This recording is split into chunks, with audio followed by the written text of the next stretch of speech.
Sup, my fellas. Don't forget to leave feedback, and enjoy the story. The hero with a sword rushes down to the other characters fighting monsters. It is said that his name is Liao and he is the strongest warrior of humanity. He confidently shouts forward to the others. In the frame, a beautiful girl with a crown, it is explained that after defeating the last demon, he had to marry his beloved. A powerful explosion occurs. It is said that in the end he was left with nothing. The guy looks forward in shock, wondering how he could reincarnate as a demon. He is furiously aware that he must go back and marry. The system window says that if he dies again, he can reincarnate as a human. Suicide does not count. Liao with a grin, clenching his fists, says that you just need to die. The system windows say about the level increase for killing the Blue Union. He earns 10,230 points and rises to level 10. Now he is at rank D and received a mobile phone. The main character explains that everything was not so simple. The protagonist looks at the window with information that he defeated an army detachment and rose to level 40. Now his rank is A, and his defense has increased by 30% and all indicators have increased by 5 points. Resistance will act when he is hit 15 times, after which a critical hit is activated. It is said about love. The red-haired girl with horns claims that he will do everything for her. She is dressed provocatively. The blonde with horns and a maid costume asks if this is true. It is said about friendship. The guy with horns and a big nose points his finger. It is written about endurance. The protagonist stands in front of his wards who congratulate the commander. It is said that everything came one after another. Liao stands furiously in the frame. It is explained that he received recognition even from the 200-year-old demon lord, and if he does not die, he will develop along with the demons. He looks up in shock. The hero with a sword effectively attacks the monster, announcing a poison attack. Liao believes that he will fight. The red-haired fighter attacks the monster. His health is decreasing. The army and the tank attack the protagonist. Liao shouts in rage, "Come here." It is said that he will take a different path. He looks forward with a grin. They touch him. He urges to try to hit him. In the frame, the red-haired fighter is riding a horse. Liao considers him handsome. In the frame, the red-haired girl is smiling and looking forward. The protagonist is walking with a frightening look near the defeated enemy. The princess of the human race how shyly tells her dear one that she will wait for his victory over the last demon and becoming the strongest on the continent, and they will have the most grandiose wedding. Liao seriously says not to worry, because he will definitely win. In the frame, the demon lord of the SSS level Wimibala, the hero with a sword, stands in front of a huge monster. The protagonist with a grin rushes forward exclaiming, "It's time to accept your death." He flies into the attack with his other comrades. It is said that today marks 18 years since he has served in the army, and he had the chance to lead the strongest team of humanity, which attacked a strong demon of the highest level. He goes on the attack in rage, realizing that as soon as they defeat him, they will immediately be able to regain their former greatness, and the 1,000-year struggle between the demon race and humans is coming to an end. The warrior deftly cuts the flesh of the enemy. He holds the blade with a grin and says that humanity will emerge victorious. A huge demon in front of him asks if he really thinks so. Liao is shocked by the warnings of danger. Wimibala attacks, declaring that if she dies, it will only be with him. Liao watches with a sad face and says, "Wow." A strong explosion occurs. The inscription says the end.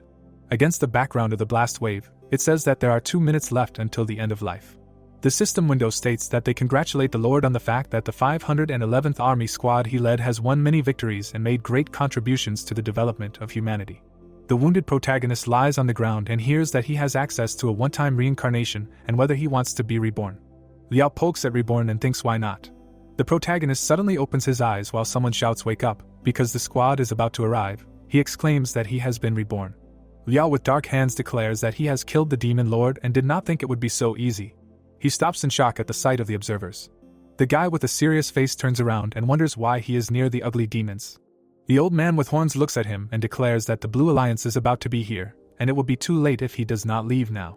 Liao touches his face in a stupor and asks what this means and what he means. The protagonist sees a mirror. He looks at it with displeasure. He is an E-rank gone demon warrior. He exclaims in shock how he became a demon.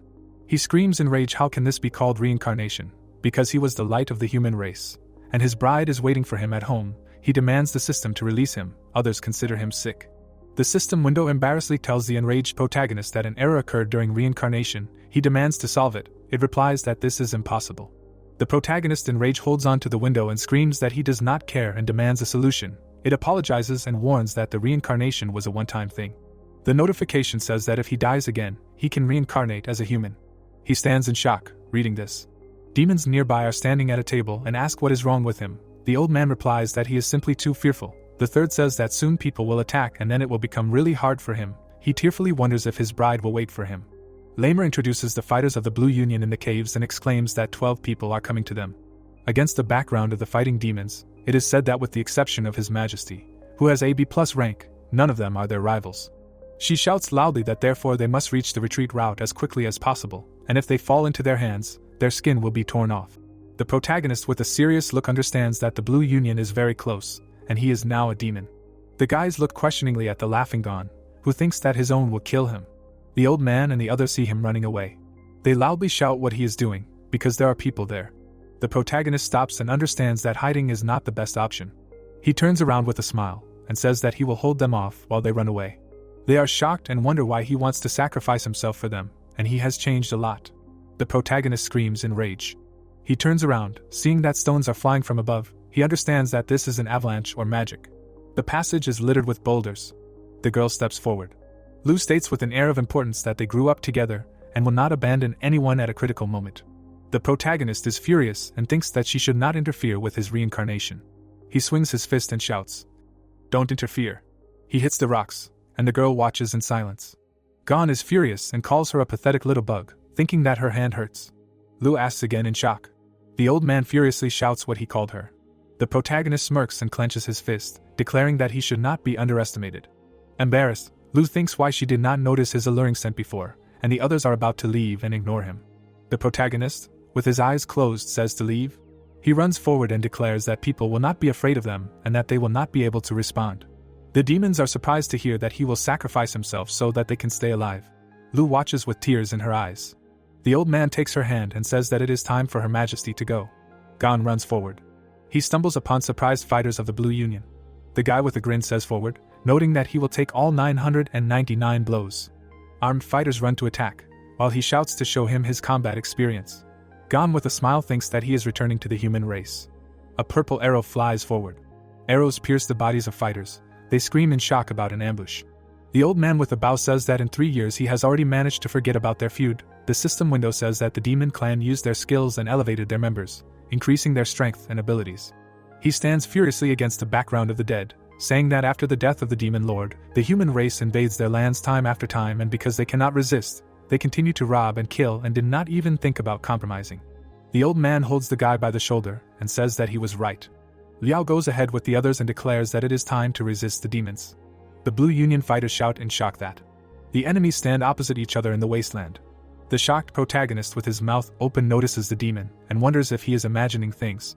The girl flies high with the help of magic and declares that they are not going to retreat. The shocked fighters shout that didn't they say that the highest rank among them is B, so where did the A rank come from, and this can't be. The heroine releases a powerful stream of energy using divine destruction. They are standing in front of a crater. It is said that this is how the Blue Union fell. Gon stands in surprise opposite and thinks that he has turned into a pile of ash. The protagonist sadly realizes that not only did he not die, but he also ascended. The system window says about leveling up for killing the Blue Union. He earns points and ascends to level 10. But if he dies, he will be reborn into a clan of people. He says with tears in his eyes that it would be better to die than to ascend. The picture shows the huge city of Yun.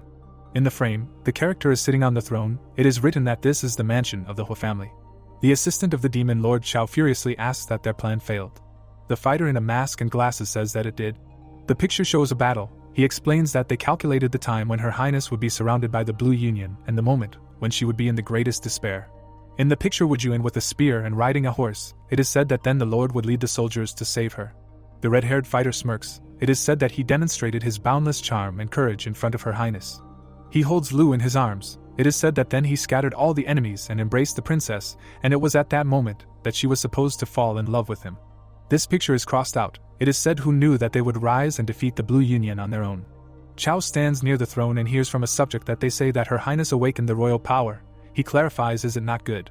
One of the great representatives of the military and sitting on the throne declares that in any case, all military power is in his hands. In the frame, warriors with a flag, it is said that given his status, the court will force her to marry his son and no one will dare to object. And with a serious face demands to notify his son, because tomorrow they will be wooing and he has long known that this plan will fail. The girl bathes in the bathtub, thinking that she did not expect that this guy would show such courage in dangerous moments. Lu opens the curtain and calls Lamer, asking to bring Gon to her, because she wants to reward him.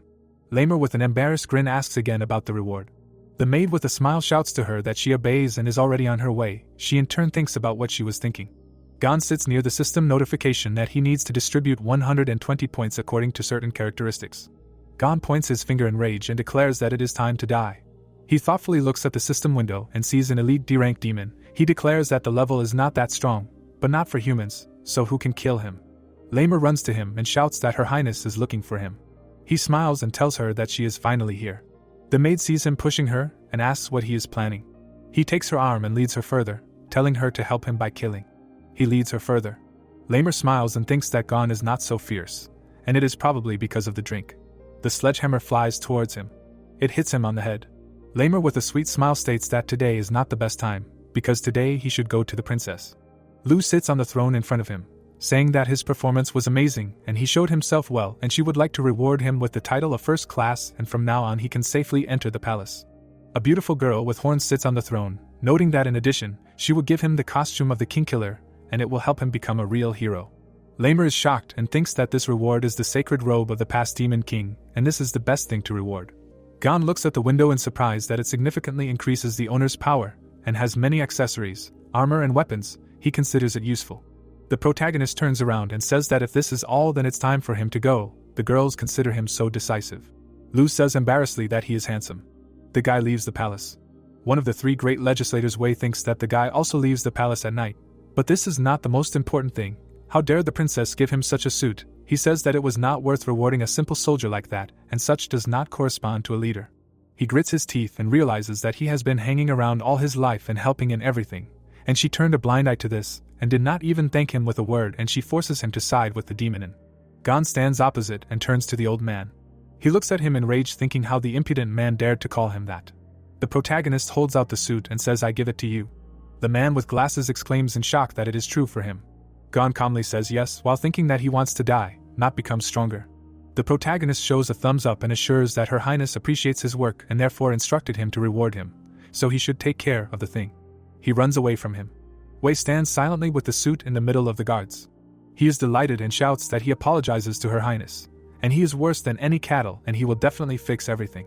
The protagonist sits on the steps and realizes that everything is the same here and tomorrow he will go somewhere else to die. Gon looks away, hearing that he came back and why his father was in such a hurry that he called him away. The protagonist looks out from behind the corner and sees two demons, one of whom says that the general has decided to carry out the plan tomorrow. The masked fighter tells Wujuan that he will lead the soldiers and make a proposal on his behalf to Her Highness, and if anyone is against it, they will simply kill him. The shocked guy looks out from behind the corner and realizes that they will lead the army and kill the dissenters. He smirks and realizes that this is what he needs and it is time to act. The events take place in a large conference room in the city. The heroes are standing next to the man on the throne. Gon, with a displeased look, realizes that he did not expect the morning meeting to be so gloomy. He wants to quickly get down to business. Chao loudly declares that they have maintained respect for Her Royal Highness for 3 years and are glad that they have gained powerful forces. The hero stands in front of the girl on the throne and says that the human army was preparing for an offensive, but thanks to the general's help, they managed to avoid an attack. Lu says with interest that the general is working hard, because he has been in command since the time of her case's reign, and he needs to be generously rewarded. The Fearsome stands nearby and states that since Her Highness has proposed, he has something. The man looks at his son and calls Wujuan to him. The general seriously asks her to marry his son. The boy looks at him seriously while his father says that they grew up together. Lu smiles and replies that they have not seen each other for 3 years, asking if Wujuan likes anyone.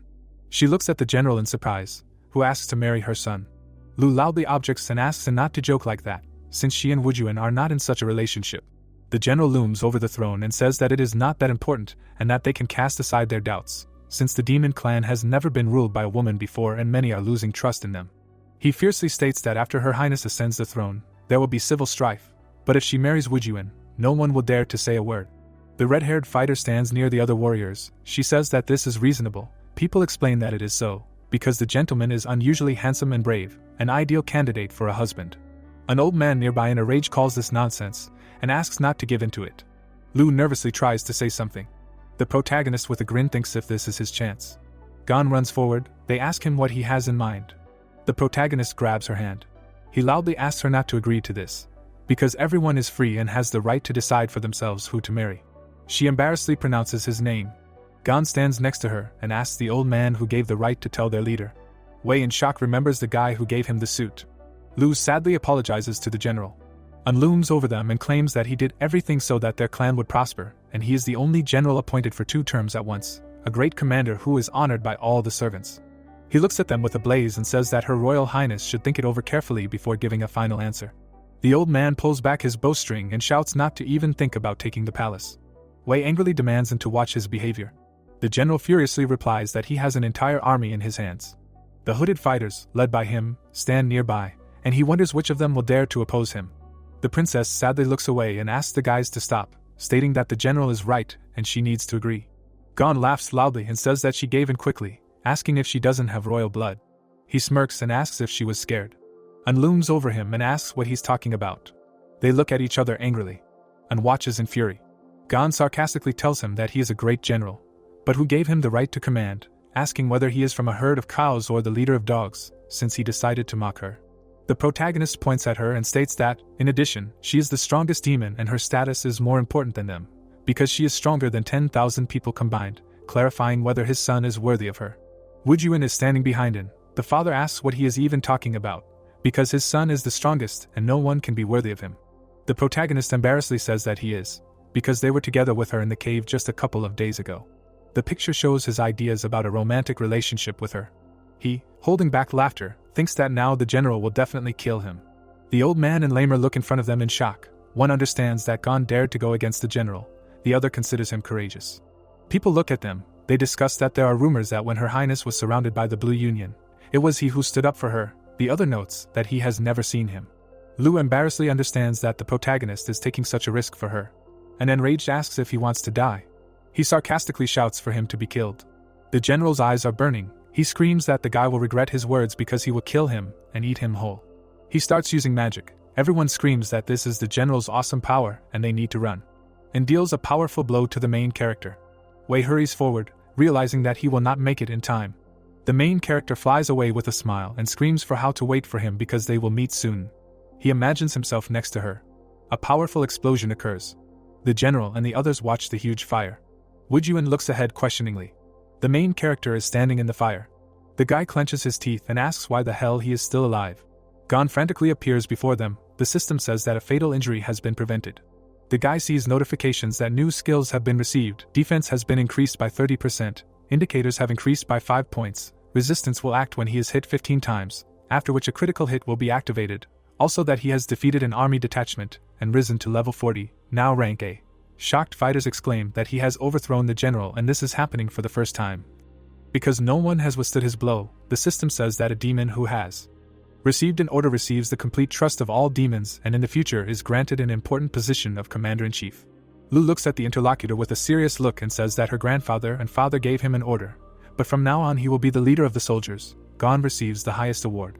She points to the guy and says that from now on Gon also becomes a general. Together with him he will lead the army of demons. The general is furious, thinks that it's not bad, now he can take away her power. He stands in front of the other demons, realizing that there is still no one stronger and more powerful than him. Wei greets the new general with a smile and calls for congratulations to Gon. The old man congratulates him with a smile. The protagonist watches as the others kneel, congratulating him. Gon does not understand what is happening, because the difficulty has been increased again. Looms over them in a rage, saying that it turns out that some demonic order was able to win the trust of Her Highness. He asks how he can lead an army at all, and if he has any experience in battles. He says with a grin that only he can be a leader and only he is connected with the ancestors, since only those who were recognized by the ancestors are worthy of power, and if the guy can earn the approval of the ancestor, then he will hand over power. The old man shouts in a rage that no one has left his refuge alive for 100 years. Clarifying what he is going to do, Wei declares that the general has already proven himself, and it is time to listen to the demon lord without resistance. Lu shouts loudly that he cannot be let into the cave because this is a forbidden place, and he will die. The surprised protagonist realizes that no one has ever gotten out alive, and he will die. And laughs and says since they disagree. The guy raises his hand with a smile and says that he agrees, specifying where to go, because he will go immediately. The shocked demons look at him. The picture shows a battle with a fire. It says that 200 years ago, the clan of demons faced a serious danger, and in order to protect the clan, the Lord sacrificed his own life. The crystal hangs on chains. It is explained that he sealed the remains of his soul so that it could still be used to pass the deadly test that no one has ever managed to complete. Wei turns to the general and says that a team of at least 2 people is required to enter, specifying who will go besides him. The surprised fighters talk about how dangerous it is there, and no one wants to die. The general seriously says to forget it, because no one will go there, and in that case, let the protagonist go alone, and if he can't even find a partner, what kind of conversation can we have about managing an entire army? The frame shows a raised red hand with claws and a shout of "I will go." A-rank demon Lieutenant Wujun stands calmly next to them. The father angrily asks who said that they would let him go. He clarifies whether he really thinks that the guy is worse than gone. Wujun turns to the fighter, who shouts that he is the future of the city, and there is no need to risk it. The guy points his finger and says that he also wants to show his strength to his ancestor because he will become the future ruler. The surprised wards talk among themselves that they did not expect anything else from the master, and they would also like to have such determination and strength. The general silently holds his head. The girl approaches Wujun and says that the master made the right choice, but he needs to be careful, because he has been brave since childhood. We cannot allow him to stay alive. Chao stands behind him and says that during the passage of the cave he can destroy him himself. Wujun straightens his hair and says that he knows. An old man stands next to Gon and says that the red-haired fighter is cruel and selfish and he will never leave him alive. He can stab him in the back, so he needs to be careful. The protagonist realizes with a grin that this is another great chance. Wei entered the room and calls General Gon. The old man with glasses says with a smile that he has the best restorative and healing potions. Since the cave is dangerous, you need to watch your health. The protagonist notes with displeasure that he is too worried. The heroes stand in a circle in the middle of the ancestral cave. Gon gives a bag to Wujun and says that these pills are for him. The girl comes out to them and asks if they are sure they are ready, but everyone was perplexed. Lu excitedly asks Gon to be careful. The determined Wujun looks at the protagonist with a grin. It is said that they did not yet know that the true Lord of Demons was about to be born. The girl begins to conjure, declaring a formation. A bright yellow pattern forms around them, penetrating everyone. Two heroes walk along an open copy of the ancestral test. Ghost bats hang over them. Red walks behind and says that he did not think that such monsters were in the cave. The protagonist remembers the old man's warning that Wujun could betray him. Gon spreads his arms and shouts that he is so defenseless, like an open target, very weak. He in turn does not understand what he is doing. Wujun, through anger, realizes that he should not expose himself to the enemy. Gon with a terrifying grin thinks that he has turned his back to him, and he can attack. Wujun pulls out a red blade and gets into a fighting stance. The protagonist with a grin thinks that this is it. He suddenly sees flowers in front of him. A red projectile flies near Gon's shoulder. He in turn is shocked. It pierces the monster's body. Wujun is in a fighting stance with a bat in the background. The protagonist looks up in amazement. They are standing in a cave in the middle of bats attacking them. Wujun summons flowers with magic once again. The monsters fly into an attack in rage. The red-haired fighter raises his hand and blocks their blows. He snaps his fingers. Small petals are connected by green rays. Wujun stands with his back to the protagonist and asks why he noticed the hidden enemies a long time ago and wanted to become bait to lure them out and make them come closer, and then let the strongest demon deal with them. Wujun tells him with a smirk not to think that he was able to catch him by surprise. Gon raises his finger up and says that he swears that he did not see them at all. Wujun smiles and says of course. He attacks the flying monsters again. He effectively activates the ability of Flowers and Storm. He swings a fiery blade. Gon, with a serious expression, realizes that he just wanted to set himself up, but now he decided that they are partners. He looks at the fighting guy and thinks that now all the monsters are running to him. It is said that due to the extremely powerful level, the mice have a response reaction and therefore they rush to save their comrades. The protagonist thinks discontentedly that now Wujun not only did not finish him off, but also exterminated potential killers. The danger level is 0 and now apparently he is safe here. Gon with a crazy smile wants to make them finish him off. The protagonist looks up at the system window that all his stats have been increased by 600%, strength 56, speed 41, physical strength 60 and 480 points can be distributed. Gon wonders where to assign them. Wujun goes forward and tells him that they are in the deepest part of the map. The red-haired fighter looks back at him and realizes that he is still doing nothing. Wujun, dissatisfied, assumes that he is not strong enough to fight the monsters. The protagonist looks ahead in shock. The system window screams about danger. In the picture, a huge foot is pounding the ground. The system window says that the difficulty of the battle is level A, the completion time is 20 minutes, the conditions for passing are to destroy the defense of the Demon Lord's messenger. Several monsters of different types and colors appear in front of them. The guy frowned. He waved his hand, calling for flowers. A plant bud rushed towards the monster, engulfed in flames. He bared his teeth, alert. The monster squatted and crossed its arms. He struck and the battlefield was covered in fire. The red-hot stone core approached the fighter. A powerful explosion occurred and a fiery shock wave passed over the surface. Wujun covered himself with his hand and exuded tongues of flame. He became alert, noticing something to the side. The thorny tentacles broke through the flames and rushed towards her. The vine bound the horned one. The demon stretched out his hand and the plant wrapped around his hand. Wujun looked back with displeasure, wondering if he would do anything, and understood that it was a waste of time, and he had come here in vain. The hero held his hand to his temple, looking at the screen and saying that he hadn't expected anything else from him. He frowned, thinking that he only had 480 points of strength, and his defense was weak, and thought that he just needed to turn his attention to himself as soon as possible. The partner was furious and his body created green discharges. While he thought that what was expected, she was the strongest, and asked the enemy to taste the strongest attack.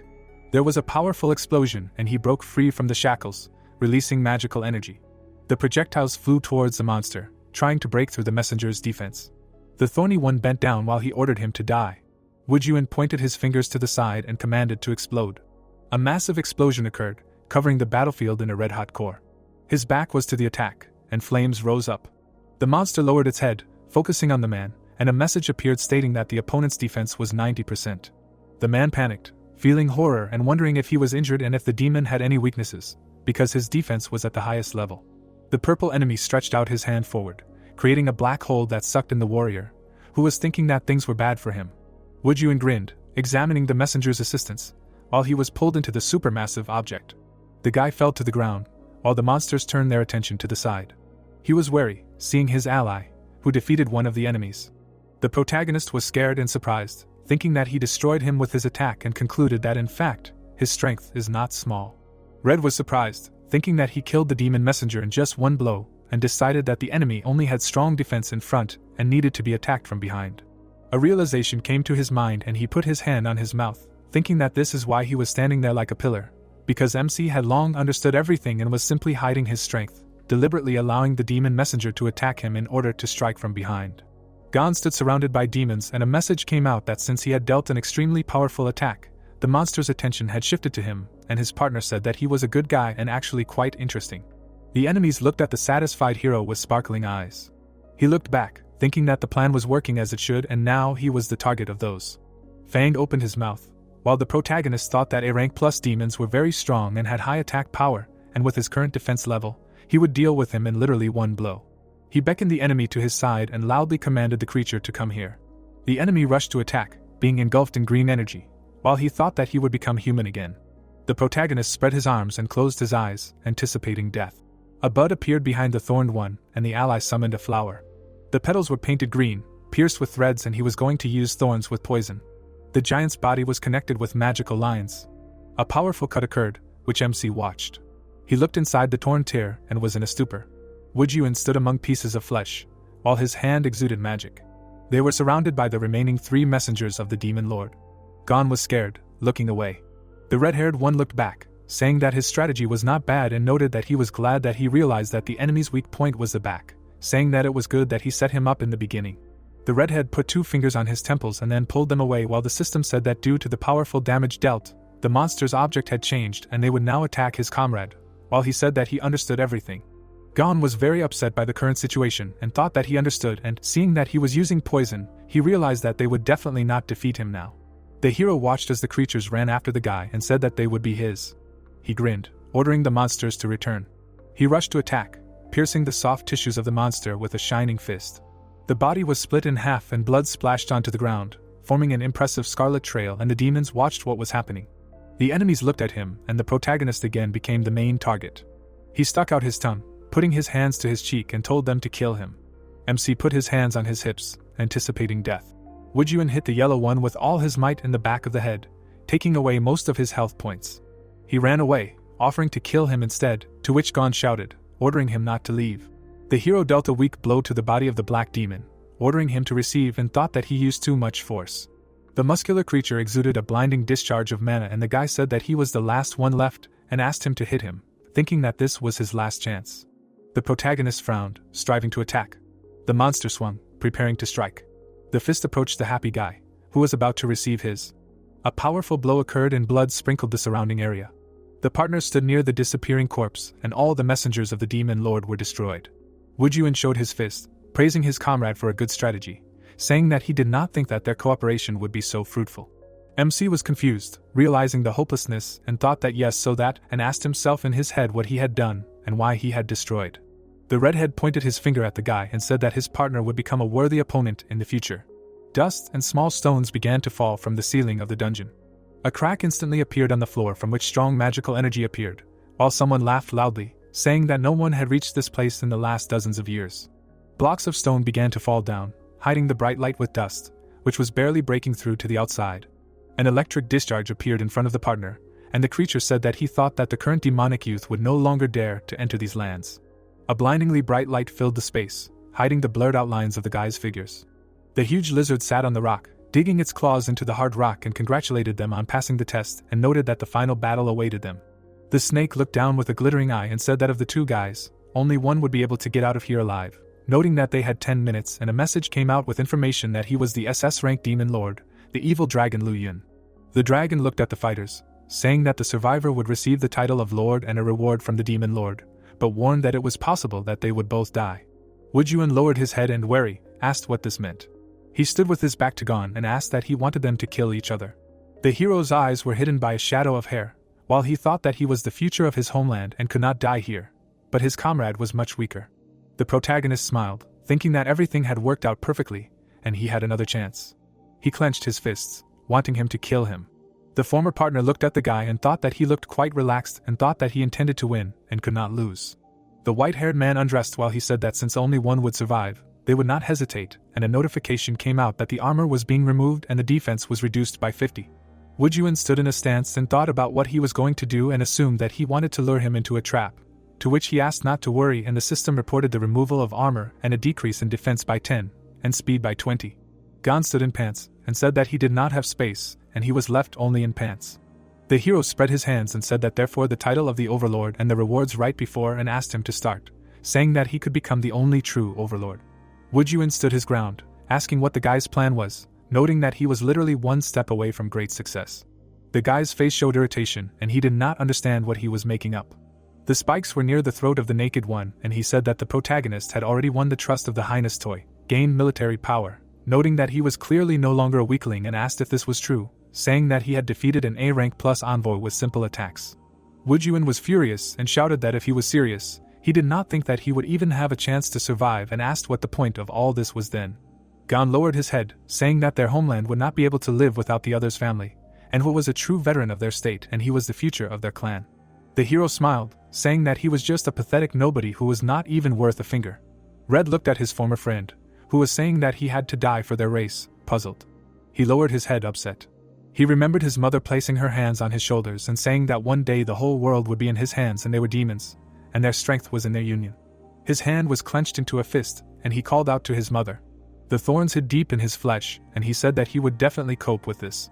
Wu Yuan looked away, thinking that he was ready to give his life to ensure the well-being of the demon clan, and assumed that maybe this was some kind of strategy to lure him. Red lowered his head and understood that he wanted a title, but he only thought about the race. Lu looked at the people with a glittering eye and said that there were 8 minutes left before the punishment, and if they continued to do nothing, he would kill both of them.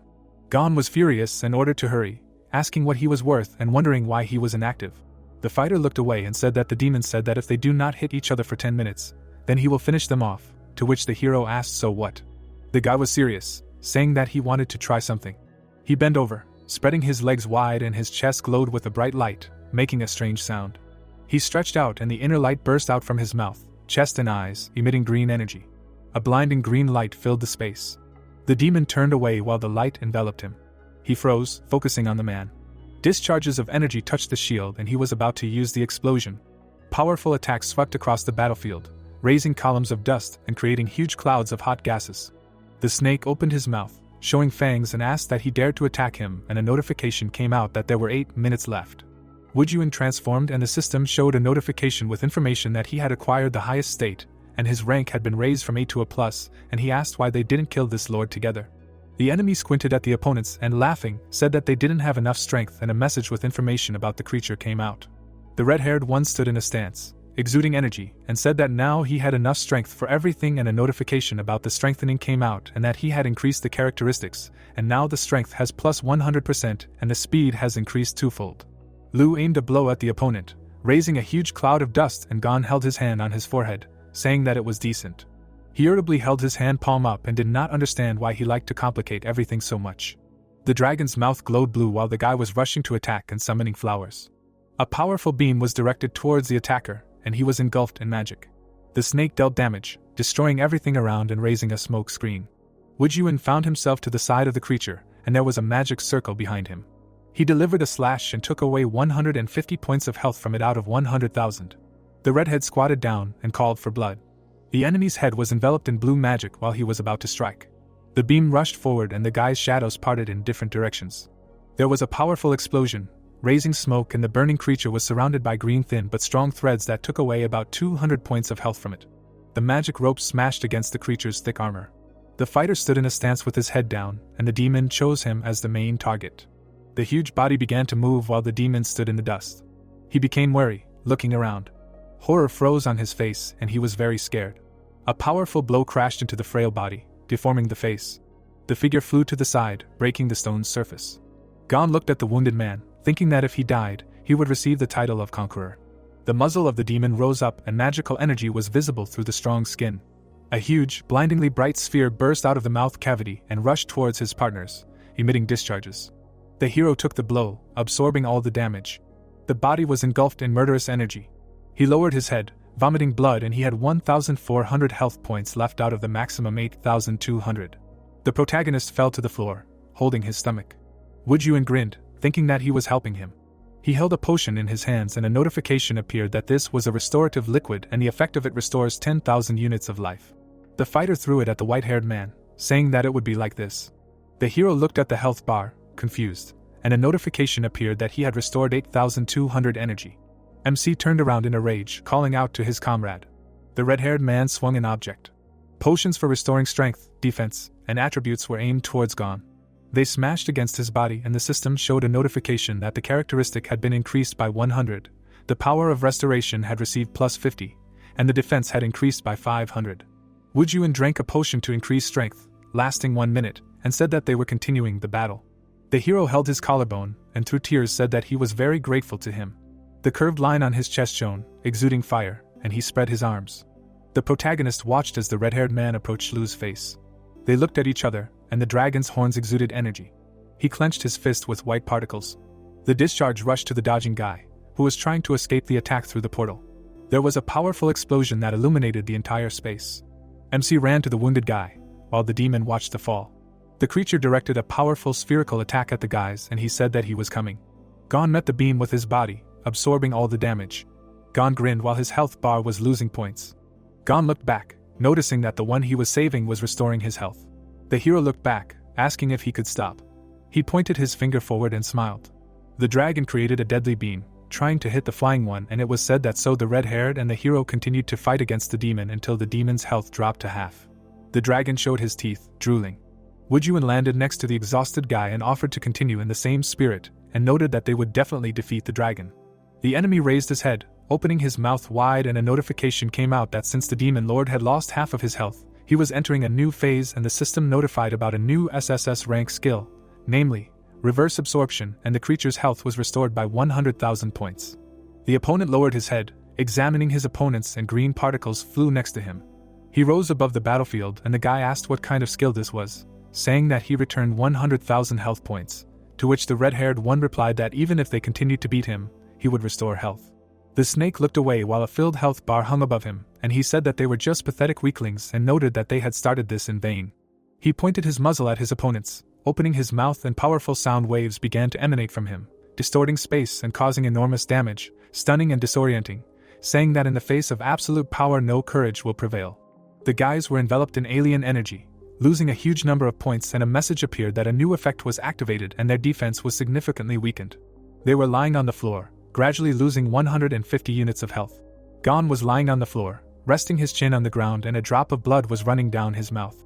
Wujun looked away at his ally and the system showed a message that he was on the verge of life and death, noting that a second blow for him could be fatal. He sat down, leaning on his hand, and said that the potions were over. The dragon was gathering the whole game for the final blow, and the magic was gathering in a vortex near his head. The redhead was running out and said that they had lost. The hero smiled, feeling happy, and said that they had not lost yet, and noted that there were only 10 minutes and if he died, he would still be able to complete the task. He looked away at his comrade and said that then he would be able to receive the title of Demon Slayer. The blue-eyed man frowned, asking what that meant. The protagonist grabbed the boy by the braid and asked him to live, while a huge spherical attack was approaching them, illuminating everything around. He threw him aside, calling him the hope of their clan, to which he did not want the boy to sacrifice himself. Woodyun looked at the boy, who was engulfed in blinding light, and he said that despite belonging to the demon clan, he did not hate him. The horned man flew to the side and called out to his partner. The silhouette of his comrade dissolved in a magically blinding light. The beam shattered all living things and raised a column of dust in front of the saved one. The red-haired man looked up, confused. Lu looked at the boy through the smoke and said that this was a victory, and that he was able to pass the test, and noted that the ancestor of the past would generously reward him. The fighter watched as the title of a brave demon lord appeared above his health bar, and the dragon said that his friend was willing to give up his own life to protect him, and a notification came out that 2 million experience points were received, and he rose to the 4th level. And the system also showed that he now had access to rank A+, an elite demon of rank A+, and all characteristics were increased by 700%. Woodyun looked back, and the snake said that for 200 years there was no one who wanted to protect a comrade. He froze, being in a stupor. His face changed to a satisfied one, and he said that it was wrong. In front of the red-haired Gon stood, and Lu said that he would award the title to both of them, and this is a kind of faith in partners. The hero reflected a bright light and had the title of a brave demon conqueror, while he said that it was because they had all the necessary qualities, and a notification came out about receiving 5 million experience points and reaching the 10th rank. The protagonist looked up and a message appeared with a SSS rank skill, namely reverse absorption, and it was noted that using it restores 100,000 health points, to which he meaningfully remained silent, and a notification appeared that he had passed the test of the ancestors and all characteristics were increased.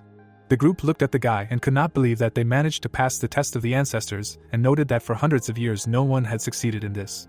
Chao stood to the side and said that so that's it, noticing that the prophecy was coming true, and asked what it turns out. In their lifetime they will be able to meet the demon lord who united the entire clan, and the girl repeated the name of the title, noting that the last was the ancestor Lu.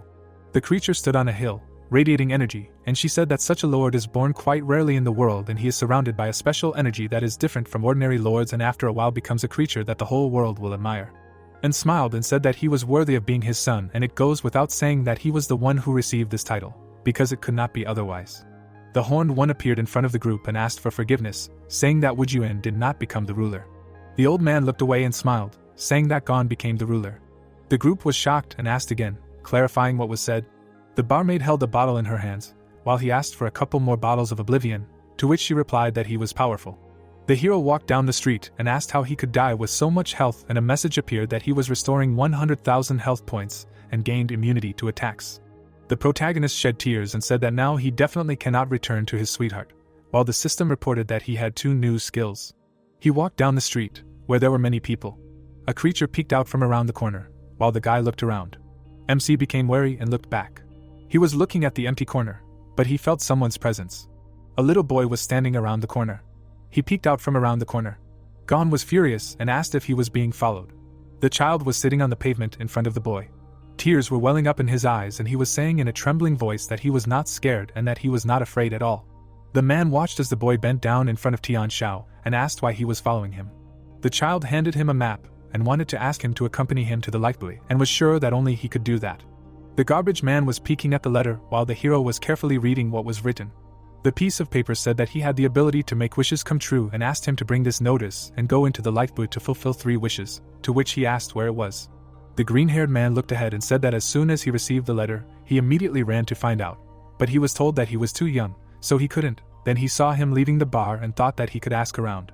The bearded man pointed his hand at the piece of paper and asked if he thought it was a lie and who believed in such letters anyway. The white-haired man pointed his finger at the letter and said that he thought it was true and asked if he could really fulfill his wish, to which he asked if MC really believed it. Gon frowned and said that he had heard before that the demon clan had a so-called wish fountain that could grant wishes, but he didn't expect it to be right in front of him.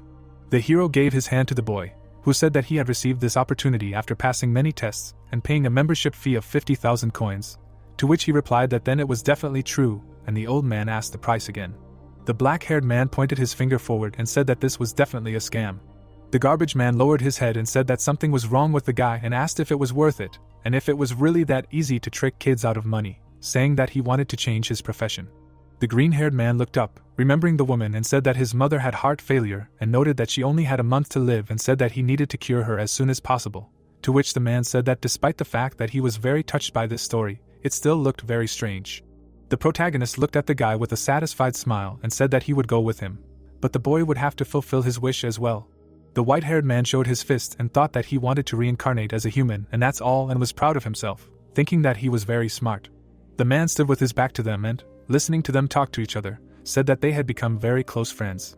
He watched as MC told the guy that he was very caring and asked him not to worry, because his mother would definitely feel better, and noted that he could call him brother, to which he thanked him.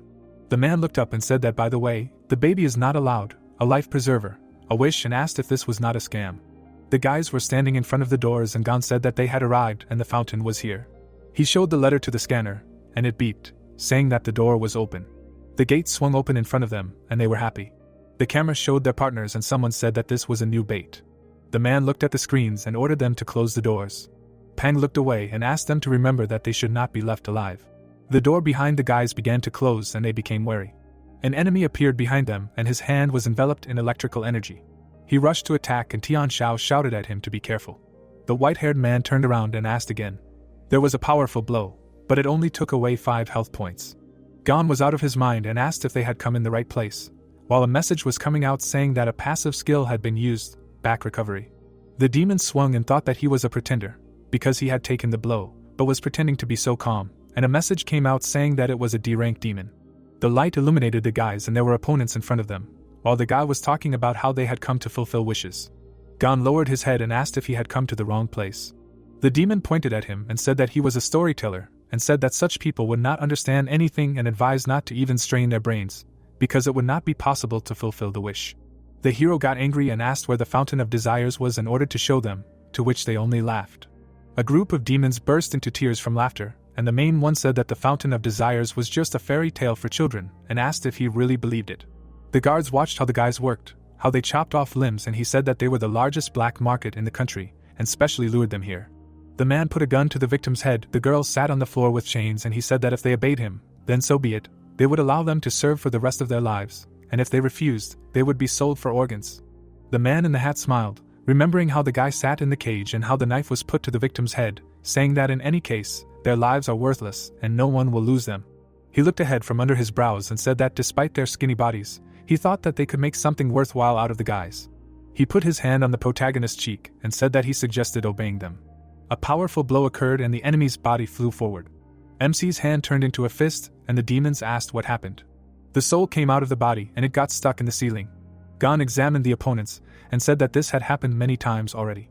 The hero looked down and said that since waking up he has not ceased to be disappointed, to which the child called out to him. The red-haired man grinned and asked how he dared, talking about their leader. Shells flew towards the group. The girl formed a protective barrier and ordered to go into combat mode. The hand was covered with armor. The guy was looking forward and his body was covered in blue armor. His legs were wrapped in metal, creating protective boots. The group stood in a stance. Green was swinging, ordering them to show their cruelty, and said that now they will see how he can deal with B-rank plus armor. Red rushed forward, ordering an attack. The protagonist had his fist ready and because of the 2 liters of liquor he drank, he became a little emotional, saying that every time he was so close to success, but he could not do it. MC rushed forward, saying that he was very sick and disgusted, and a notification came out that due to the alcohol he drank, immunity to attacks increased. He struck and the shockwave spread throughout the bunker, while he said that everything was pissing him off. A powerful force rushed forward, destroying the floor and raising dust. Demons lay on the floor without equipment, and the B-rank plus armor was destroyed. Gon lowered his head, grinning and bursting into tears. The opponents looked at him and asked who he was, and the gray one showed his hands, apologizing and begging him to let them go, while Tian Shao said that his brother was strong. The old man was confused and said that they were forced to do this and no one asked them, and the power behind the organization was very strong and they could not just up and run away. The hero put his foot on the red-haired man's head and, suddenly sobering up, asked again, to which he replied that he had already said that he would not live. The opponent grinned, being under the guy's foot, and said that there were big shots behind them and that it would be the end for him as soon as the general came. Gon imagined strange figures and thought that initially 3 people were working on the plan, and he wondered if he would still be able to die. The doors opened and blue energy burst out of them. The red-haired man looked up and said that here was the general and noted that he was about to die.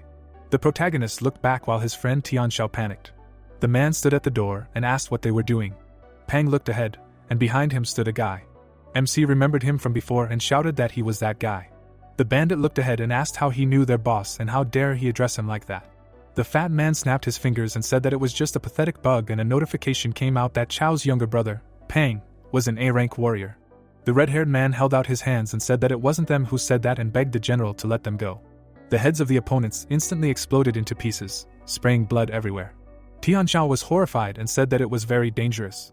The horned one smiled and said that they were useless brats, and noted that they were unworthy of him.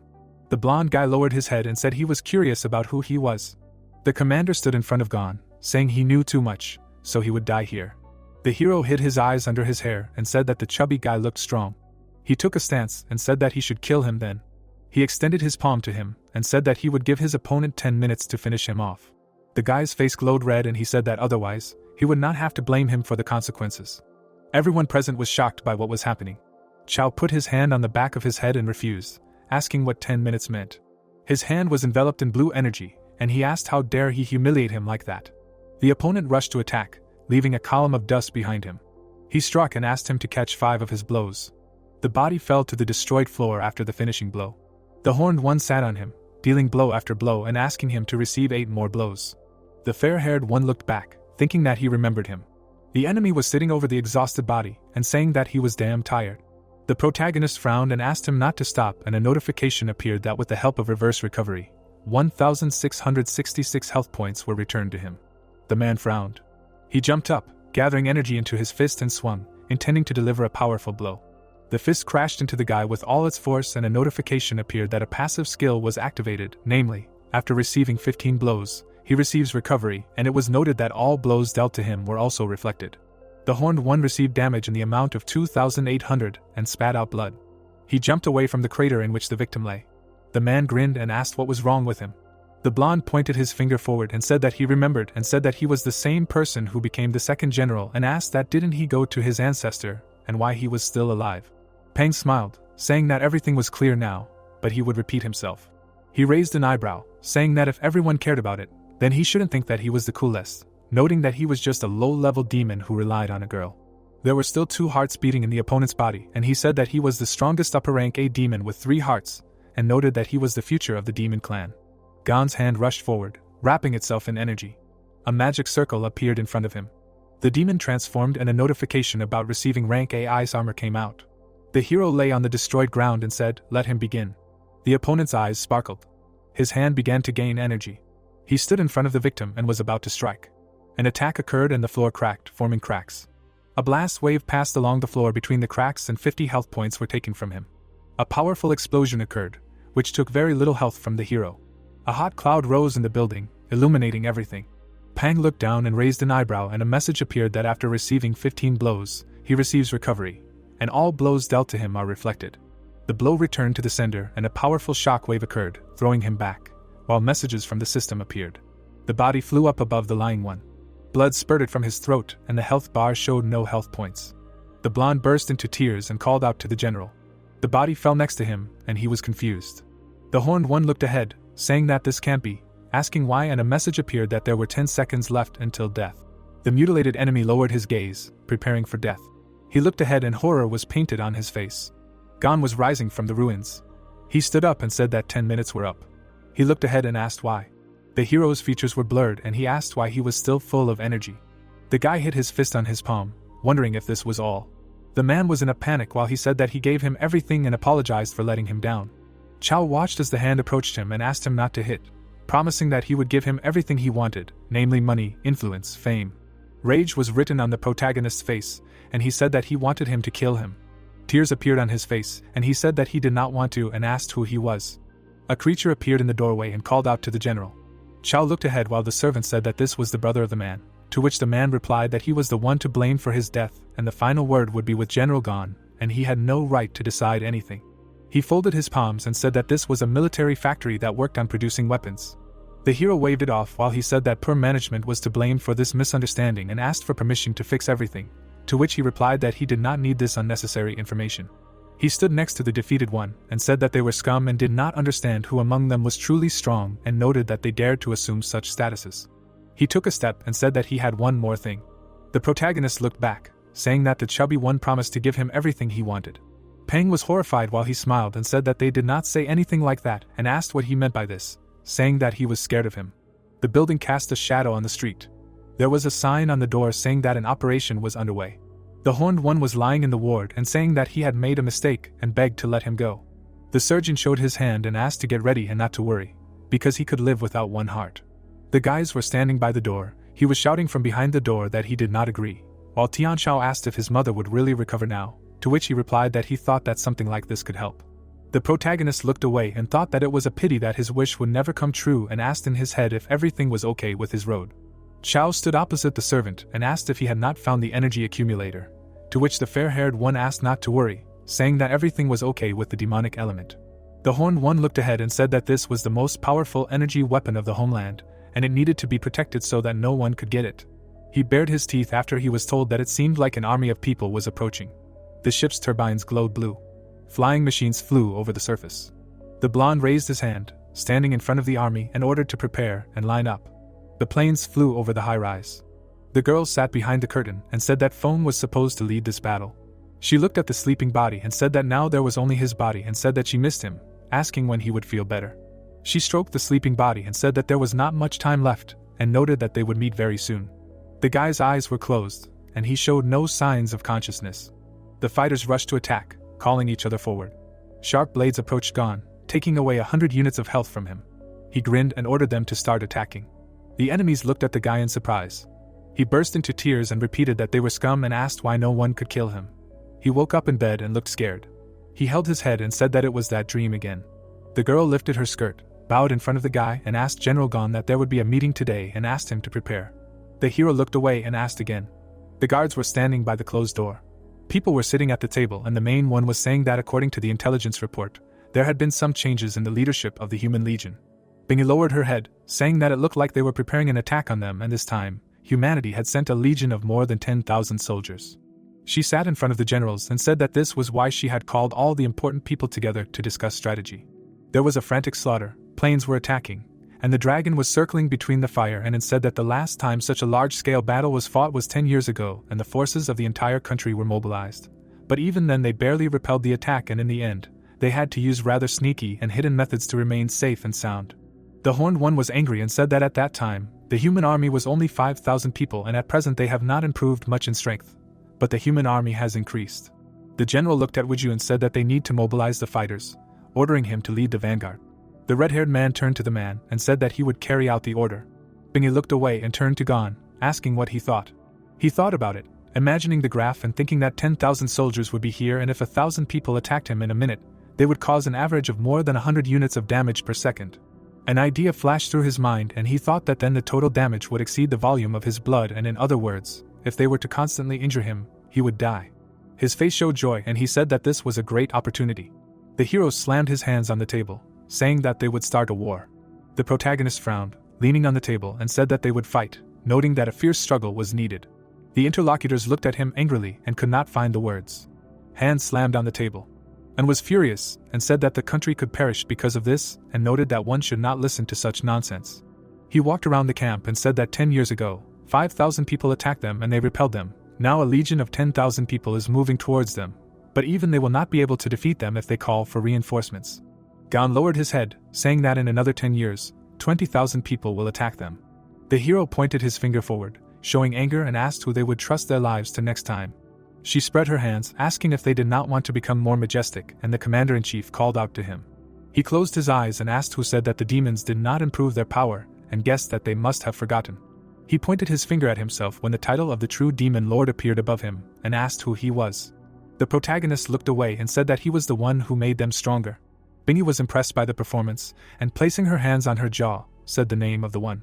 The man stood up, holding out his hand, and said that he was the first one to pass the test of the ancestor, and the interlocutor said that how could they forget about it, to which the other said that the prophecy of the demon clan was coming true and the demon lord really was uniting the entire race, and noted that the demons would see the light.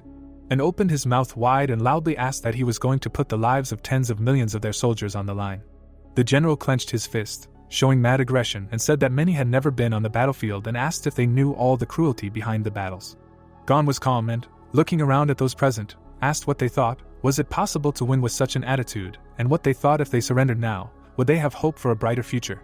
The hero pointed his finger at the opponent of his opinion and asked what he thought about the fact that simple words can be used to win, and saying that he had been a soldier for so many years and asked if he really did not understand anything. He approached the bearded man and, showing his fist, said that now was the most important moment in their lives. The protagonist spread his arms and, smiling, said that they must win, but if he was against it, let him behead him and show it to the public. The two commanders looked at him with aggression, except for the old man, who was inspired by such a speech. Wu Juan looked forward and thought that this guy was very determined. Bingyi rose from the throne and, closing her eyes, said that she understood. She frowned and said that in this battle, General Gon would be the leader and everyone should obey his orders. She pointed her hand forward and said that they should begin. Everyone present stood up. The sun was setting and the sunset illuminated the building. Dragons flew over the city and one of them descended in front of the camp. The man stroked the flying reptile and stood in front of the soldiers and said that the strength of each warrior was several times greater than theirs and noted that he doubted that they had any chance of winning. The horned man looked away and said that the other leaders had been working with him for a long time, so he was the one responsible for the lives of those. He closed his mouth. The general frowned, shouting that everyone should listen to his order. His fist hit his palm. The subordinates repeated the gesture and bowed. The man pointed his hand to the side and shouted that they did not have to go into the city, and also did not have to listen to the orders of the commander-in-chief Gon. And looked at the clenched fist and said that the lady should understand that it was not worth leaving him aside. The plane was flying near the surface and the action took place several days after the human army made its way into the country of demons. The soldiers of the 21st Human Squad stood near the tank, while the rest loaded into the aircraft. The man with the white armband looked ahead. He looked through the rangefinder. The man lowered the object and with a satisfied smile said that the end had come for the enemy. He looked back, ordering to get ready, and they obeyed. A mad smile appeared on his face and he asked to listen to his orders and said that all evil spirits must die. The commander watched as the missiles rushed forward. The projectile was approaching the object. The dragon rider looked up and shouted that people were attacking, while the rest began to prepare for defense. The girl aimed an arrow forward. They repelled the missiles and they exploded in the air before reaching the surface. The demon shot down the threat and the fragments from the threat flew to the side. Another projectile burst through the hot cloud and the blue-haired girl watched the last seconds of life. There was a powerful explosion that smashed the asphalt. From the main epicenter of the attack, two more flew in different directions. The hot cloud was approaching the fortification. Gon watched what happened, while An and his wards stood behind. The hero lowered his head, saying that this day has finally come. Through the smoke, the outlines of a huge combat vehicle were visible. A platoon was appearing on the horizon. They were emerging from the smoke screen, showing their weapons. Like spiders, the huge mechanisms were moving along the ground, approaching the future front. On the tank was the commander, and behind him were only the stormtroopers. The hero watched as the threat was getting closer and closer, and covered his mouth and, turning to his subordinates, asked them to remember what he had said. The soldiers looked at each other and one of them asked what to do and noted that they could not disobey General Hua, to which he interrupted, saying that he himself did not know. After all, he was not the one giving the main orders. The protagonist looked back. He frowned and ordered to listen to the order. A mad smile appeared on his face, and he said that everyone should stay here, and he himself would do everything. Everyone present fell into a stupor and did not understand what was happening. He turned away, saying that they were starting. MC stood up and asked to rely on the master. He made a powerful jump, landing on the ground, and lowered his head and, not believing what was happening, asked again. There was a powerful explosion and the commander-in-chief of the people became wary, while the soldiers looked out from behind the combat vehicle. The man with the katana fell into a slight stupor and looked ahead with interest. In the smoke screen, the outline of someone's figure was visible. Gon appeared in front of the people. All combat power was aimed at him. The hero forced them to stop and the infantrymen kept him at gunpoint. The commander lowered his sword and thought what was wrong with this demon. The owner of the katana examined the enemy. The mage of the Blue Union looked ahead and thought that he went down alone. He raised his head and thought that everyone else was just standing and assumed that it was a trap, and stood on the edge and watched what was happening. The ward looked at his comrade and asked what was going on and if he had heard right, to which he replied that the commander-in-chief had said to rely on him. The horned one grinned, thinking that he was sick and crazy, realizing that he could not cope alone. More infantry appeared from the smoke, who focused on the demon, and he thought that there were 10,000 units on the enemy's side. MC took off his outerwear and said that they considered their army strong and 50 points were reduced from defense. He took off his t-shirt and the system reduced 20 points of defense from him, while he asked why they did not approach him. The heroes stood in front of the army and asked if they were really afraid of him. Renjia was surprised and they asked him if he was really alone. The owner of the katana stood on the turret of the combat vehicle, not taking his eyes off the first enemy. The protagonist looked ahead and thought that this was the mage who used to be his subordinate, and he didn't think that he would grow to be the leader of the army. The man held a gun in his hands while asking not to let him down. A smile appeared on the demon's face, and he thought that he was the bravest of them all and was going to heat up the situation. The hand hit the body. Gon stood with his back to them and offered to try to attack him. The commander-in-chief fell into a stupor. He fell into a rage and asked how he dared to behave so disrespectfully. He pointed his katana at the enemy and ordered him to move forward towards him. The machine guns rattled, spitting bullets out of the barrel. The hero smiled and anticipated how they would attack him and cause damage. The bullets hit the protagonist's body. Renjia took out his weapon and looked away. The tank gun fired, throwing a red-hot projectile towards the target. The mage delivered a cutting blow, knocking off 150 points of health. Swordsmen were approaching the guy. They were hitting him, taking away a very small amount of health. The protagonist was recovering and thinking that this was not enough and he needed to wait until his defense, which he had 1,666, dropped. MC stood up and shouted, ordering them to give it their all. The soldiers froze and did not understand what he wanted, and one of them noticed that their attacks had no effect on the creature. Renjia looked back and asked what his recovery power was so powerful. He touched the earphone and ordered the second squad to act. Swordsmen were standing on the battlefield. Soldiers were taking out katanas. The combat module of the armored personnel carrier activated the infrared laser. The machine's gunner aimed at the target, and the program determined the target. A shot was fired from the main gun. The projectile rushed forward from the cannon. The beam hit Gon, creating a shockwave. There was happiness on the hero's face, and he said that this is how it should be. The demon stood on the cliff and gritted his teeth, trying to understand what was going on with the hero's recovery power. His eyes widened.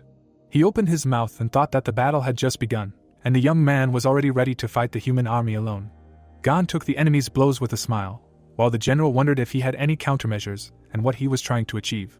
The blonde licked his lips and asked to continue, watching as the health bar slowly decreased. The guy looked in surprise at the pop-up window for activating the passive skill. The screen said that after receiving 15 blows, he would receive recovery, and all blows dealt to him would be reflected. Energy emanated from the main character. This power pierced the bodies of the people around him. The soldiers turned around in fear, trying to understand what had happened. The bloody man trembled and muttered that this was definitely not an ordinary demon, and his resistance power was too strong. He fell back, and his allies exclaimed that he was dead. Renjia frowned, thinking that they were in trouble because this opponent was very strong. The man frowned and ordered to stop attacking. The hero turned to look at him, while the general was thinking about what General Xian said, that among the demons there appeared one SSS rank, a true overlord who had the ability to recover. There was a silhouette of a dragon above the youth, and Renjia decided that he, relying on his own strength, broke through many worlds on his own and came to them to allow the demons to gain strength that they did not have before. Gon grinned ominously. The man's eyes widened, trying to understand why he was still alive, and who he was. The protagonist clenched his fist in displeasure and was indignant that the opponent stopped, although there were more than 10,000 of them, and his health bar was restored. The soldiers sweated, discussing that the wounds on the demon's body had healed, and something was definitely wrong with him. Renjia touched the earphone and said that the enemy they had met was not that simple, so everyone should remain calm and not attack. He threw his sword over his shoulder and said that their task was to attract the strongest demons. The general turned around and added with a grin that they had accomplished their task. The man waved his hand and ordered everyone to retreat, as they did not need losses. The soldiers hurried after him. The hero stood there, watching the enemy leave. The demons on the slope looked on in surprise. Lamer narrowed her eyes and asked if they really wanted to retreat. She mounted the lizard and ordered it to follow her and not let the people escape. Her dragon rose into the air. The rest of the squad followed. Wujun looked at the allies who had flown out.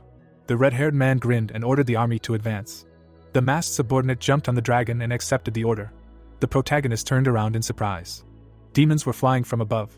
Renjia's eyes widened and he asked why they were attacking so suddenly. He grabbed his head and exclaimed that he had already released the entire army and that they were finished. The dragons flew forward while Lamer shouted that they could not be let go, and smirked and thought that Gon was not so bad. He closed his eyes and remarked that today's youth were quite treacherous, which was a good thing. The man took off his cloak and demanded that he listen to the order, and waved his hand, activating the highest state of an A+ rank demon, and ordered everyone to listen to General Gon's orders from now on. The demon ignited and declared that the Ant army must be smashed at all costs. The subordinates folded their hands and accepted the order. The general stood still while his warriors rushed forward. Someone ran up to him from behind and exclaimed that things were bad, and turned around and asked again. The servant frowned and reported that the human army had set a trap and the siege army was just a cover for the real one, and they had already passed through the gate from the west. Tears welled up in his eyes as the boy muttered that all the generals who were on duty there had been beheaded. He imagined the demons being killed and reported that the people of Yun were suffering from the massacre. Someone stepped on Tianxiao's face with a boot. The human soldiers laughed evilly. The general gritted his teeth when he heard that their real troops were attacking the capital from all sides and the demons were finished. Someone was holding Pang's head. The man with the sword walked forward, muttering that the demons were useless. Lu and Wei stood in front of him. The girl held his hand and breathed heavily, saying that this man was very strong. The advisor frowned and noted that the demons should evacuate. The knight sat on the corpse and declared that their defense force was defeated. He smirked and added that it would soon be time for the game. The eyes of his allies behind him flashed. A fireball was flying towards them from behind. An explosion occurred behind the warriors. The swordsman turned around questioningly. One of his men was injured, and 2 others were rushing to help him, asking if the demons had returned. The general narrowed his eyes. He was floating in front of the queen, engulfed in flames, and the blonde noticed that now the true opponent had appeared. The knight took up his sword and was glad that a truly strong demon had finally arrived. The warrior straightened up, muttering that he had been sitting for too long. His body was engulfed in a purple glow. And narrowed his eyes and noticed that the enemy was much more powerful than the other humans. The man released some of his energy, deciding that he needed to speed up. His body was engulfed in fire and sparks. His eyes were glowing, and had gone through the transformation of an A+ rank demon and took the form of a dragon. A few minutes ago, someone crossed swords at the southern gate of Yun. The demons were fighting fiercely with the humans. The protagonist lowered his head and muttered, "Great." He turned around and decided it was time to play. The guy walked forward, saying that since he reincarnated into this body, it was as if he had activated some kind of achievement, and no matter how much he wanted to die, he could not. The blonde grinned. The protagonist covered his tears with his hand and laughed. Gon threw his head back and asked what was that. He widened his eyes and exclaimed, was it not enough that he had already been made the lord of the demons? Red lightning flashed in the sky. The guy saw that it had struck not far from him. The youth frowned and froze. In front of his eyes was a battlefield, and he asked if the humans were not fighting the demons outside the city. Gon frowned, trying to figure out when they had managed to enter. He turned around, hearing someone asking to let his daughter go. The soldier stepped on the man and said that he didn't need anything, and his partner carried the girl away. The man holding her smirked and said that he would probably go. The demon extended his hand and asked to let his daughter go. The blade pierced his palm. The man raised an eyebrow and said that one always wins and the other always loses. Then a fist flew into his face. The protagonist threw the enemy away. He took a few steps forward. Gon frowned and decided that this would not do. The soldiers glanced at him, saying that another suicide bomber had arrived. The girl's hands were tied. The men suddenly rushed to attack. One of them swung, and the hero thought that even in a fierce battle, the ruler could not lose. The blonde narrowed his eyes, realizing that the army of people was out of luck. He sharply hit the enemy, killing both at once. The man fell to the ground, coughing up blood. The boy grabbed him by the throat.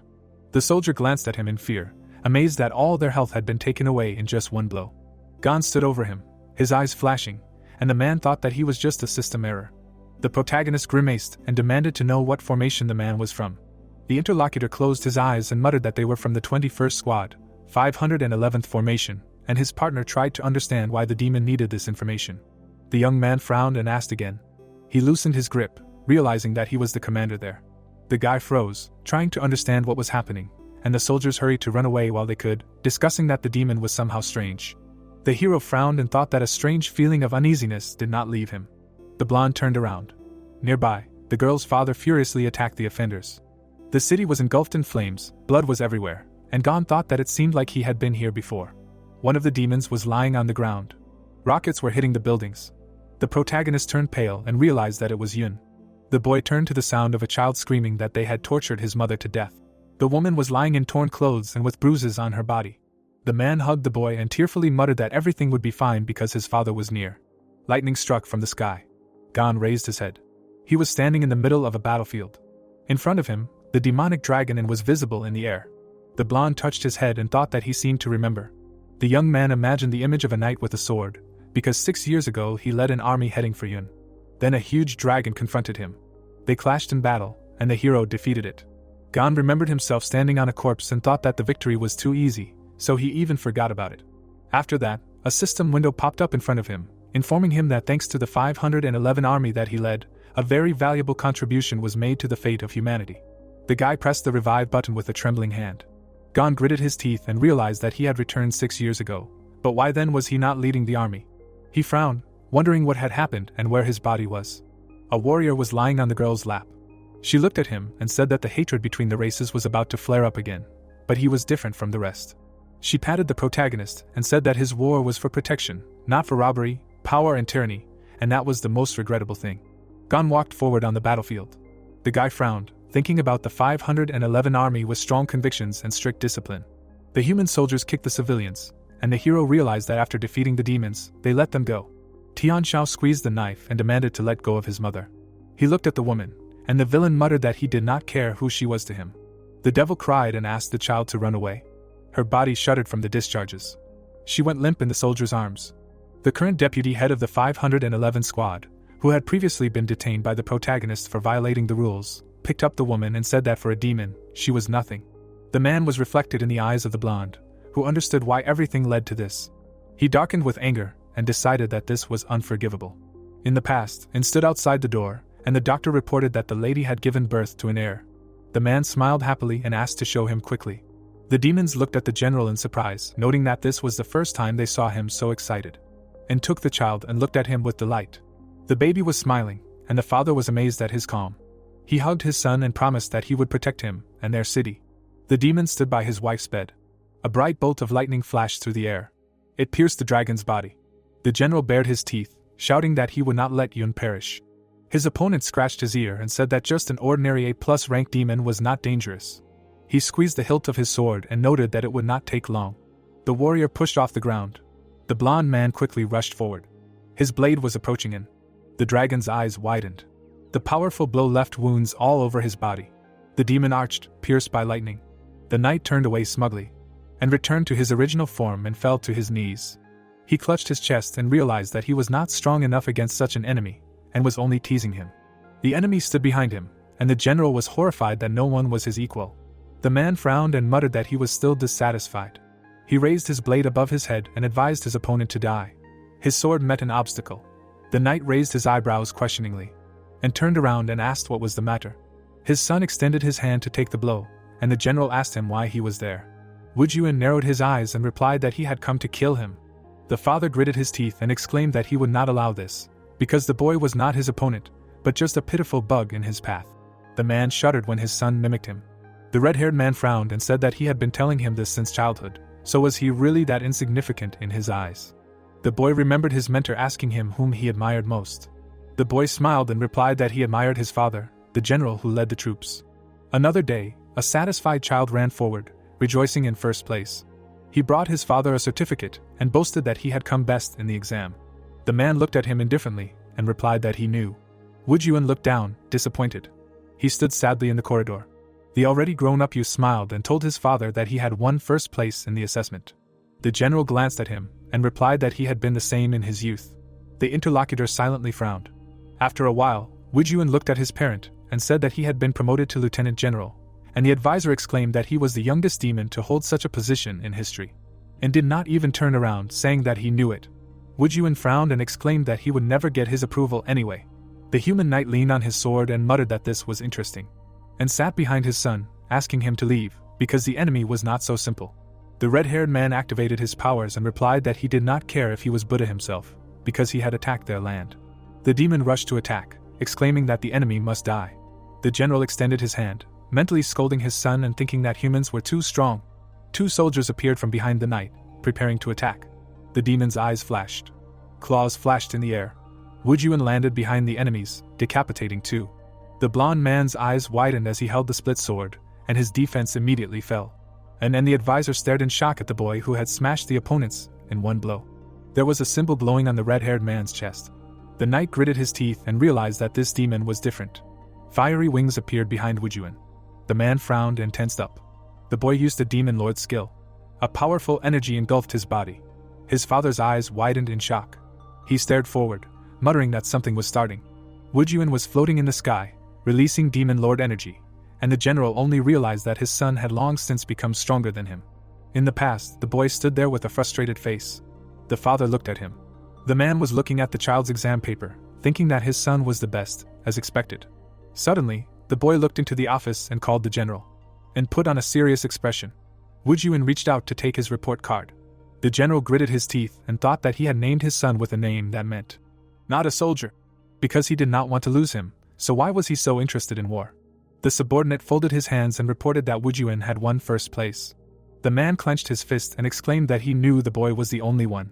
He became serious and added that this did not suit his plans. The soldier raised his eyebrows and thought that every time the general heard that his son had achieved success in military affairs, he was upset. And looked down. The man was sitting under a tree near his wife's grave. His face was sad when he asked if Wu Juan liked the dangerous path. The general smiled and told his wife that their son was a genius who had won first place again. He lowered his head again and muttered that he had already said that he would be cool with the army, because the boy would be fine at home. And hunched his shoulders, not understanding why his son had left so early, and now he didn't know how to treat him. He imagined Wu Juan's face, thinking that he should have a safe and happy life, but how wrong he was. At this moment, the red-haired man swung his sword and used Dragon Roar. The opponent gritted his teeth and extended his sword. A powerful blow fell on him. A bright light illuminated everything. The ground under his feet cracked. Wu Juan was floating in the sky on wings. He frowned. The knight stood in the smoke, leaning on a large sword. He grinned. Then he laughed and exclaimed that a truly worthy demon had finally appeared. The boy squeezed the handle of the blade and asked him to show his whole self. The warrior took the weapon away and offered to play. An's eyes widened in shock. He looked at his opponent and thought that he had seen this weapon on the map before. Wu Juan assumed a fighting stance and agreed. The general extended his hand to the man. The man's eyes widened as he recognized the sword that could cut through anything. The blonde swung the blade. His opponent's eyes widened. The red-haired man froze as he felt a gust of wind. The building behind him was cut through. It collapsed, and the armor on the demon began to evaporate. Lu and Ning stared at him in shock. The two turned to the side. Wu Juan's eyes widened and his mouth opened in shock. In front of him stood his father, who said that he was wrong. The young man raised his eyebrows, hearing what the man had forgotten to tell him all this time, and smiled and declared that his son was his greatest source of pride. The boy cried, denying what was happening.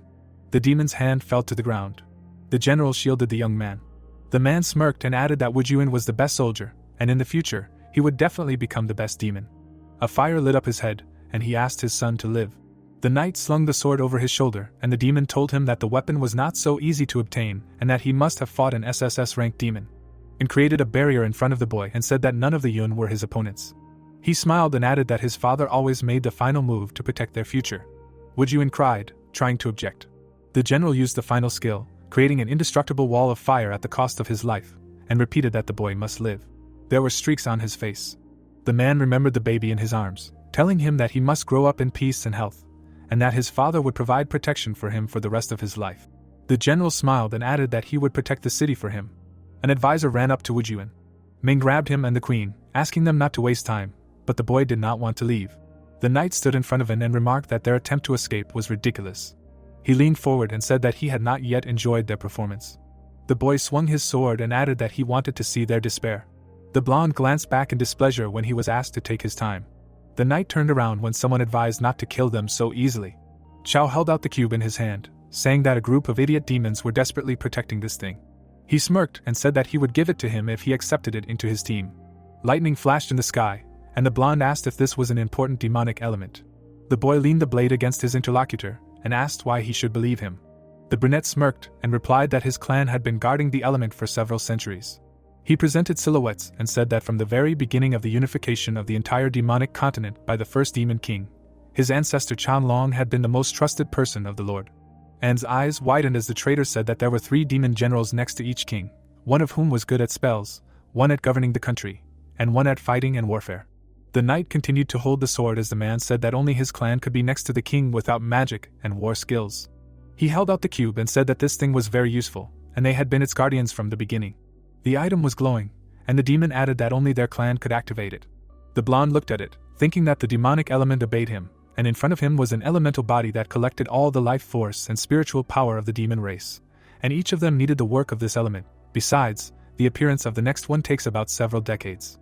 Chao smiled nervously as the interlocutor clarified whether he would really give it up so easily. The man frowned and shouted that he was not a complete idiot. Lightning flashed above him. The demon's eyes widened. A bright light appeared, and then everything shook with thunder. Chao trembled and apologized. The cube fell to the ground and bounced off. The man grabbed his head, muttering that he just wanted to live, but he was too weak and had no fighting ability or inclination for military affairs, and would even die under the power of this demonic element. He sat on his knees, telling how their clan had never been very popular. Although they were generals, they were the very last. Lu cried and shouted that he was crazy, because this man killed their comrades and friends. She frowned and exclaimed that he even killed his younger brother with his own hands. Nearby lay Peng's severed head. The knight looked to the side questioningly. He kicked the limb and asked if this fat man was really his brother. The man kicked the head. It rolled to Chao's feet. The man bared his teeth and exclaimed that he deserved it, since no one asked him to fight. He held his ears, muttering that they weren't enemies with humans to begin with, so why start this war in the first place? Chao looked up and asked if he was right. The blonde laughed, throwing his sword over his shoulder.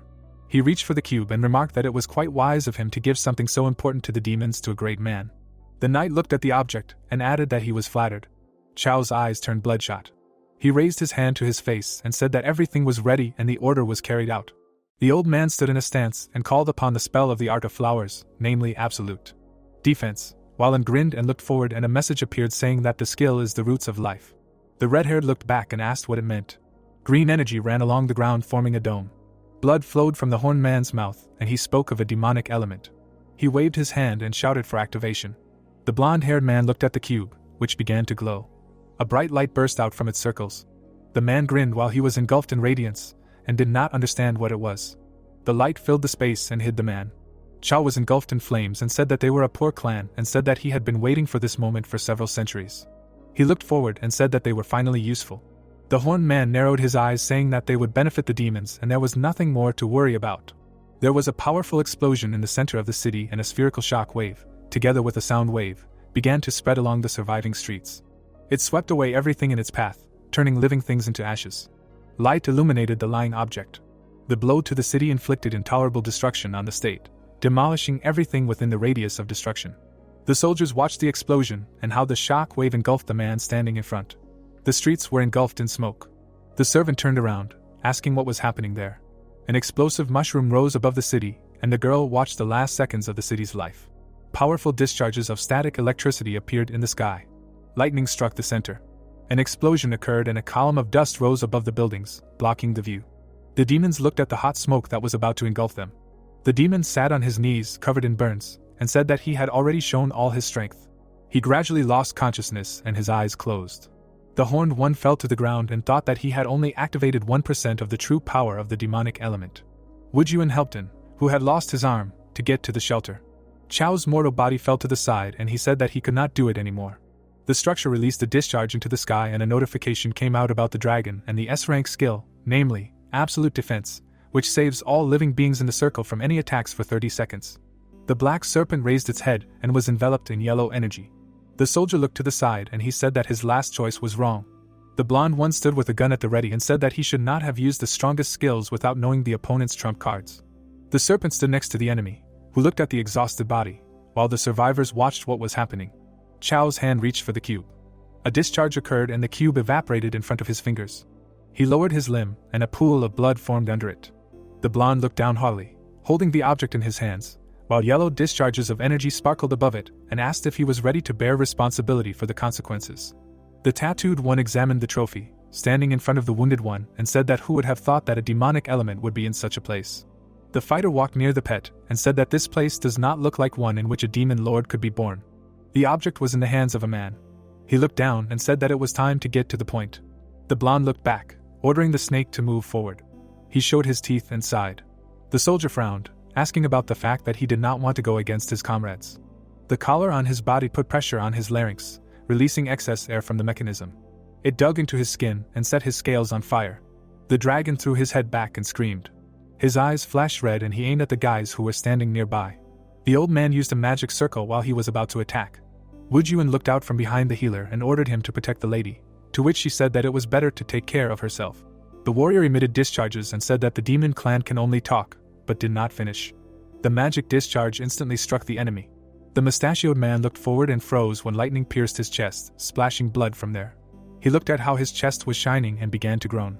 The fighter stood behind, holding his hand in the wounded old man, and said that now he will show him what a real battle is, and appeared behind him, who was about to strike. The opponent intercepted the hand, quickly reacting to the attack. Glasses appeared on the man's face and a notification appeared that protective glasses give plus 50 to the strength of the spirit, and during the fight he receives information about the characteristics of the enemy. A research circle appeared on the enemy's face and it showed the strength of the creature. The soldier smiled and said that he had 1,484 strength, and 1,456 physique, noting that these were not particularly high indicators. But he was very proud of them. A mad smile appeared on his face, and he said that in this case they would start with strength. He took his hand and the armor fibers tore, falling off in pieces. The demon opened his mouth wide, screaming in severe pain. The blonde waved his hand and his face showed that he was pleased with the sadism. He looked to the side, noticing the flying bud. Wujun appeared next to him, preparing to attack. The man's face was illuminated by bright fire. The red-haired man made a powerful cut and became wary. He watched as the soldier was engulfed in flames and a notification appeared stating that the enemy's characteristics were available to him. The man examined the demon and studied the characteristics. He put his hand on his jaw and said that who would have thought that the demon lord would be here, noting that the speed indicators were very high and more than 2,000 points. This is very good. Wujun looked back and grinned. The blonde man appeared behind him and said that he thought that he was the fastest demon. He swung his leg, preparing to strike. The guy made an attack and the opponent flew to the side, leaving a bloody trail behind him. Blood flowed from the demon's mouth and he struck, throwing his opponent further. The horned one lay on the floor and exuded yellow energy. The man stepped on his foot and suggested slowing down his speed. He pressed on the body of the exhausted creature and then screamed while blood flowed down his chin. The blonde man looked down, asking that they thought they could stand up to him, right? He spread his hands, holding a gun and said that their characteristics were several times less than his indicators. The wounded watched as magic gathered around him. There was a huge explosion and Wujun froze, not understanding where the pressure went, while he said that none of them even closely resembled him. The shadows of the creature appeared in the smoke, and he asked what was going on. An army appeared around the people and a notification came out that the Thunder Shadows, S-rank science, which consisted in the fact that when lightning appears, he can copy it and transform it into a shadow and each such unit has the perception and strength of the owner. The old man looked at the approaching threat, being wounded and did not want to die. Bingy was held by the face, and he said that he often thinks. The cat looked away and he asked that if they were so weak, then why were they still alive? The shadow lifted the girl above itself, while she held on to his hand. The soldier looked forward and frowned, saying that he later realized. The tattooed man strangled the kitten with a rope. Foam poured from the animal's mouth and the body trembled. A mad smile appeared on the young fighter's face, and then he understood why they lived. Shadows surrounded the wounded and a notification about the ability came out. The red-haired girl held the killer's hand while he said that they lived to satisfy his needs. She sat on her knees exhausted while the copies approached the helpless squad. The girl looked at the floor and said that there was no more hope. A foot hit her in the face, and the body fell to the floor, and stood around the wounded allies and said that they lost. He walked forward, saying that he was very sorry. The horned one bared his teeth and said that they would die together. The shadow looked at the demon and said that he did not expect anything else from the state protector. He took a step forward, saying that it was all pointless. The soldier's gaze turned to the side. The demon looked to the side and froze, falling into a stupor. The shadow held Wujun and he asked, "This is the son of the other one, right?" The fair-haired one put his hands in his pocket, saying that he could either let him go or kill him along with the general. The copy's eyes were shining and he said that if he kneeled down, he would be let go, and grinned and was furious, while the red-haired one said that he was a brat and his father would never kneel, but did not finish. The clone pointed his finger forward and said that he could think twice, because it was the other one's choice. The horned one lowered his head and grinned, being confused. The general fell to his knees in front of the man. He lowered his head and begged for mercy. Wujun burst into tears and called out to his father. The blonde looked to the side and called out to him, asking if he wanted to ask for his father, saying that he could let him go too. The redhead frowned, shouting that he was an animal. A smile appeared on the soldier's face. He said the number 10 and the sword pierced the left side of the man's chest, which the fighter watched in fear. The boy tried to reach his father, while another clone held him. The corpse fell to the ground and he said the number 9. He cut off and second limb and said 8. Tears ran down the blue-eyed man's cheeks. The man struck again, saying the number 7. Wujun knelt down. Tears were dripping from his face, while he trembled and begged to be let go. The red-haired woman watched as both fighters knelt. Tears ran down her cheeks and she clenched her fists tightly.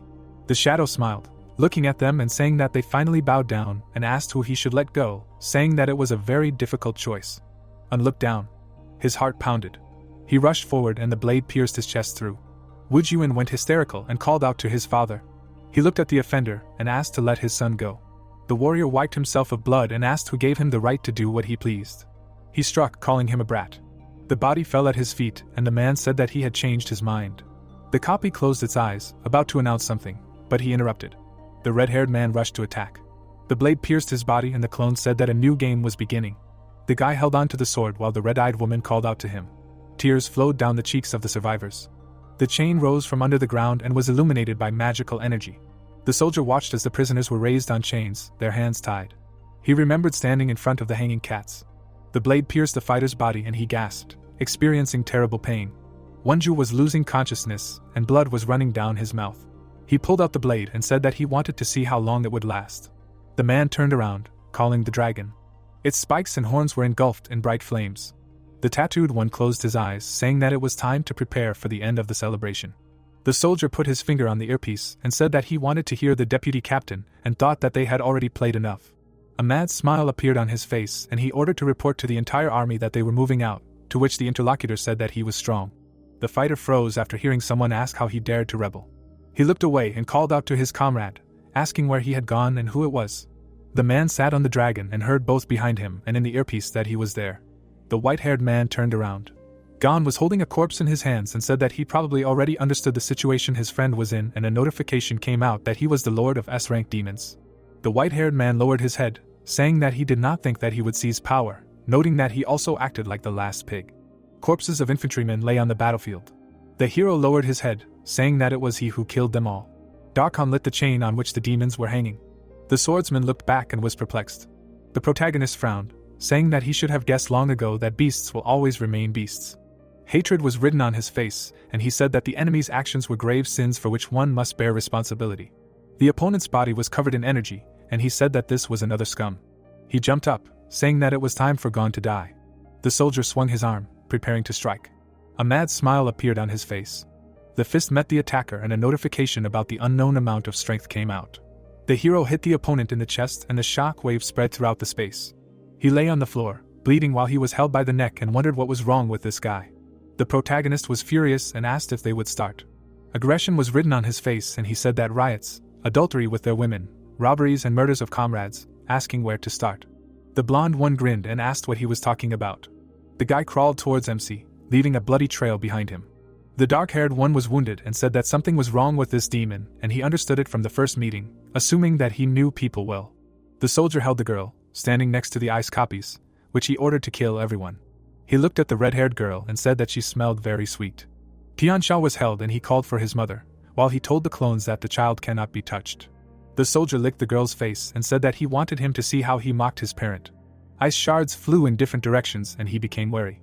Gon stood next to the green-haired man, striking an ice copy. The man grinned, saying that there was another demon here. He sent the ice forward, offering him a taste. An ice puppet of enormous size appeared in front of the hero. The enemy smiled, saying that this creature contained half of his blood and strength. The protagonist rushed to attack, while he said that he was finished, but he finished and a notification appeared about the activation of a D-rank skill, faster than the wind. There was a powerful blow, and the ice block was scattered. It broke through the hole in the puppet. The dark-haired man frowned and screamed, being scared. The hand hit him on the cheek, and his face was deformed by the force. He threw him forward and the foot soldiers flew to the side, and the system showed a message that he successfully used the crushing blow, and received 500,000 experience points. The white-haired man looked ahead from under his brows and a notification appeared about leveling up and an unlocked S-rank skill, which is the ability to copy the skills of opponents. The offender's health bar ran out and he died. He looked down, saying that it was time to find out the truth. Gon held the fighter by the hair and asked what happened to his army. People were at a wedding and he said that initially the 511th squad was led by Feng, the deputy was Manhwa. But about half a month ago the deputy held a banquet in honor of the engagement. The partners looked around and he said that it was that day that they decided to act and the captain was not present at the banquet that day, which gave them a great opportunity. The girl was tied up while the guy was lying on the floor out of his mind and he said that while everyone was drunk, he and his partner snuck into the deputy's camp and tied him up, and then told him that they wanted to frame the captain. Allegedly he was taking bribes, noting that he had already taken all the documents, and it was better for him to sit quietly so that things wouldn't get worse.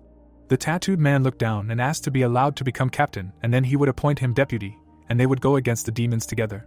The guy was lying on the floor and asking if they had gone crazy, because it was against the rules, and she said that the deputy had no brains and refused to go against the captain.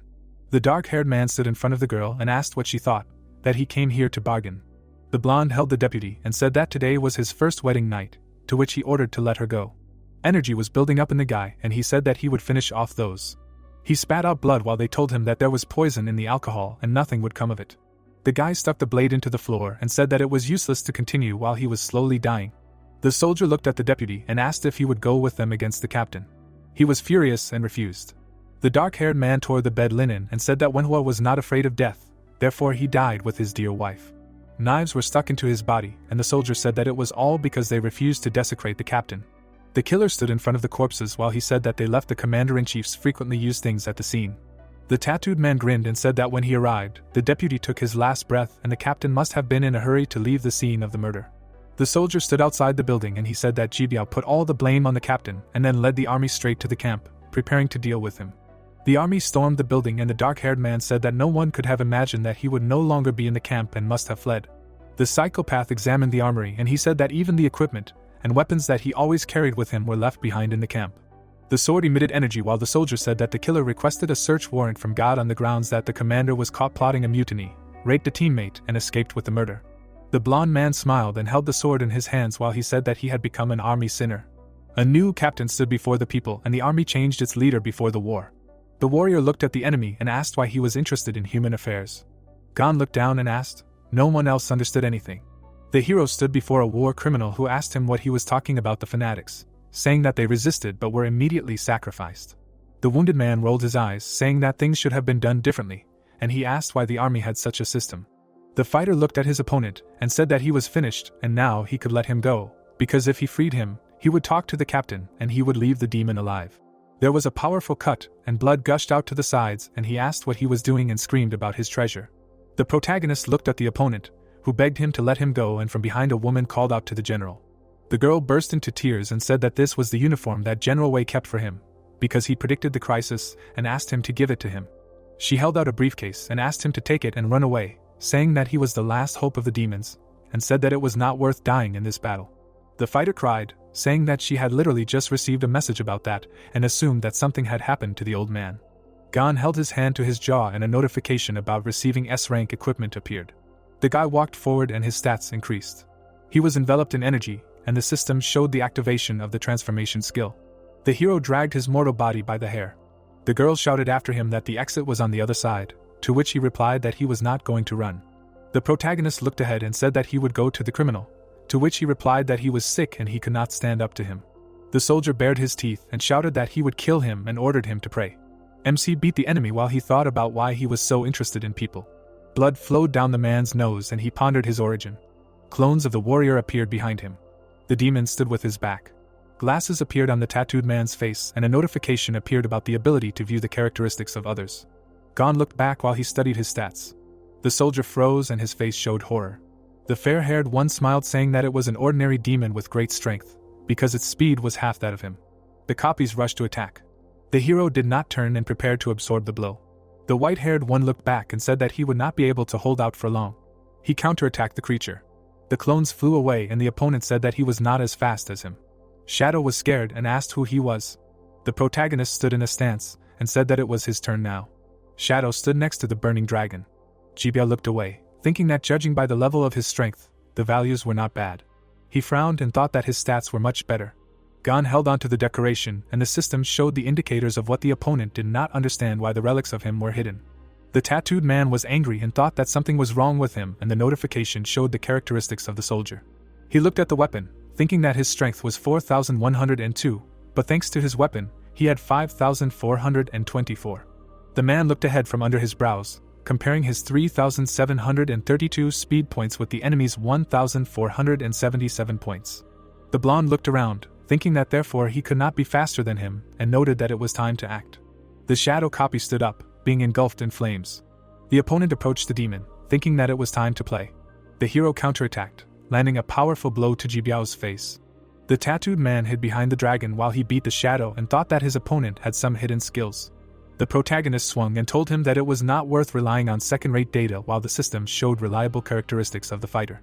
MC attacked the face, creating a small shockwave, and he had a hidden attribute, namely the title of the Demon Lord, and all of the characteristics get an additional one-time bonus, and cannot be detected, and he asked what he thought that he was seeing everything.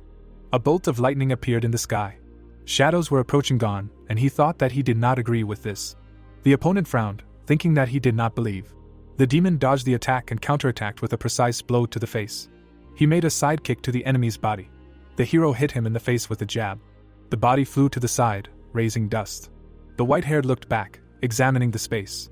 A shadow appeared in the spreading dust and stood in a stance. Ji Biao was furious and said that his speed was not comparable to his. The protagonist appeared behind the stunned opponent. There was a powerful blow, and the helpless body flew up, turning over in the air. The tattooed man stood behind the shadows and thought that it seemed that he did not see the true characteristics of the other. The copies began to turn into electric discharges, while he thought that it did not matter what kind of hidden skills he had. The fire clone appeared next to Bingy and said that in the end, he had his comrade in his power. He stood next to the girl and called out to him, saying that he had the demon's mistress. The shadow grabbed the red-haired girl by the neck and a mad smile appeared on her face. Woojun grinned, watching what was happening, and said that it was impossible to defeat him and asked why he used such dirty tricks at all. The clone tightened the chain, cutting off the demon's oxygen, and aggression was visible on his face. MC walked forward and said that they knew such tricks. The man's face showed anger, and he shouted that everyone present was finished. Energy ran along the chain and the red-haired man screamed, demonstrating unbearable pain. Ji Biao stood with his back to the unconscious demon. The copy held Bingy and continued to strangle her. The clone stood near the prisoners. The military man frowned and called him to attack, asking if he had lost his desire, and the system showed the characteristics of Gon, and then the opponent's indicators. The man showed his teeth, asking that he was not strong. The hand pulled the sharp chains. Woojun grinned, experiencing pain, while he said that although the hero was fast, he was not alone. The shadow held Bingy by the hair, and if the protagonist began to save one, the opponent would instantly kill the other. MC frowned, being dissatisfied with the situation, and was asked what he would choose. Liquid dripped from the trembling fist of the savior. He rushed to attack and his eye flashed red. The clone bared his teeth, saying that he really ran. Woojun looked ahead from under his brows and ordered him to save the lady. The white-haired man pointed his fingers at the enemy. 2 fingers crashed into his nose and a small shockwave occurred. The red-haired man froze and was stunned by what was happening. The body flew to the side with great force, raising a cloud of dust.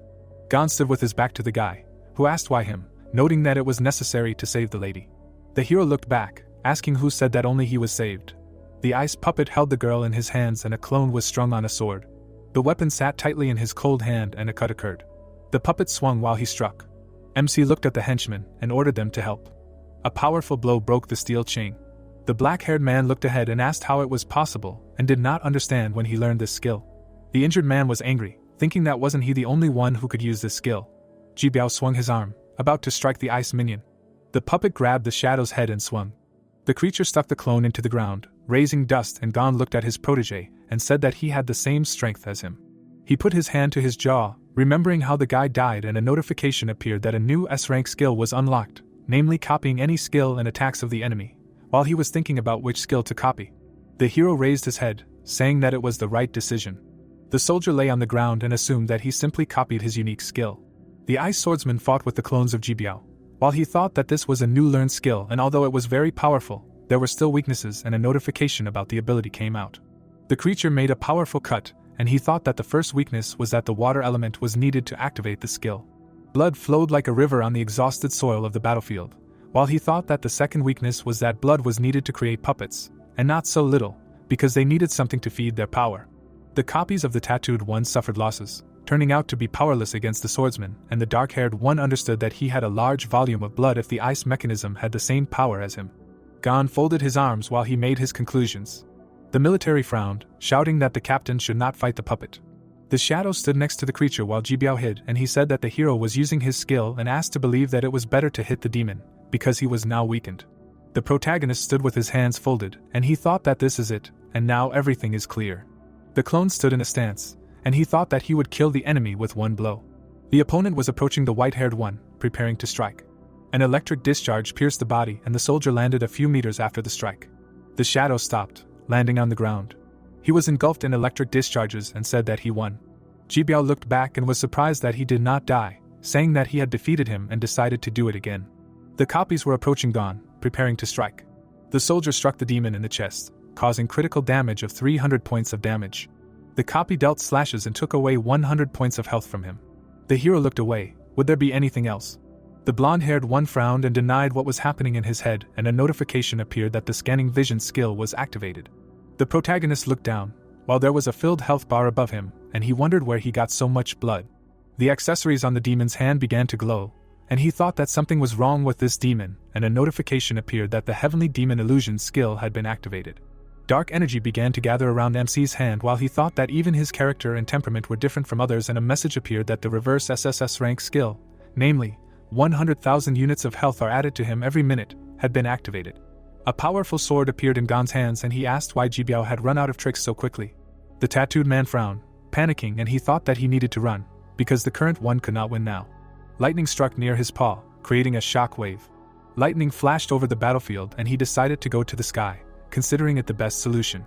The copies were standing in the crowd and he thought that there was enough thunder in it, and he could create many clones, and then he would not be able to defeat him alone. The hand held the blade, releasing blood rust and a notification about the activation of the skill of the ice blood puppet, and the countdown came out. Gon kept his fist clenched and said that he relied on his ward. The horned one stood next to the survivors. The black-haired one watched the hero, thinking that he should have guessed earlier, because he was too worried about the problems of people. The wounded one trembled, testing the guard, realizing that in addition, he knew all the skills of the captain. The hero held a sword in his hands, hiding his face with a shadow from his hair, and he thought that the protagonist knew the abilities of people better than all of them put together, and realized that he was not a demon. MC frowned and said that rain, snow, or clear sky, it all didn't matter that much. The ice army rose from under the bloody soil, and he said that he had enough water in any case. The shadows showed discontent, and Gon said that each of the enemy's copies was at his fingertips. The demon closed his eyes, lowering his head. He spread his arms, while a large army stood behind him, and asked that he really thought that the truth could defeat him. The minions of both sides entered into a fierce battle. The shadow looked at the dragon and asked in a rude tone why he did not fight. The hero was next to the copy in an instant. The hand reached forward, releasing energy, and a notification came out that an illusion of a heavenly demon was created. He struck and brass knuckles were visible on his fingers. The protagonist showed an armed fist and said that he thought it was time for them to end this battle. Jibiao watched his opponent from behind cover. He grinned, thinking that now he did not have a single chance to win in a duel with him face to face. The man came out of hiding and thought about what he imagined he was capable of. The protagonist showed his fist while he thought about how the enemy had an extremely strong recovery ability. But when attacking, he still spent health and realized that MC was not immortal. He smiled, examining the weapon, thinking about how it was an SSS rank sword capable of accumulating energy and had the ability to defend, and noted that if he filled the surroundings with energy, he could solve everything in one blow, and the weapon was tied to his body, which meant it would follow him wherever he went. An ice monster appeared behind him. The blade pierced Jibiao's chest. His face was sprinkled with his own blood, and he grinned. A lightning bolt occurred and he disappeared, breaking the creature's ice sword. The bolt swept through all the clones. The soldier appeared in the crowd and knelt down. He frowned, thinking about how he could instantly switch between copies and that he would not be killed. The black-haired man watched what was happening and said that he understood what was happening, and noted that until the captain took the initiative, Gon would not be able to kill him. The ice soldiers destroyed the shadows, and he said that the ice puppet had a time limit. No matter how much blood the host had, it was impossible to create copies infinitely. A smile appeared on the face of the war criminal, and he said that he would lose, because Jibiao could not be killed. The hero strangled the copy and asked who said that he could not kill him. The military man looked down while he said that, as he had already said, he must be punished for each crime. The enraged opponent looked up and bared his teeth. The fair-haired man held a pair of huge scissors in his hands and begged her not to die. The cat lay exhausted on the sheet between the blades, and he said that he had not played with her enough yet. The protagonist was furious and shouted that everything would come back to him many times over. The boa constrictor sat on Jibiao's neck, and he said that all the pain he caused to the living, he returns to him. The copy looked at his hands and MC asked if it was good. The blonde grinned while the copy coughed up blood and asked how he knew about this. Gon held the clone tightly, saying that the participants in the coup d'état conspired to start a mutiny, raped women, abused children, and maimed their teammates. The illusion's head exploded, and he said that even death would not cover all of his sins. The military man held his head, screaming that it hurt a lot. The ice giant tore the shadow in half. The hero dealt a powerful blow, cutting the clone, and offered him to feel it all. He frowned and said that he would feel all the pain he caused to the living. The black-haired man opened his eyes wide, saying that he did not plan to kill the captain, but just wanted to mock him. Jibiao frowned, absorbing everything that was happening to his shadows. The captain leaned on the sword that was emitting electricity and thought about using support and strengthening, putting all his energy, and noted that he would soon be full of energy, because there was only a little bit left. The blonde-haired man grinned, saying about the SSS-ranked blade. Energy filled the weapon, and he was glad that he succeeded. He swung, saying that this blade would destroy the demon clan. Gon watched as the enemy fired a beam into the sky. The creature ran through the forest, jumping from branch to branch. A pink plant hid behind the green grass. A small beast peeked out from the bushes, examining the area. The soldier stood next to his partner, and asked if he had seen the thunder dragon, to which he replied that unfortunately it had run away. The long-haired one watched the soldiers who were looking for him. Foam sat on a log eating a cookie, while the beast was scared out of its wits. It bared its teeth, stood up, and hissed. The boy handed the cookie to the beast and asked if it wanted it. The blonde looked to the side and said that recently a war broke out between humans and demons for possession of a magic crystal and many people were starving. The guy looked at the treetops and said that he wanted the war to end quickly. The sword was filled with energy, and he thought that he had arrived. Jibiao raised the sword over his head, which emitted discharges of electricity, and said that this was a blade that would slay all demons. Gon watched as a huge beam rushed into the sky. The dragon looked at the hero, who stood on the battlefield. His hand stretched forward. He looked to the side and ordered the power to return. The blonde held the weapon in his hands and smiled. The sword broke and he was confused. The equipment fell apart into parts. The guy lowered the handle that was emitting electricity. The protagonist held the weapon intact and said that it had returned to its rightful owner. The captain was confused, asking how this was possible, and saying that he had tied the item to himself. Gon looked ahead from under his brows and thanked him for improving his blade. The man stood in front of the demon, and there were shadows nearby. The hero raised his hand with the weapon. He swung it and placed the blade tip on the ground. A vortex began to form around the protagonist, and copies of the enemy disappeared into the stream. Bodies evaporated, leaving nothing behind. A dome appeared over the devastation and illuminated the area nearby. Streams of energy rushed forward, twisting into a spiral. The black-haired man looked ahead and said that he understood who he was. The dragon stood in front of the guy and said that he had returned. Behind MC, he stood in the guise of the captain. The shadow dissolved and was scared. Illusion was kneeling while the other was standing. The particles of the enemy's minions were floating in space, and he said that the copies were disappearing, and the dark clouds, with thunder and lightning, were also dissipating. The ice monster stood in front of Jibiao, who was kneeling. He looked back, noticing a blade in front of him. Gon was holding out his sword and telling the enemy that the battle was over. The guy pointed toward the endless forest and asked if he saw where the demon had fallen. Foam pointed his finger at the dragon and suggested that they go there, to which he remained meaningfully silent. The dragon turned its head and he asked what it meant and suggested that he was pretending to be a dog. The young hero spread his hands and said that he knew that he was not a dog and asked who would even think that. The guy stroked the creature with his wing and said that he was his main partner, and noted that they say that many years ago dogs were also friends of people. The collar shocked the beast, and it growled in pain. Jibiao held his hand on his chest and ordered the animal to grab the guy. Gon turned around, saying that since there was no thunder, he was powerless. He put the sword on his shoulder and said that the opponent had nowhere to run. The blonde-haired man held the detonator in his hand and thought that the speed of the thunder dragon was estimated at 10,000 units, and the demon would not defeat the beast. The captain pressed the button and ordered it to follow him faster. The horns and spikes on the creature were engulfed in flames and it threatened to explode. The fire broke through the scales and he threw his head back, experiencing unbearable pain. A tear flowed down its head and the dragon's side. The hero was scared and called out to his pet, thinking that it turned out that a bomb was planted in it. Jibiao ran to the beast's head and ordered it to take off faster. The black-haired man watched as the dragon lifted the soldier and shouted that they had forgotten him. The creature took off and dust rose under the flapping of its wings. A group of fighters stood below while it flew away. The wounded psycho looked ahead and said that this was a clan of scum, and he would never come back here again, and was glad that at least he got an element. Ming watched them and said that the general's speed was about the same. Wu Juan looked at the warrior. He bared his teeth and asked what he was thinking about. The protagonist's face showed uncontrollable aggression. The dragon dived in the sky and he asked if MC would really let those go. He lowered his head and there was a destroyed city nearby. Gon became wary after someone said in his head that they believed him. The hero fell into a stupor and he said that there was nothing to worry about, to which he thought it was the voice of his dragon. Jibiao held his body and was about to break loose while the creature asked its owner if he remembered the game they played before. The soldier flew up in front of the creature's mouth and asked what it was doing.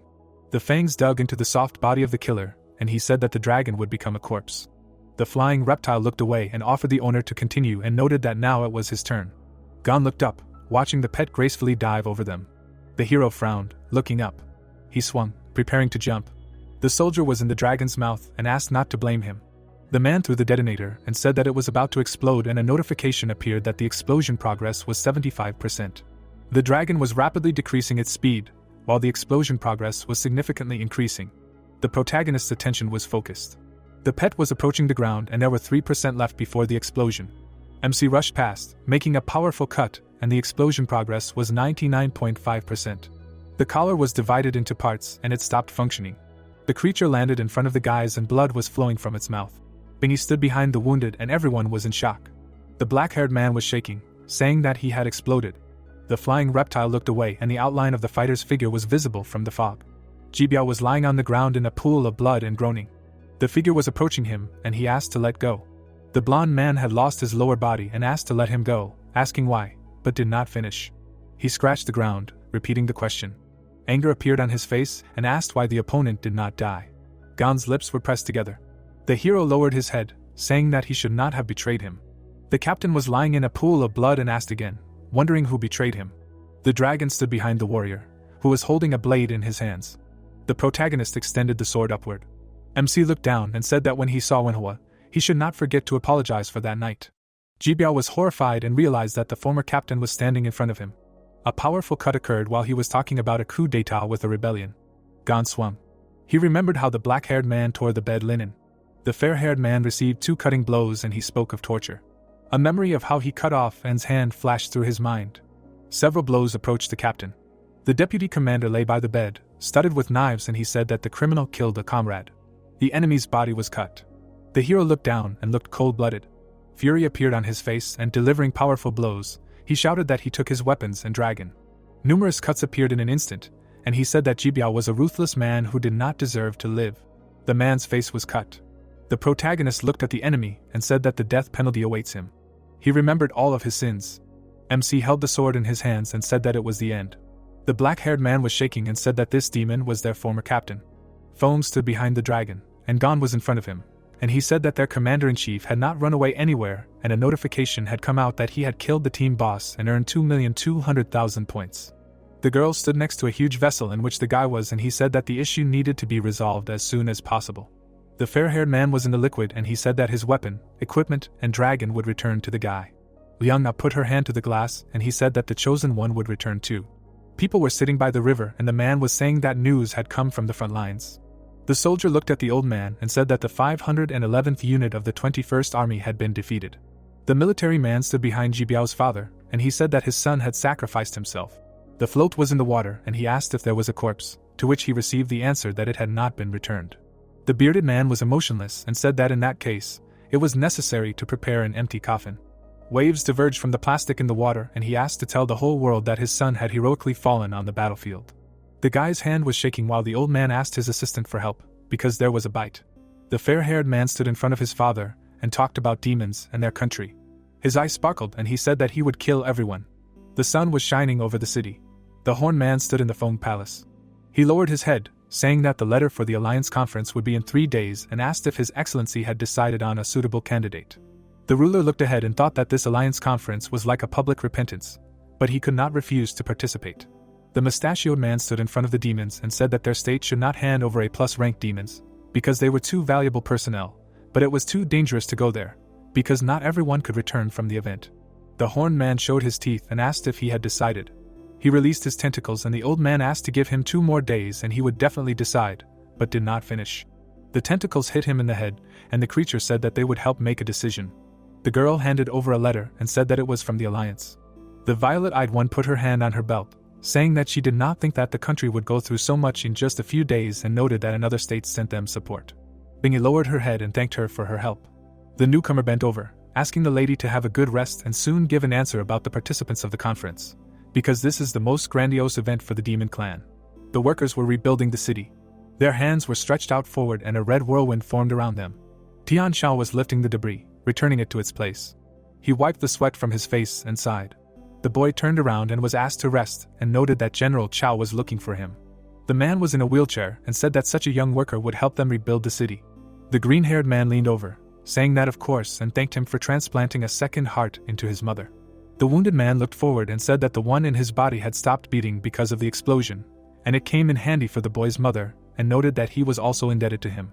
The general looked around, saying that among humanity there are both good and bad representatives, in general, as well as among demons.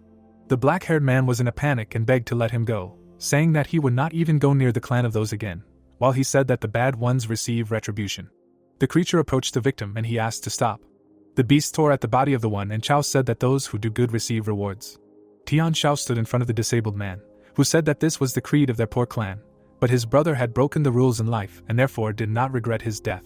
The wounded man became wary after he said no. The child lowered his head, saying that his brother used to be a terrible demon. The guy was focused and said that when people attacked them, the horned one did not care about his own health. The bearded man showed his teeth and ordered to go faster. He held a container in his hands and he said that he stood up for him and his mother, while the fighter warned that his heart would not last long. The blonde looked back and he thought that he then met Jibiao. The green-haired man watched as the man held out the container and ordered him to take it and then leave. The warrior looked forward and said that he would stay. Tian Xiao was horrified and screamed that he died for him and his mother. Xiao was shocked as he said that his brother was the savior. He looked at the destruction. The fighter lowered his head, saying that it was true. Tears came down his face and said that he did not understand his brother. The horned one looked down at the invalid, while he said that he was the same as when he was a child. The dragon sat on the fence, and he said that he was an important source for the country for the past 200 years of the state's existence, and the guy said that he was currently the most powerful demon, the hope of their clan. Ming held out an element, saying that by the unanimous decision of the 3 great demon generals, this thing can only be given to General Gon. The old man stood in front of the dragon and said that this could promote him to rank S and help him gain extremely powerful skills. The hero stood on the pet and asked him to keep it and asked why not use the element to restore it. He looked back, saying that he was going to leave the country, to which he asked again. The bearded man was furious and asked if he was joking, to which the protagonist thought that if everything continued in the same spirit, then no one would be able to kill him. He looked into the distance and thought that he should return to people as soon as possible, because otherwise they would begin to suffer from such changes and he could not imagine how his chosen one was now. He remembered all his allies and thought that he belonged to the human race, and they to the demonic, and they should not have anything in common and wanted to become a man after death, and the demons would not help him. A voice appeared in his head and the dragon asked him not to worry, because the princess was safe. The reptile looked at the guy and said that she would stay with him. MC smiled and said that it was good. The dragon looked at the city and asked where he wanted to go. Ming looked ahead and asked where he was. The wings stretched out. The dragon flapped while he tried to call out to the general. The red-bodied man's leg was bandaged. Wu Juan sat up in bed and looked down. He looked back. The mechanical arm was lying on the bed and he was asking what they had already said. When would the other prosthesis be delivered? And was lying with an oxygen mask and said that he was asking this question for the 3rd time and asked why. He looked at the ceiling and asked what about him. The redhead put on the hood and asked his father to rest. He was leaving the room and thinking that since he saw him, the demonic world had changed. The guy grinned, remembering the moments with Gon, and thought that he should have realized long ago that he was not a demon. The guy grinned. They stood with their backs to each other, and he thought that, unfortunately, this was a dead person. The sun illuminated the fields and mountains. The announcement was on the cliff, and it said that he would turn back into a human only if the guy was killed, and it was noted that suicide would not be counted. The dragon stood behind the guy and said that no matter how much he asked, he received the same answer. The protagonist put his hand on his jaw and said that his recovery ability also prevented him from dying easily. The white-haired man looked back, saying that if he could find another S-rank demon lord, he might still be able to die. They stood at the edge of a cliff and Gon said that he had only met him once, and only in the tower, and asked him to help him figure out a way to die. The reptile rolled its eyes, saying that of course, but he was a contract creature, so it would be a little weird to help him figure out how to die. The ledge began to crumble. The rocks began to fall down. The ground beneath the guy began to give way. There were many cuts and MC began to fall. The snake looked away, saying that he wanted to protect him from danger, to which he asked him to control himself and noted that he did not need to be protected. The dragon narrowed his eyes and said that he realized that he was going to die. An enraged bear was approaching the hero. A huge beam rushed through the animal's head, killing it instantly.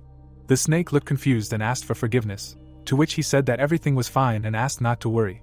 The moonlight illuminated the treetops. Meat was roasting on the fire. Gon was sitting in front of the fire, and saying that he had eaten too much. The hero took the sword and offered the dragon to eat too. A huge beam rushed from the sky. The protagonist looked into the cut, and behind him stood the pet.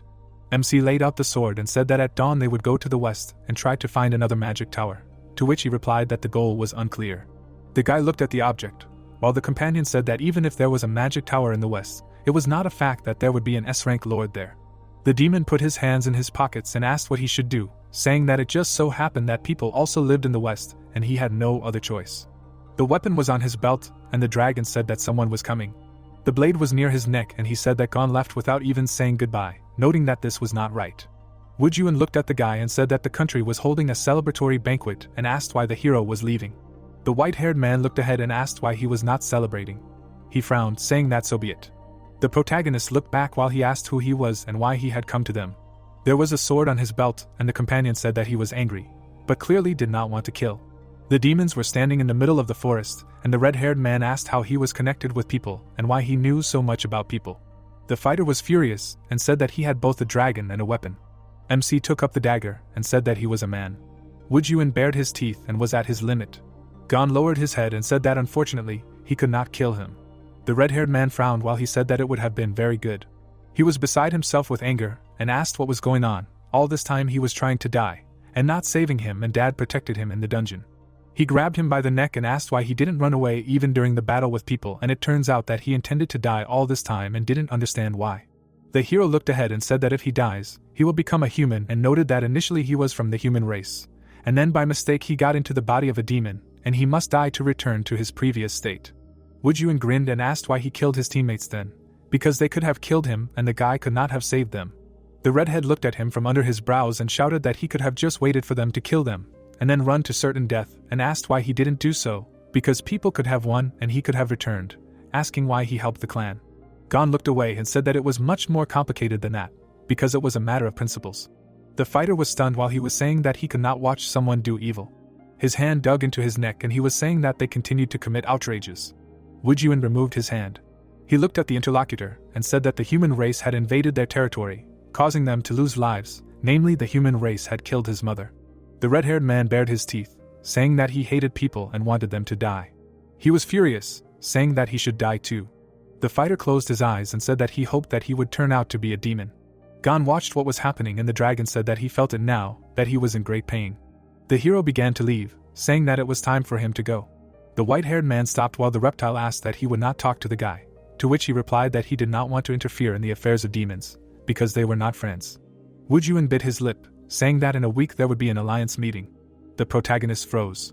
He lowered his head while he said that this was the most important event, in which 18 countries of the demon race would participate. The red-haired man looked back, saying that there would be a tournament, 2 demons would be needed from each country, and the strongest would be there.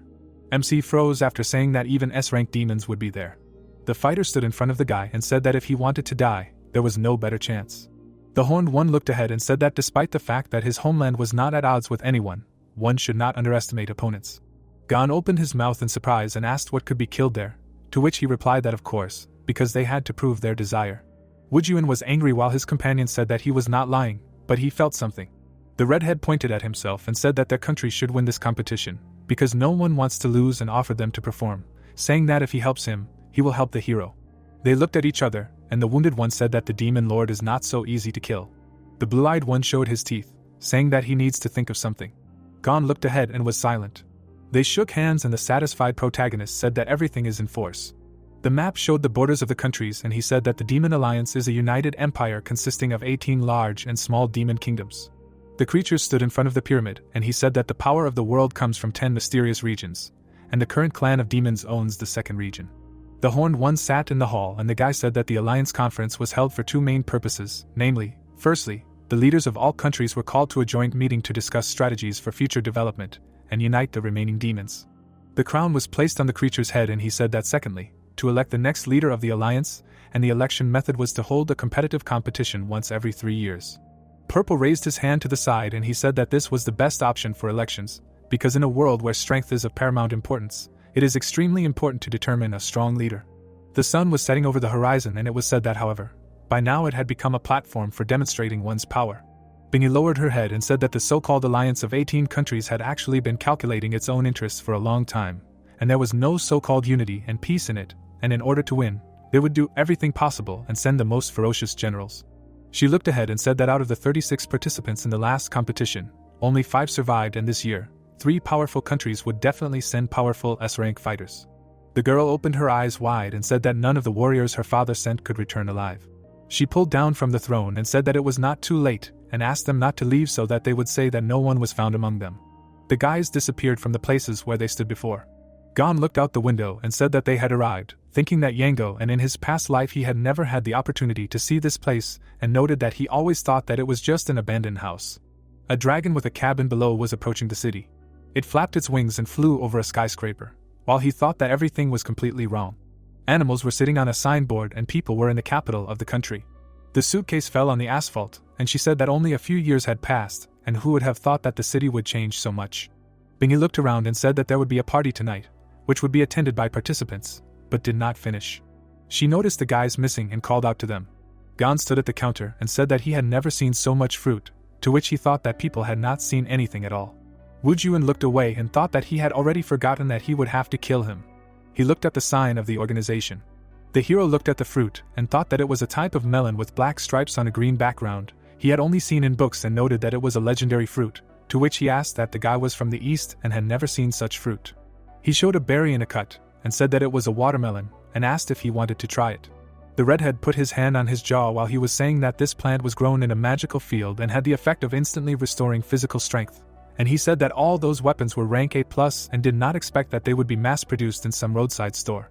He looked at the weapons and said that there was even an arsenal from Yungo. The green-haired man appeared after him and clarified that he was from there. The gunsmith smiled and said that their weapons were not as good as those in the Yango country, and no matter what aspects you take, be it national strength, resources, economy, land area, their country is superior to that in everything.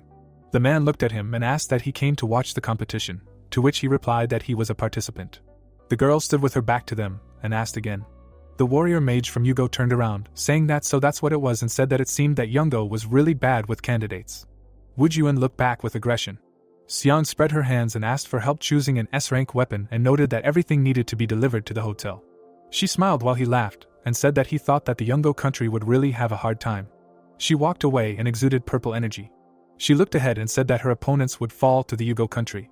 The red-haired man looked at his opponent and thought that this was a very powerful energy and guessed that it was an S-rank demon. People were walking on the top floor of the building. Binny walked ahead while he said that there were very arrogant people here, to which she replied that it was normal because they came to compete and therefore they needed to show themselves well. She presented a map and said that everything was very different from when the 18 countries meeting was first held, and in the past, the countries had roughly the same level of national power, so they behaved cautiously towards each other, and until now, only 3 countries, namely Yango, Lego and Yungo, had real power and voting rights. The winners of the past few decades have mainly changed between these 3 countries. The horned one stretched out his hand for the crystal, and she said that the strong will always be strong, noting that these are the laws, and the alliance competition stipulated that the winner can get the promotion stone, which is the fastest way to develop an S-rank demon. The man stood on the pedestal, and she said that at the same time, the leader of the winning country will become the commander of the army of 18 countries, will command the army of the alliance, and will receive the key to completion. In other words, the winner will receive S-rank representatives and national power, and the state will have the right to exterminate members and access to minerals in that place. There was a mark on the map. Gon froze and asked again. They stood in front of the skyscraper, and the woman said that this was the tallest building in the entire demon clan. The red-haired man stood next to those present, and wanted to say something. Xiang stood behind, and the man and the woman in a wheelchair asked that this was the Xiangla Hotel. The green-eyed girl narrowed her eyes, saying that they had come here again. They entered the building, and a group with Gon stood in front of the couple. Wu Juan grinned and said that he couldn't stand her and asked if he could finish her off, to which she asked him to calm down and not let her provoke him, because if aggressive behavior was recorded before the start of the game, he would be disqualified from the competition. The hero stood next to the couple and asked why they had come to participate, to which they replied that yes, and they were from the Yugo countries. He smiled and asked that if they met in the arena, then let them not spare him, to which she replied that she would try. The red-haired girl looked away and suggested that they go. The backpack flew off the girl's back and she fell into a stupor. She looked back and said that there were invitations in her backpack. The protagonist turned around and asked what kind of technique it was, and Wu Juan asked who dared to do this. The guy stood in a stance and asked to take care of his sister. He closed his eyes and magic appeared in his eyes. He exuded energy. He lowered his head and spread his arms. He stood on the floor and magical wings appeared on his back. The redhead was above the water. The guy opened his eye wide. The magician raised his hand and summoned a cloud.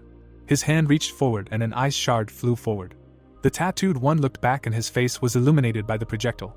The shock wave moved away from the magician and the block froze him until he understood how he was found. He saw the bud from above and became wary. The horned one folded his arms and was serious. The fighter looked at the offender, who was bursting into tears, and said that it was time to accept punishment, to which he said that he was also a participant and offered to simply return all the things and they would not cause each other problems. Gon held a wheelchair and told the girl that her brother was great, to which she agreed and he thanked those. The guys looked at them and Bingy said that without that they wouldn't have managed, and the guy said that it was a great technique and assumed that the other was an S-rank demon.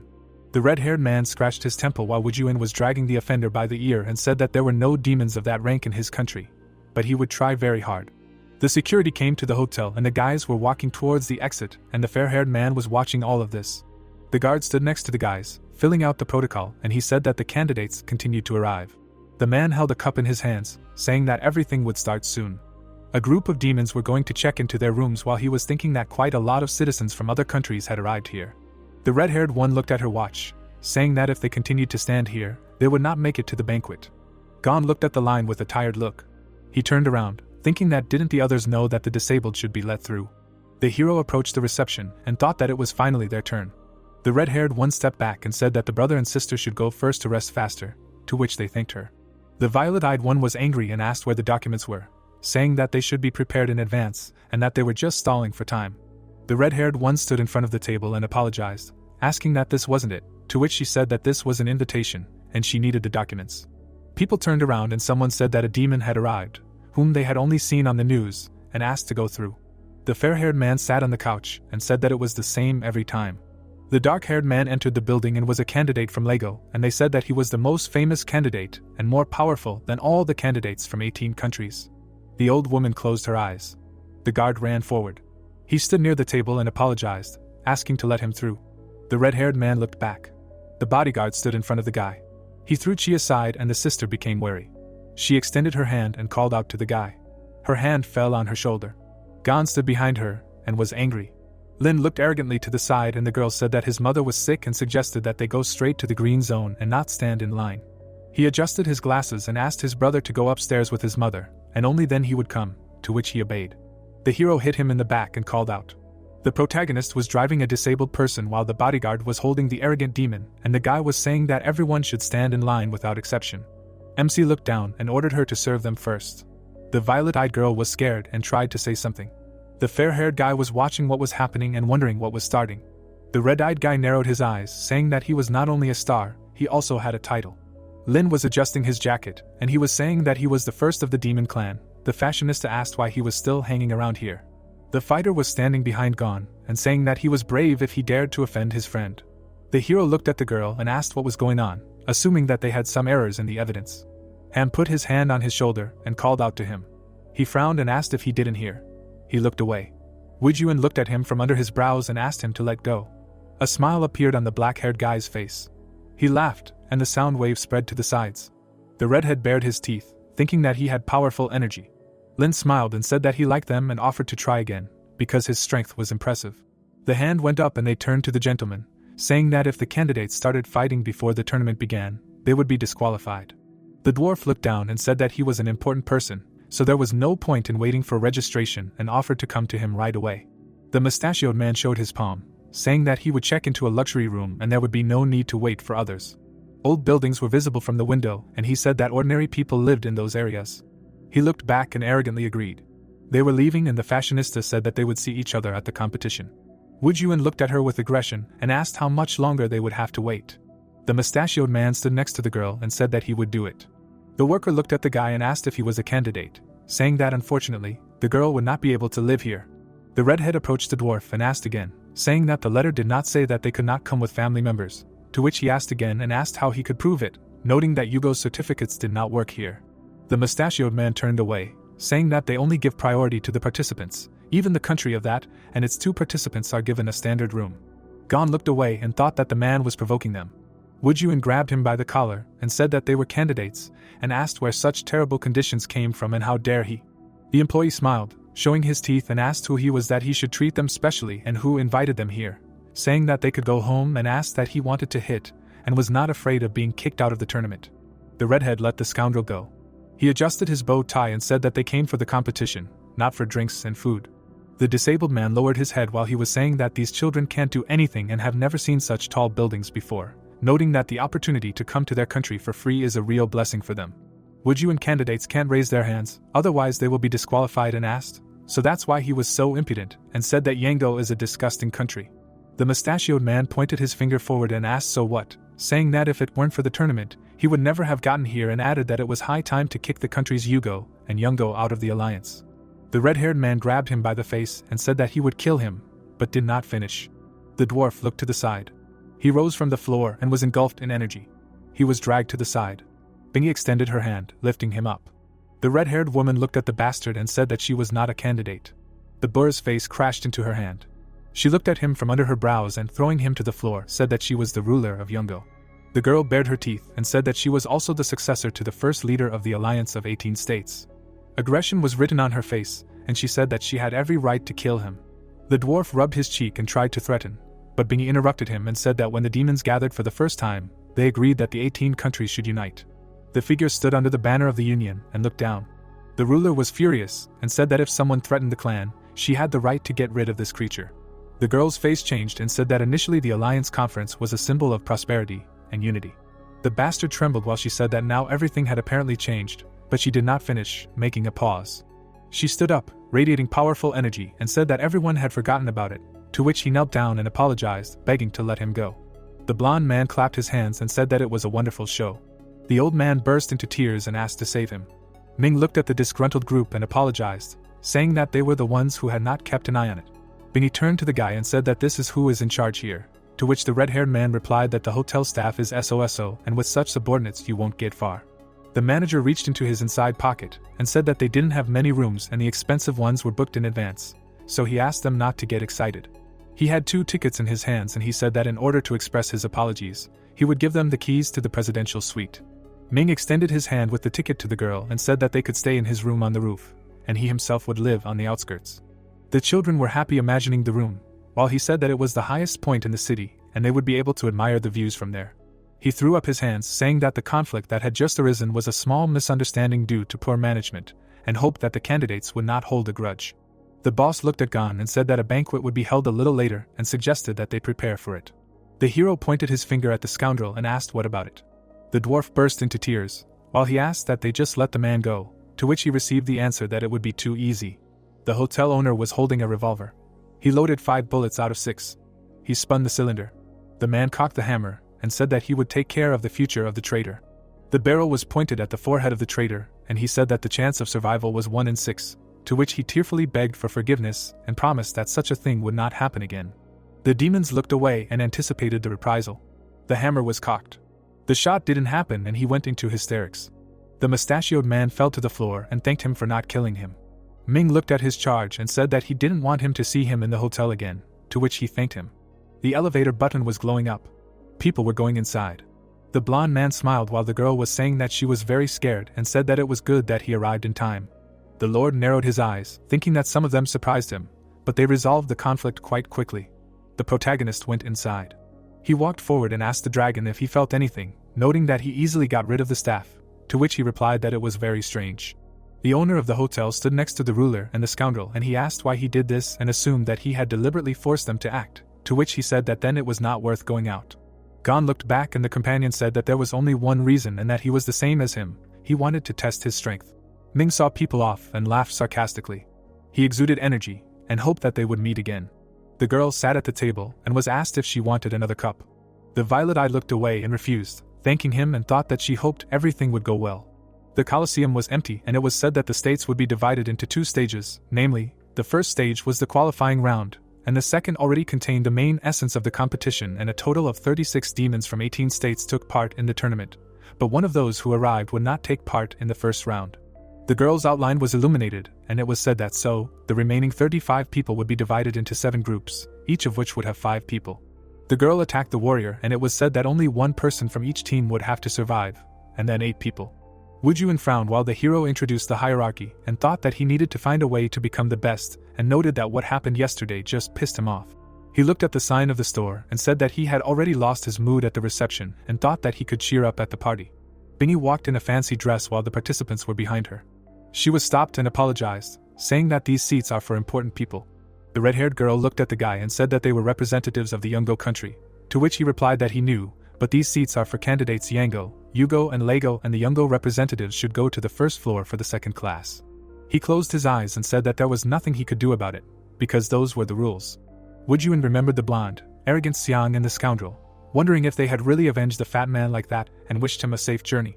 He looked at the alley and thought that he had stocked up on equipment and potions and did not understand what else was missing. He looked down and in the alley stood a burr who ordered the girl to give her everything valuable that she had, noting that all the security was now at the tournament venue, so there was no one to save her. The girl held on to her bag and said that even in the most developed country, robbery flourished. The bandit pointed a knife at her while she thought that if she had not found out that her brother was going to the competition, she would never have ended up here in her life, to which he ordered her to stop standing there like a statue.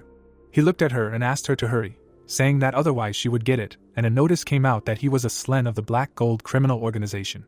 Her hand was covered in magic, and she thought that it was a pity that a person with the ability of stealth was engaged in robberies, and was going to just kill him. Her eyes sparkled and she noticed the guy. He looked to the side and she called out to Woojuan. The victim raised her hand and asked him to save her. Ham frowned and ordered her not to scream, asking if she wanted to die. Woojuan stood above and watched as he asked not to blame him for being rude. He struck him in the face. The redhead watched as the criminal's face flew to the side and asked that last time was not enough. He hugged the girl. The guy looked at her and asked why she walked alone in such places, to which she thought that he was very handsome, and also cared. She closed her eyes and thought about how she didn't even know she would meet him here.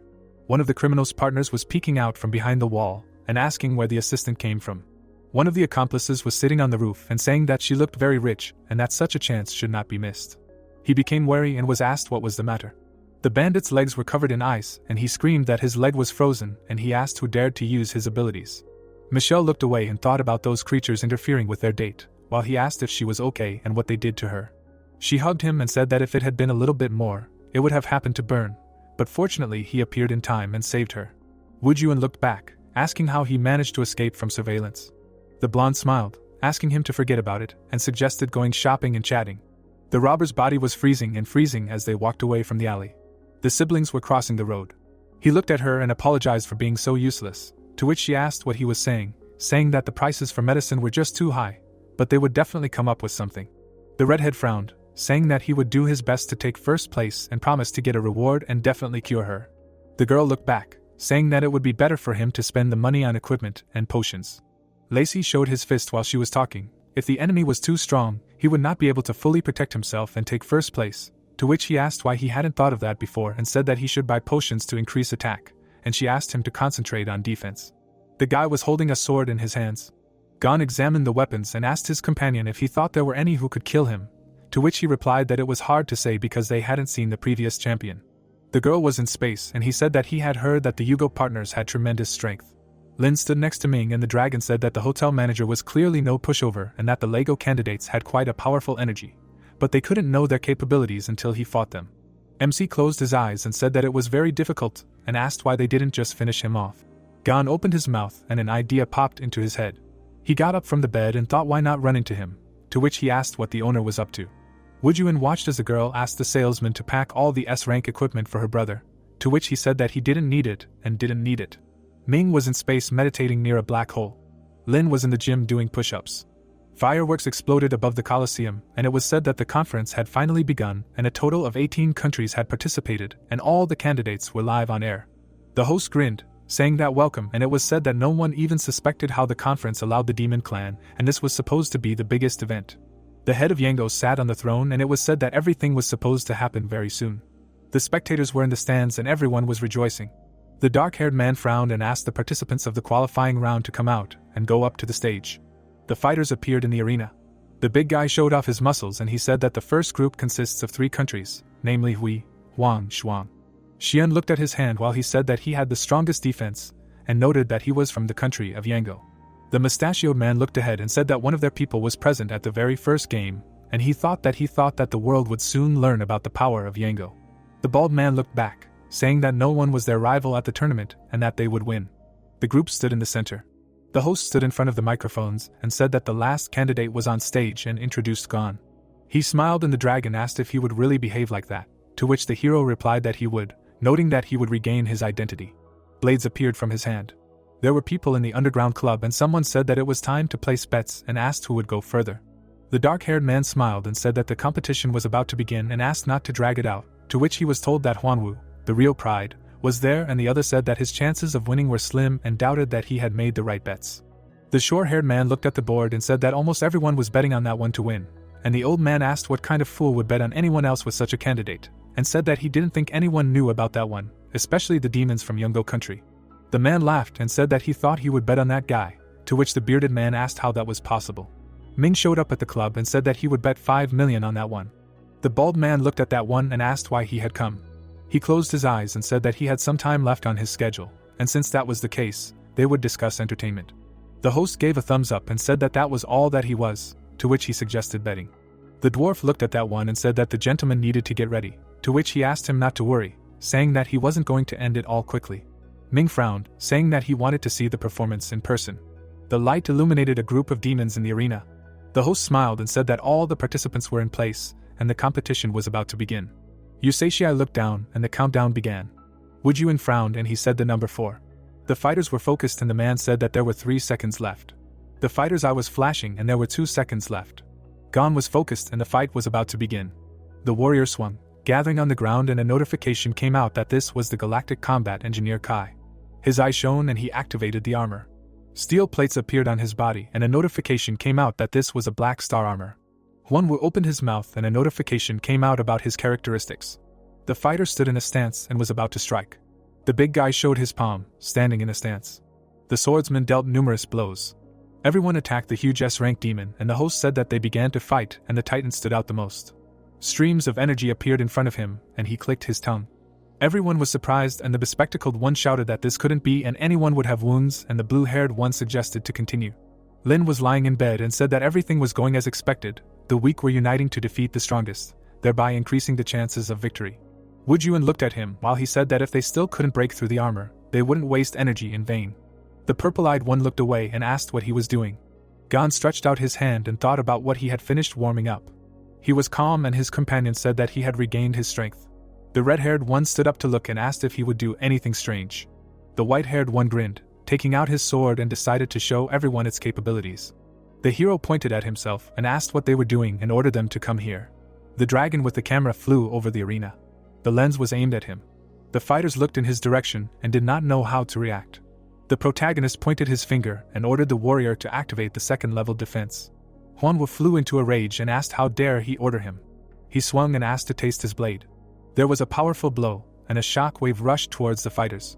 It covered the fighters and they received serious damage. Lin froze, feeling horror. The mustachioed man was stupefied by what he saw.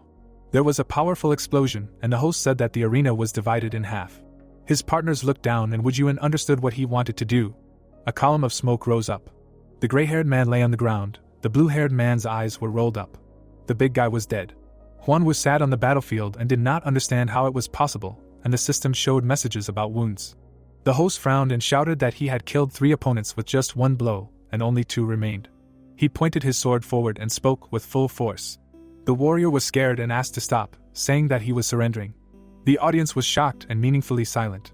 The mustachioed man was furious and asked how this happened, and the bald man asked how he could do such a thing. The demons in the club were indignant and asked why he gave up and did not understand why he gave up in the first battle.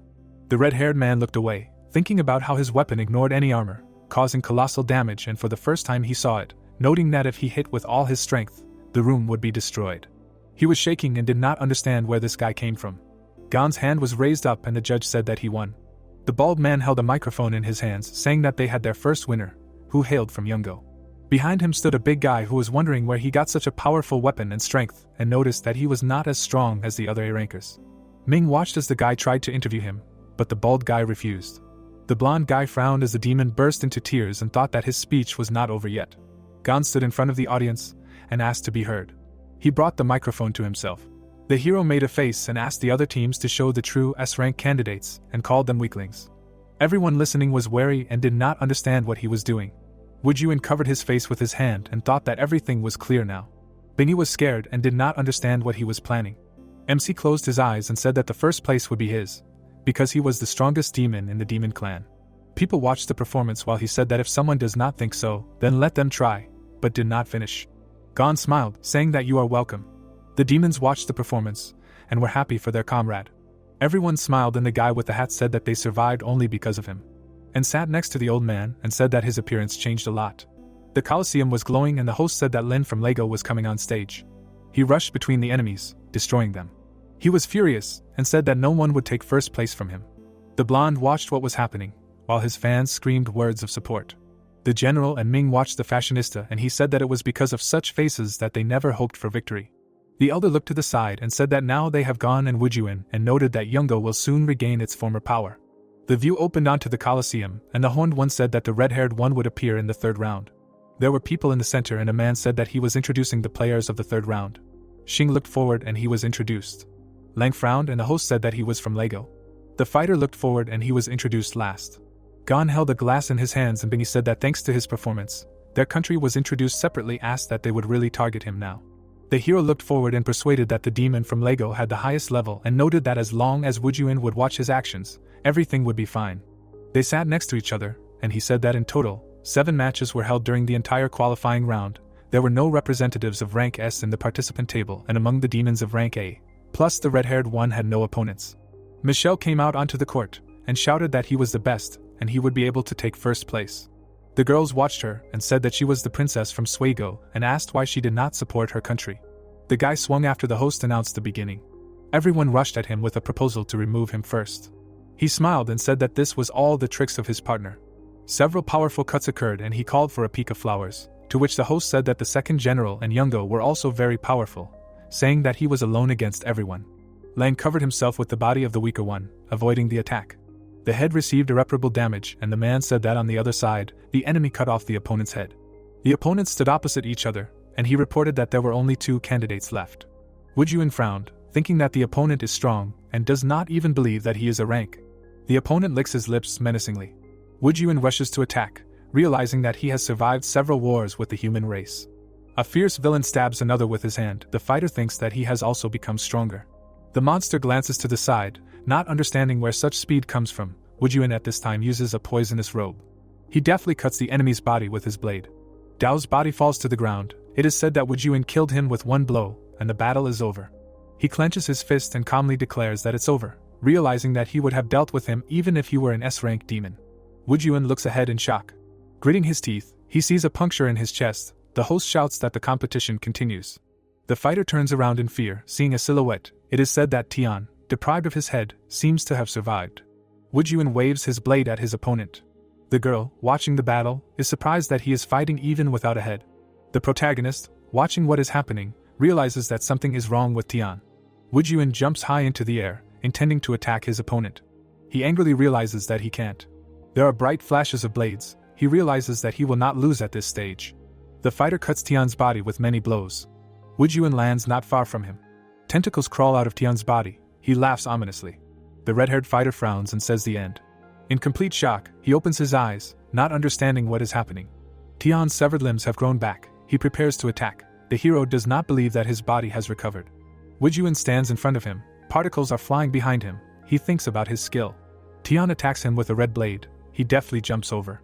Wujun rolls on the ground not far from his opponent. Wujun, sliding his legs and hands on the ground, realizes that the wound was serious, but for some reason he is still as powerful. Gon, sitting in the stands, watches the progress of the battle. Putting his 2 palms near his mouth, he shouts loudly that something is wrong with him. There is some strange energy in his body and he should not continue the fight. Blood flows from Wujun's mouth. He hears the cry of surrender. Tian, with many vines and tentacles sticking out of his body, approaches his opponent. Wujun wipes the blood, asking if the opponent really thinks that he will give up so easily. Gritting his teeth, he recalls the fight, saying that in any case, he does not want to experience the powerlessness that was that day again, and he will not allow anyone to hurt his father again. His eyes glow red. He adds that he will not let his people be harmed. Flames burst out of Wujun's chest. He furiously declares that in the future, only he will protect the city. His body transforms, a mask and armor grows. He claims that therefore he must become stronger, become number 1 and the best S-rank demon, or die. Tian with tentacles pulls his blade, hearing that the guy is not going to lose either. Wujun rushes to attack. In rage, he begins to use the Demon Lord's Dragon Breath. A powerful green beam makes cracks in the ground, rushing forward. The guy looks at the powerful explosions, thinking that after them, nothing will remain of the arena. A silhouette is visible among the clouds of smoke. They say that it worked.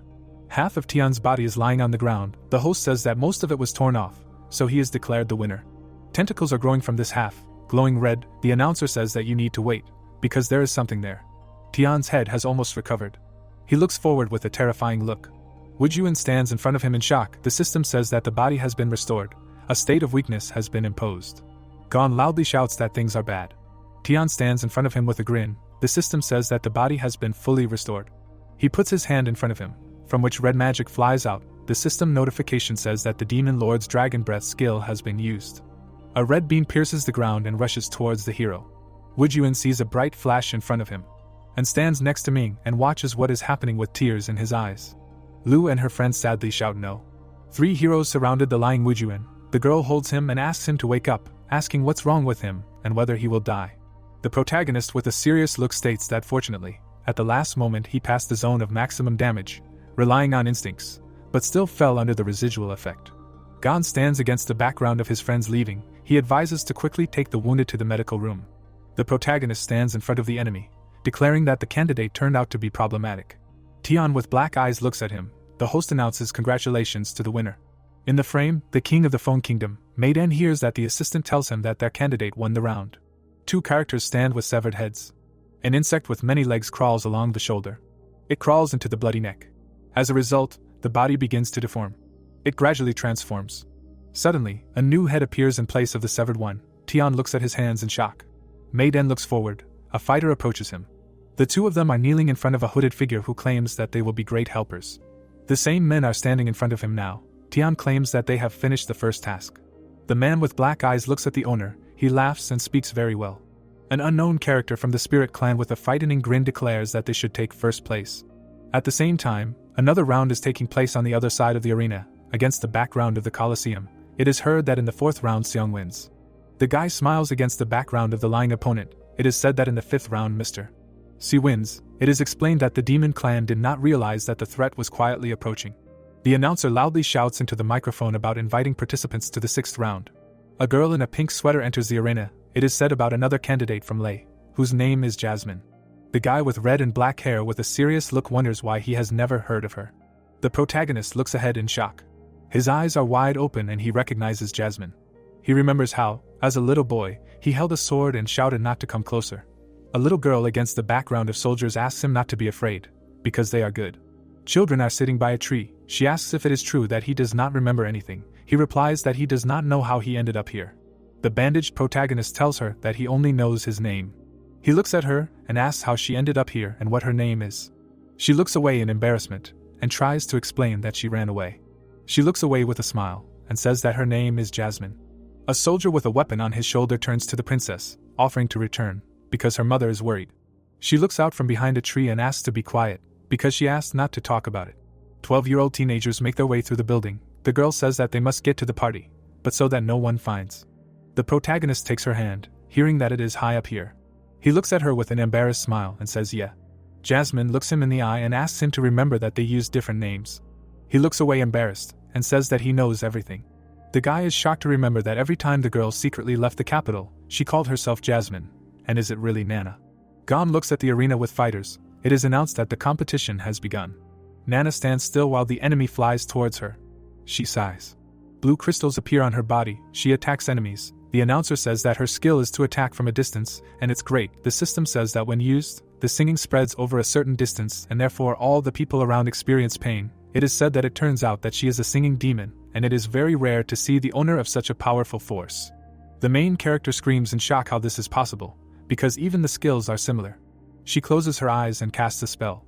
Jasmine flies above the ground. The host wonders if this is singing.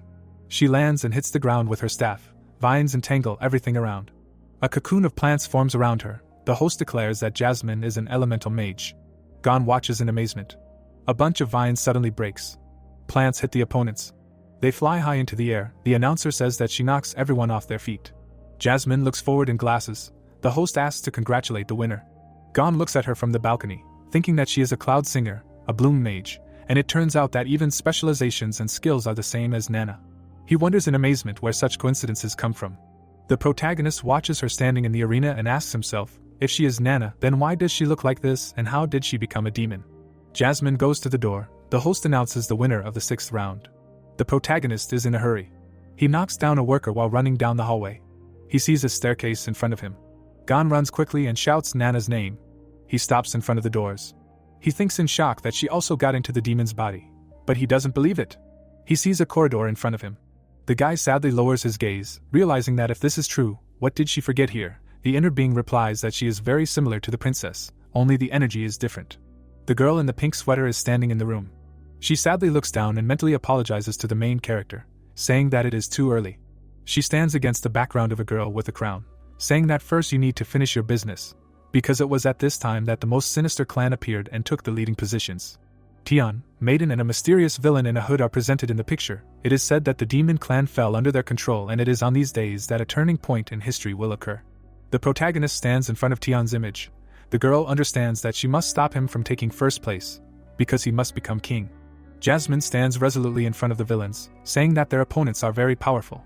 But if they show themselves now, the consequences may be irreversible.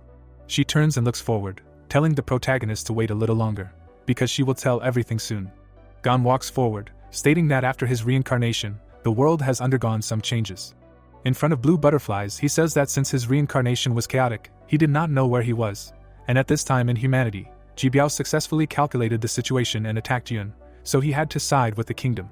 Gon looks forward in front of the city, saying that the butterfly effect has already begun and may soon spread to the entire world, but he cannot predict what disaster will befall humanity. He seriously hears the question of what he will do if the conference fails. He answers that there is only one thing to do. The picture shows the tournament participants. Gon explains that there were 6 qualifying rounds in total, and combined with the exemption, there are only 7 candidates to reach the playoffs. Lu stands next to a thoughtful Gon, and says that there is still one place left. Against the background of the Colosseum, it is said that there are still 2 players left in the last qualifying round, who will take the prize place. Xiao stands in front of a ball giant with a weapon in his hands. It is explained that an S-rank demon, the leader of the Black Gold faction, is opposing him. Bai in a mask hangs over the guy and asks if he attacked his people. The enthusiastic spectators wish the big guy good luck. The masked giant shouts in rage that he wants Xiao to understand what happens to those who oppose Black Gold. It is explained that in addition to being an S-rank, this man is a potential champion. Louis looks down with a serious face and talks about the round. She stands next to Gon and hears the question that Xiao has no chance. She replies that although he helped them earlier, his life is of little value and there is too big a gap between them. The main character, sitting on the couch, calmly says that he is clearly not comparable in strength. Everyone believes that he will lose very soon. The girl sits in a chair in fear and mentally asks her brother to be careful, while the guy says that there is one person who believes in him. The boy points his weapon and realizes that he must take first place and save his sister. Gon says that Xiao knows about this, that someone really needs him to win. He shouts forward in rage, declaring that he is not afraid of the enemy. It is said that for her sake he is ready to put his own life on the line. Gon looks forward with a serious expression. It is said that the little devil has challenged the gladiators. In the background of the Colosseum, shouts of "kill him" are heard. The 12-year-old protagonist stands with a sword in his hands in the middle of the arena. People shout "kill this bastard" and quickly, and the mammoth is their most ferocious beast. The boy shouts forward in rage, declaring that he is not afraid of him.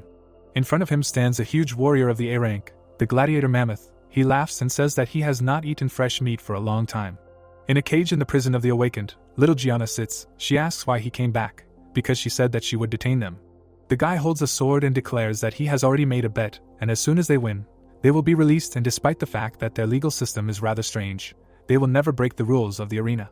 The little warrior hears through the pain that this is their strongest gladiator, who needs to show his cruelty, and as soon as the B-rank guy dared to challenge, he replies that he will definitely bring her home.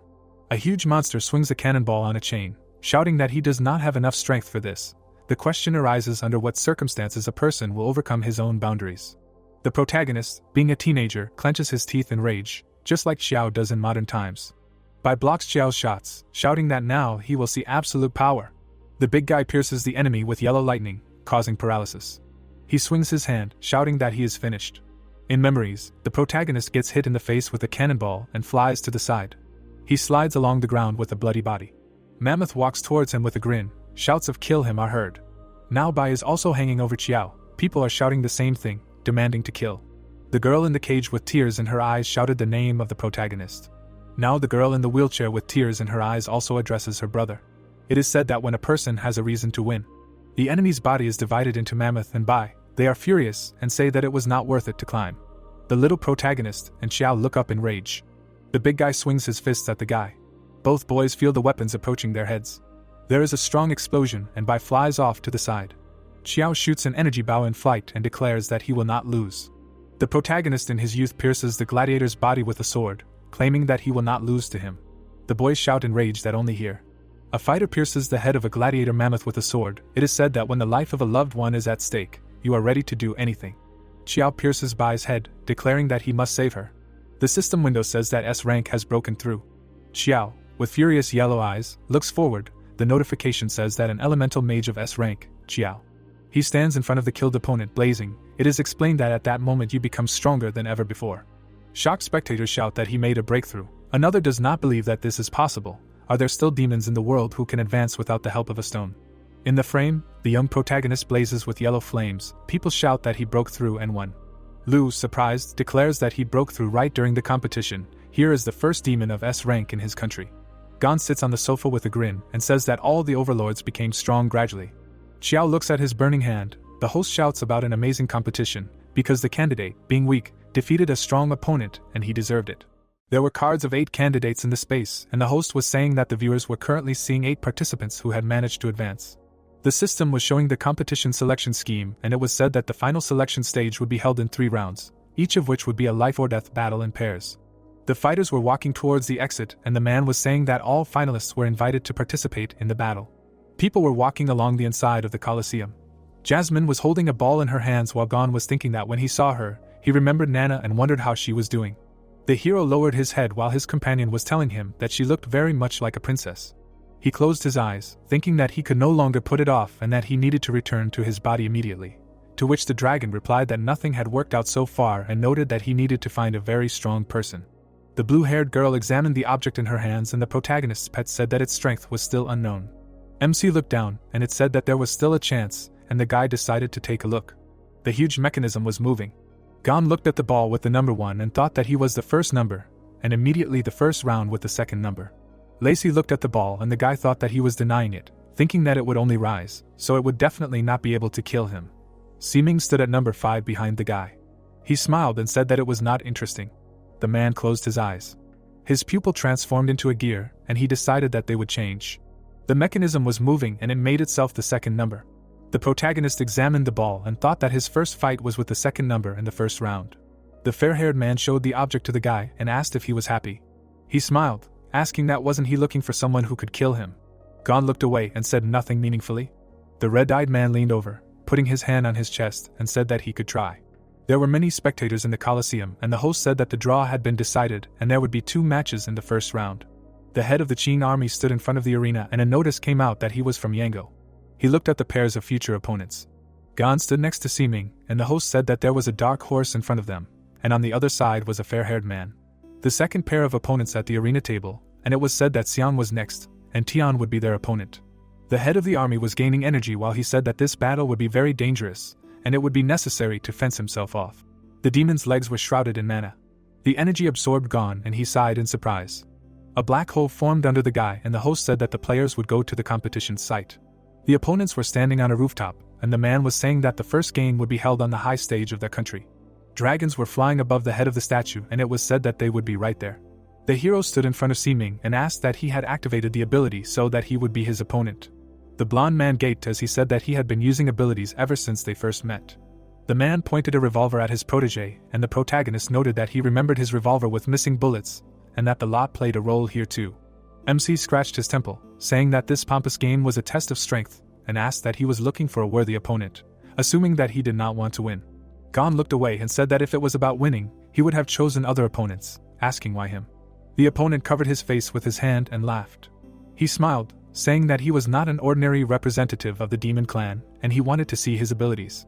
Seeming showed his fist and said that life is an experience, and he wants to get it in full and noted that he already knows the outcome of each battle, so it is not interesting. The hero was calm while he said that he was the only one he was not sure of and that was good. The opponent pointed his hand at himself, and shouted that he did not know if he would be able to win, and asked if it was not impressive. Gon spread his hands, saying that he would be able to defeat him only under one condition, and asked to kill him in front of everyone. The hero grinned, pointing his finger forward and said that otherwise, his first major failure would be broadcast live to the whole world. Seeming stood up and asked not to worry, because he would not lose, because in his future there was not even such a word. The blonde froze and asked to wait. The protagonist stood in front of him and asked to begin. The opponent closed his eyes, saying that he saw 4 outcomes. Gon stood next to the corpse. He plunged the sword into the opponent. MC stood in front of the guy, who was on his knees. The hero held the sword to his neck and the red-eyed man thought that no matter the outcome, he would still lose. He grinned and thought that this was his first time. Seeming extended his hand forward and decided to try 16 options, and realized that this was not it. He became wary and tried 256 options.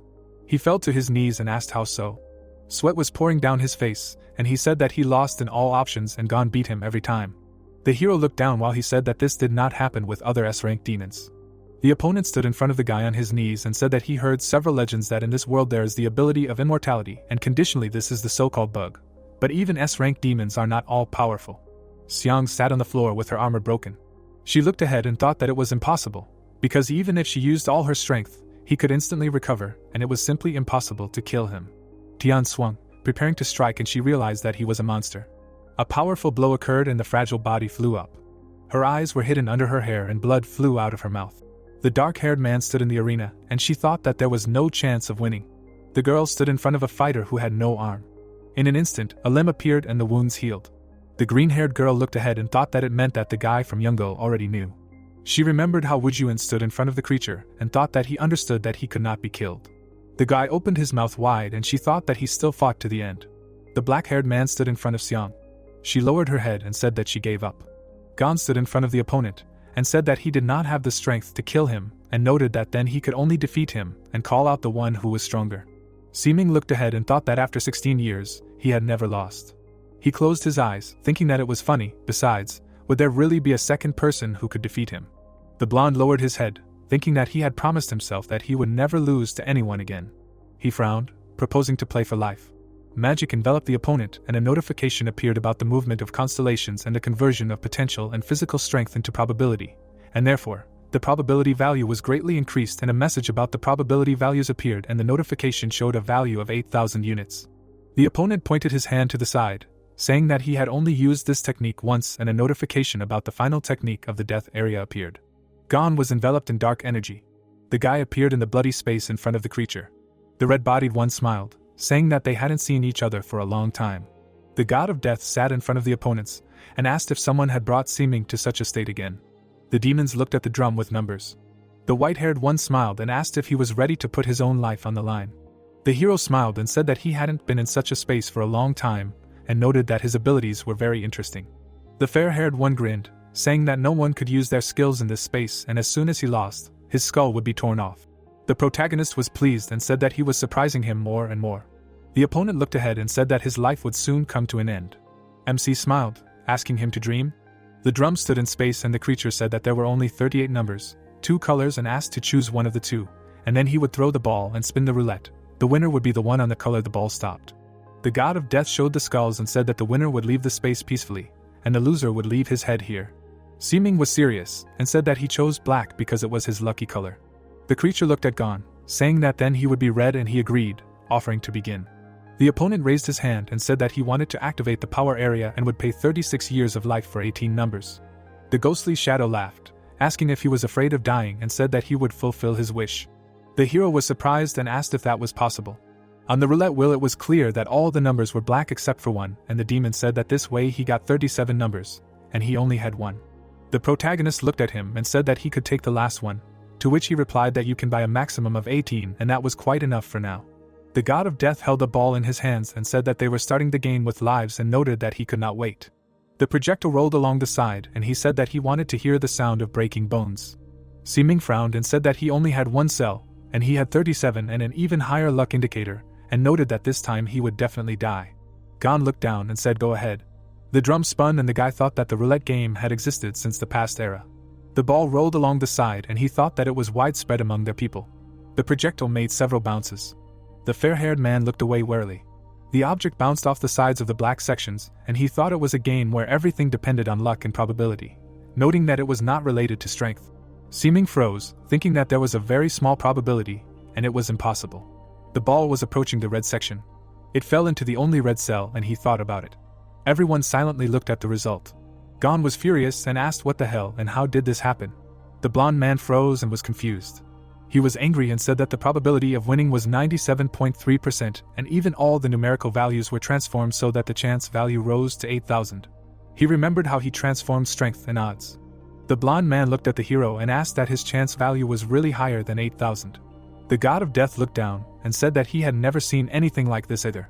The creature looked at the guy and said that it couldn't even scan him, while the system showed a message that the chance value was too high and scanning was impossible. The protagonist was upset, and he thought that he couldn't kill. There were stats above the fighter, and he thought that hostile demons also had this data. The beam flew past the warrior while he thought that the chance value affected evasion, the probability of unlocking abilities, critical hit, the probability of using skills, the probability of synthesizing high-quality items, and so on. The opponent stuck his enemy into the ground. Money fell on the man, and he thought that with an increase in the value, the luck in the life of demons will change for the better. Gon looked at his hands, thinking that he couldn't die purely because of luck. He grinned, thinking that this couldn't be true. He recalled the previous life of the body and thought that if the case was that the shell from birth had such a high chance value, then why did the previous owner die, allowing him to be reborn and transmigrate into the body? The warrior encountered various obstacles, and he thought that now, recalling everything that happened before, it was really strange. The white-haired man put his hand on his jaw, realizing that as long as he had the slightest chance of surviving, he would be immortal. The god of death leaned on his cane, saying that this was interesting and perhaps the protagonist was one of the main bugs that affected their world. The demon stood in front of the powerful being, and he asked again. Seeming showed his hand, saying that he was ready to admit defeat, and asked to take his head. He looked down, saying that even if one can clearly see the future, it is impossible to correctly walk the path of life, and noted that he had been gambling for more than 10 years, won the whole world. But if he lost twice, he loses everything. The fair-haired man looked up and said that this was fate, and it seemed that he could not fulfill his promise. The death god smiled, speaking of fate, heaven, and noted, the will is predetermined. The scythe was covered in a black substance, and he said that they would decide everything here and now. Gon appeared before that. There was a blow, which the hero successfully blocked. He looked from under the sword at the enemy, and said that since he had at least the slightest chance to survive, he would be immortal, and noted that if so, he would deprive himself of this chance. MC stood up and said that only the three of them knew about this game, and the result would be as the three of them decided. The death god looked at the enemy and asked what this meant. Gon pointed his head at the roulette and asked him to look there, saying that it was clear that he had won. The ghostly shadow bared his teeth, asking that he had arbitrarily spun the roulette, and saying that this was against the law of heaven, asked if he knew about the consequences. The hero held out his sword, saying that his fate was in his hands and ordered to kill him. He bared his teeth and said that he should fight. The fair-haired man looked away and did not understand what he was thinking, realizing that anyone who entered the death space turned into an ordinary person, losing all strength. The red-bodied man became furious, and said that since he was so eager to die, he dealt a powerful blow and said that he would do it somehow. The wound healed and a notification about the ignoring effect appeared. Magic healed the wound and the system showed a message about restoring life and activating the rollback skill. Seeming was shocked and asked what it was and how it was possible. The red-bodied man looked at the guy and said that this was an exception and he knew the skill. The scythe fell to the floor. The ghostly shadow fell to his knees and asked what he had inherited from the power of his demon lord. He bowed to Gon and said that he was his master's contract demon and had never broken the contract, so his space could not limit his master's power. The fair-haired man was dumbfounded and asked again, and wondered if this was a joke or a legend. Tears appeared on the death god's face, and he said that since he died, he sealed himself in this space and waited for him here for hundreds of years. The creature bowed its head and asked if it could continue to serve him. The hero looked forward and was serious. The fighters appeared on the roof. Seeming approached the guy. He showed his palm, saying that he did not expect him to have such a story. The red-eyed man showed his hand and said that in any case, death obeys him, so there is nothing to be afraid of for now, and noted that he surrenders. 2 lightning bolts struck the arena. The fair-haired man left, saying that he was curious about what he would look like when he showed all his power. The opponents stood in the center, and the host said that in the first round, Mr. Seeming gave up and asked what had just happened, noting that they stood and looked at each other for several minutes. The bald man covered his eyes with his hand and asked why he gave up, saying that he was the only hope they had left. The servant burst into tears and said that it was a disgrace to the state, since both participants had given up to some guys. The mustachioed man looked down and said that he must have had his reasons for this, noting that this was the first time he had seen the third brother with such a relaxed expression. The Colosseum was illuminated by the sun, and the host said that this was the end of the first 2 rounds and that Tian and Gon had become the winners, warning that the second part was about to begin. The action took place in the city hospital. Xian was standing at the door. Wu Jian was lying in the hospital and said that she was here too. She was furious and said that he also lost, and if she was given a second chance, she would definitely win, but she did not finish. Michelle was angry, while the red-haired man said that he knew that she was proud, and from the very beginning everyone considered her a shining star, and among all she had no equal. But the same could be said about him, and noted that giving up is a sign of wisdom. Tian transformed, and the wounded man said that this sinister energy of Tian did not look like demonic. In the semifinals there were 2 fighters with regenerative abilities, and he asked to look at the other one. A news notification appeared, in which there were 2 warriors, and the host said that an emergency had occurred, namely 2 participants of the 3rd round, Jasmine and Lacey, were missing. The girl was rolling in a wheelchair to the toilet. A woman appeared behind her and offered to help. The red-haired woman looked back. She rolled her forward and she was thanked. The fighter was standing by the wall. He looked at the fist and said that he had to win to take first place and cure his sister. He walked to the side and asked why she was taking so long to come out of the toilet. There was an overturned stroller in the room. A van was racing through the streets. The girl was lying inside unconscious. The car was driving along a narrow road. The woman who had helped her earlier was driving. Fang met her in the wilderness. He looked away and asked if this was a new product. The kidnapper got out of the car and asked not to worry, because this time the girl was okay and it was good product. She counted the money and said that she had brought a lot of product, asking if he could give her a bonus. He went to the back door and said that he would check the product first. The ruler pulled the handle. He looked into the empty trunk and asked where she was. She was scared and asked how it was possible, saying that she had given her a sleeping pill and that she was disabled and could not leave on her own. Fawn was furious and asked that she had brought the girl, but she had run away and said that she knew how angry he could get. Something began to burst out of his neck and he said that the woman had lost his trust. A huge tentacle appeared in front of her. There was a powerful cut, and her head flew off her shoulders. Her feet stepped on the mud. The girl walked through the forest, leaning on a stick, and thought that it was good that she had managed to hold her breath. She remembered how she covered her airways with a rag and thought that she managed to wake up earlier. The redhead came to the edge of the forest and asked what kind of place this was. People were standing in a circle. Tian stood in front of the demons and said that their gathering had undergone changes. He leaned over, saying that someone had already noticed and noted that they needed to act sooner. She was scared and wondered what was wrong with them and noticed that they looked like they were possessed. She remembered lying in the van, thinking that they first traded bodies and then brainwashed them, to which she told herself no, because brainwashing couldn't work that quickly and thoroughly, and asked what kind of technology it was, noticing that they looked like they were possessed and it was scary. The blonde looked down, while she remembered the girl at the reception and thought that she had seen this girl and she had changed a lot. The girl shuddered after being asked what she was doing here. She looked back sharply. The creature was looking forward and saying that their master was just holding a meeting with them. The dark-haired one was looking at the girl. His head began to come apart, and he said that she was not one of them. The tentacles burst out of the body of the one, and he ordered her to go away. The blue-eyed girl fell into a stupor, and he said that the owner gave her another task. He looked at her, and was silently meaningful. The monster looked at the girl. The guy turned around, going back and saying that everything is clear. The redhead knelt down, thinking that it seems that they do not know their comrades by sight. She lowered her head and understood that she needs to leave here. Her hand took hold of the stick, and she thought that these guys are clearly not demons and assumed that something strange had possessed them.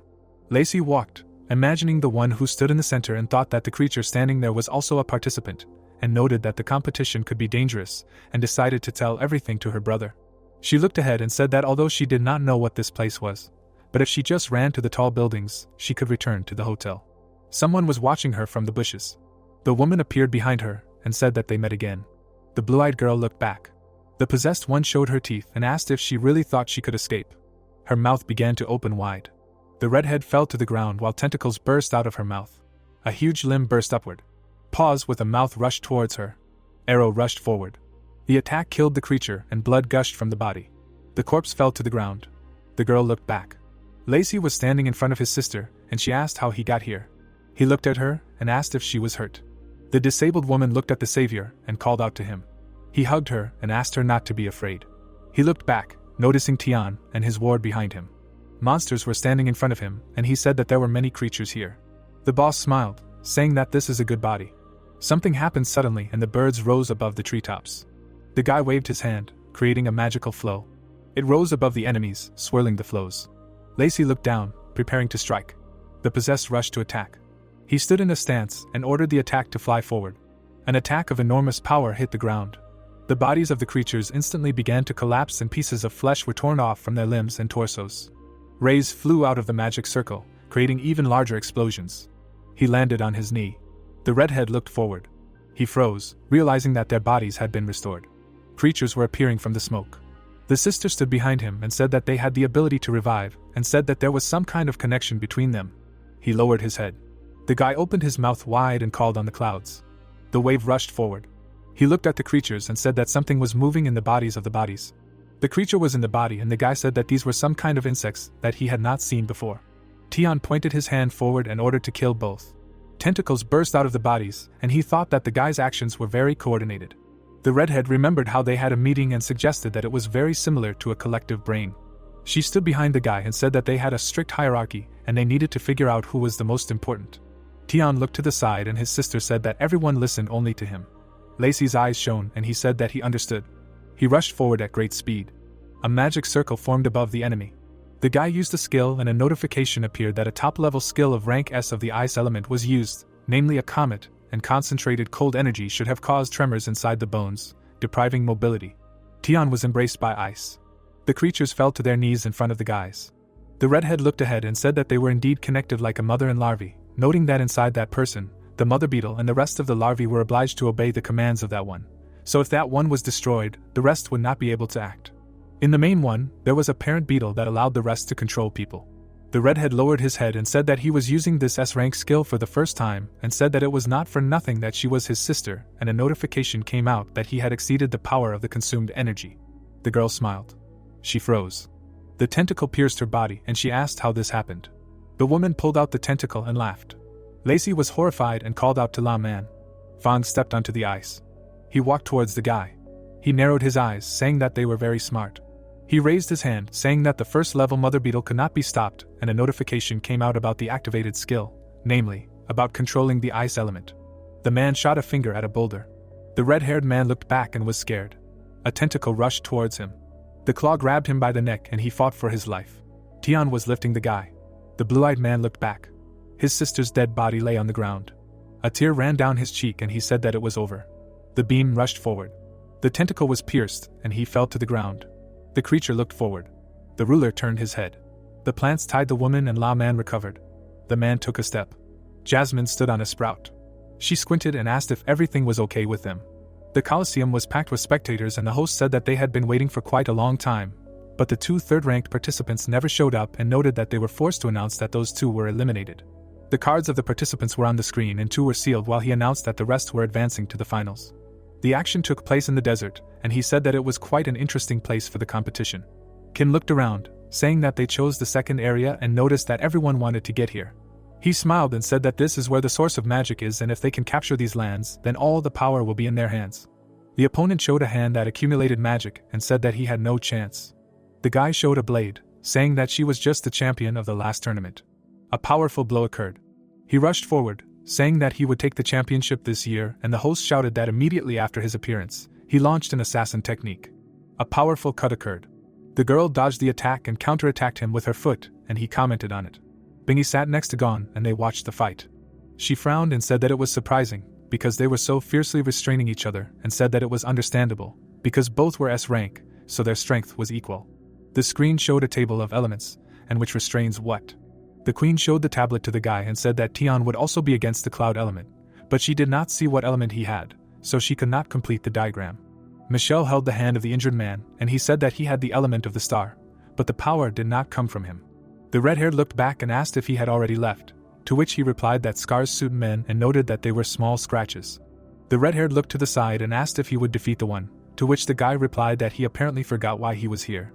Gon stood up while the dragon said that he had not felt his energy for a long time, and the guy replied that it felt like something was about to happen. The hero looked at the sky, saying that changes were about to come. Jasmine wrapped vines around the enemies and La Man asked her name. The redhead looked ahead and asked how she ended up here, to which she replied that she just decided to follow Tian and here she was. The white-haired one adjusted her glasses and said that everything was clear now. Fawn tried to break free with the boss and she said that all these people were demons, but their bodies were captured by the evil race and all of them, its representatives.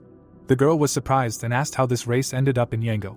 The violet-eyed girl extended her hand forward and said that according to the prophecies, this race would take first place in the tournament, and said that they would discuss the details later.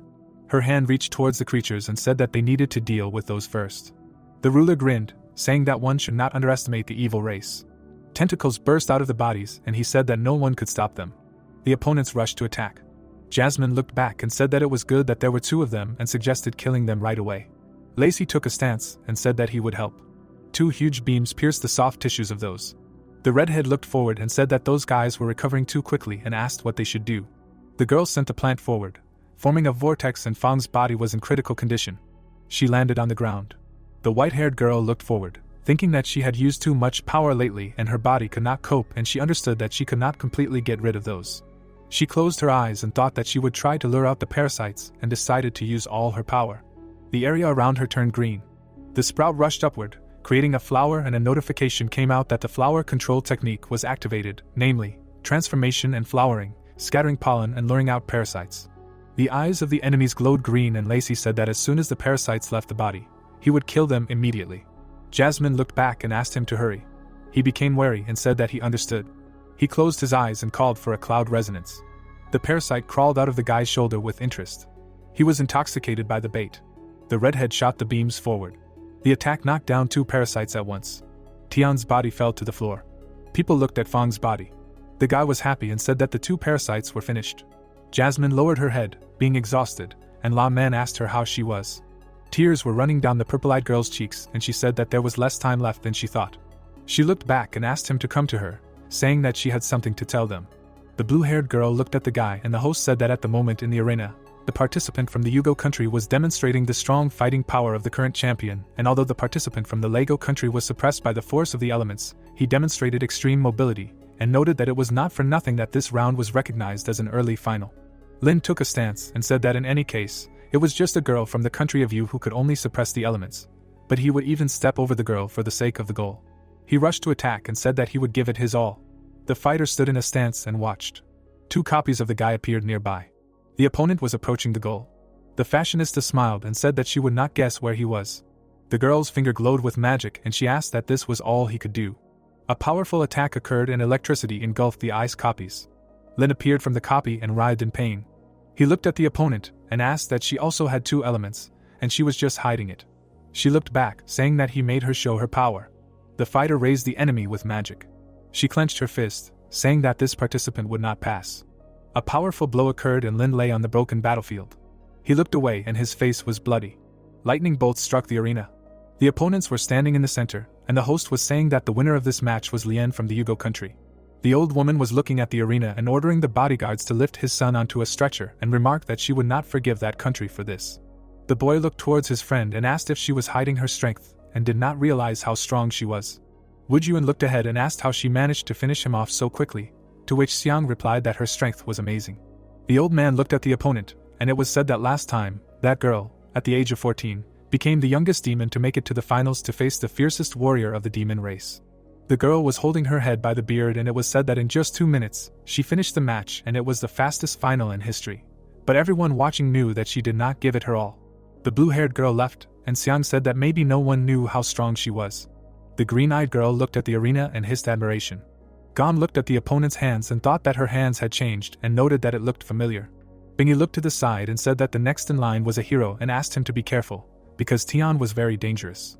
Wu Yuan looked back, asking if he would defeat him, to which Xiang replied that the guy had no choice. An emergency broadcast screensaver appeared on the screen. A body was lying on the floor, and the host said that his body was found on the central boulevard, and currently the patrol team is investigating the cause of death, and due to this, he will not be able to participate in the next round. The red-haired guy was shocked and asked that he was dead. The red-haired girl looked away in rage and asked that shouldn't he be next. A table with heroes appeared on the screen, and the host said that the next round would go straight to the final. The cards of the next participants appeared on the screen, and it was said that too many unexpected events had happened in this demon race martial arts tournament. The arena was under a dome, and the man said that the final would be held live, and to ensure safety, huge barriers would be installed in the stadium.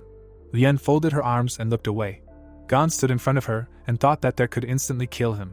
He turned around, thinking that in other words, this was the last chance to be killed. Siming stood on the court and wanted him to show all his strength. Lacey ran to the side, sighing deeply. The guard stood in front of the guy and said that the final had already begun and he was not allowed to enter. He ran through them and said that he had a very important matter. The guard pressed the earpiece and said that someone had gotten inside and reinforcements were needed. The guy ran into the building and the soldier was waiting for him around the corner, while he thought that Gon should wait. His hand was reaching for his head as he thought he should tell him what Jasmine had said. The guards grabbed the guy and said they had caught him. He looked around and asked to let him go. They were standing next to the offender, and he thought he should tell him. There were people in the arena. Lian stood in front of the opponent and asked if he hadn't said that the demons from her country were very weak, to which he said that they were. The hero pointed his finger forward and asked what was wrong with her strength. Was she sure she could win first place? The blue-haired girl looked at the guy and said 3 seconds. She rushed to attack and said that that was enough time. Feng looked ahead and asked not to worry, saying that he would lead everyone to victory. He stood next to Liang Na and asked her to rest, promising that when he returned, he would marry her. She smiled and said that she knew and promised that she would wait for him. Lien approached the guy and he thought that unfortunately, he broke his promise. The girl struck, knocking off 1000 HP from the guy. Gon looked back, thinking that according to the information, she had a dual core and the ability to transform. The guy's wounds healed and he thought that he needed to find a way to make her use all her strength, and the system showed a notification that revival was activated. The girl looked back and asked if he was not an A-rank plus demon and did not understand what kind of recovery power this was, saying that even S-rank demons do not always have such power. No wonder he dared to challenge. The blue-haired girl began to transform. She swung, preparing to deliver a powerful attack, and asked what so what. She stabbed the tip into his body and said that she was the strongest demon, and the host said that they saw that the current situation on the battlefield was one-sided.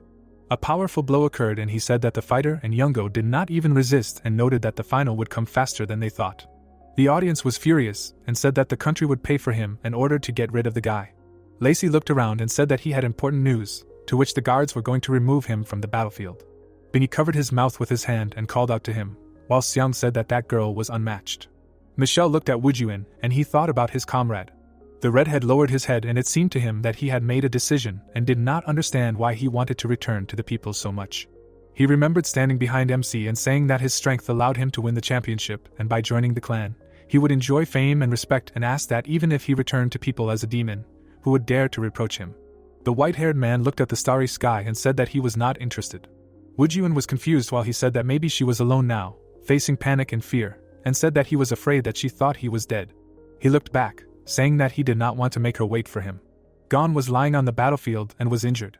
He looked at the sky and asked if she gave it her all. Lien looked back, asking why she had not killed him. He stood up, saying that she was a pitiful brat, and asked if she did not want to become the strongest demon and take revenge on the clan. She became wary and asked what he was talking about. The hero smiled, asking that in order to become stronger, she even practiced the forbidden power of demonic transformation. The guy's hand touched the hair and it glowed red while he was saying that unfortunately in the future she would not be able to take revenge. But he did not finish and a notification appeared that the transformation skill was activated. The guy stood in a stance and said that she would not be able to take revenge, because she allowed the demonic power to completely cover her, and noted that she would plunge into darkness, losing her mind. The white-haired girl stood in space and was imprisoned. Gon lowered his head, saying that such a future awaits her. The creature kept the demons on a leash and he said that the clan of evil spirits will rise and destroy all the powerful demons. Lien became furious while he said that everything would change in this way, and she ordered to close her mouth and a notification appeared about the beginning of the transformation. She rushed to attack. The hero absorbed the blow into himself. He looked down and thought that as expected, he was not mistaken.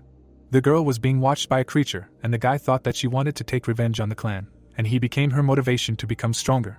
But as a result, she got into the most terrible and unacceptable future for her. MC grinned and thought that it was good that she was angry.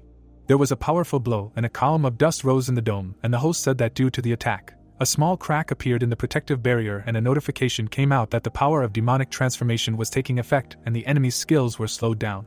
Gon looked at the powerful cuts and thought that this was very good, because demonic transformation brings additional superpowers and the power of that one can restrain him, and a notification came out that the regeneration effect was halved.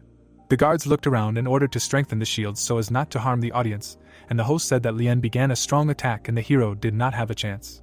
The green-eyed girl looked at the arena and said that she had never seen that girl so furious and noticed that she was giving it her all. Wujuan looked ahead and thought that it was good that it was over and the last blow, as promised, would put an end to it, while Bingy said that he was probably in a lot of pain and asked him to give up quickly. The red-haired man looked at the battle site.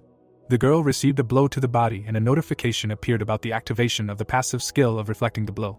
Lien swung and he thought that as expected, the damage reflection could hardly harm her. MC was bleeding and thought that this was even better and that he could finally fulfill his promise, and apologized to Nana for making her wait for so long. A strange voice was heard in the speaker and something strange was happening in the booth. The guys looked to the side and Lace addressed Gon by the name Feng and said that he needed to tell him something and noted that Jasmine was not a demon. The redhead held the microphone and said that it was Liangna, and she asked to convey these words to him. Gon froze while he said that he must win this match, stand at the top of the demon clan. The spectators looked around and he said that the protagonist did not return alone. Wujuan looked up while Lacey said that the guy did not teleport alone. Blood gushed from the hero's body. Lien swung, preparing to deliver the finishing blow. The claws were approaching the guy and the redhead promised to tell him about it personally after the fight. The white-haired girl became wary, looking forward. An ice puppet stood in front of her. Gon looked down, thinking that Jasmine was Nana. The spectators looked at the monster and asked what kind of creature it was. and smiled, saying that this was their comrade's technique and that he used it when he saved the city. The Horned One frowned and asked if they now understood that he was going to fight seriously, and that meant that Youngo would win. The fans turned around. On the screen, the swordsman was attacking the girl. She was standing in a stance and a notification appeared saying that the demonic transformation was 20% complete, while she asked that he was summoning an ice demon, assuming that he was a summoner. She dodged the attack and asked that this was the final skill. Gon stood in a stupor and thought that judging by Lacey's words, she might have been reborn. The hero looked down, wondering why she did not recognize him and assumed that there was a reason for this. The protagonist lowered his head and the dragon apologized, saying that he did not know that it was Princess Nana, to which he asked him not to blame himself, because she was difficult to recognize. He clenched his fist and the companion asked what they would do next, to which he replied that of course they would go to her, because he had a lot to ask and too much to say to her. Gon closed his eyes, thinking that if she had made him take first place, then there was a reason for it. He looked ahead and thought about how he needed to finish with her quickly. The guy's hand returned the microphone. Lacey smiled and said that he was done and let him continue. The man cleared his throat and said that who would have thought that the hero would be a summoner. The girl fought with the ice swordsman, while the host said that the summoned ice demon was very strong and the battle became tense. Lien looked away and her eyes sparkled. A powerful blow passed through the creature. A powerful explosion occurred and the puppet crumbled into pieces, raising a column of dust. Lien landed on the ground and the host said that she was the champion of the last tournament, and she used all her strength to kill the demon. A smile appeared on her face and she said that she had defeated the demon and noted that he was not that strong. She crawled on the ground and said that now he would have to pay for his words, and a notification appeared that the transformation was 35% complete. Gon calmly looked at the opponent and said that she had activated the side effects of the transformation, and she would not be able to get rid of the filth. She bared her teeth, saying that she was invincible, and asked him to shut up. Lien rushed to attack and said that no one could defeat her. There was a powerful explosion and a blinding flash. The audience covered themselves with their hands and the host said that she was attacking Gon, and the shock wave raised a huge amount of dust and they could not see what was happening on the battlefield. Binnie closed her mouth and said that she was very strong and asked if he had a chance of winning, to which Xiang asked what she was thinking. The green-eyed girl remembered how the fighters gave up when fighting the hero and said that in the first round he relied on chaotic attacks to knock down the candidate from Yango, and in the second round she herself understood how it all happened, because the opponent simply gave up and noted that it is impossible to win the championship relying only on luck. The blonde looked at the arena arrogantly and said that the boy from the state of those was unlucky, because he faced her with all his weapons and he would simply be torn to pieces. Wu Juan watched the battle and said that he would not need to give it his all to defeat her. Xiang raised her hand towards the boy and asked what he said and how he so underestimated the candidate from Yugo. Michelle stood up for the object of her adoration and asked where she was going, to which she asked what she was doing.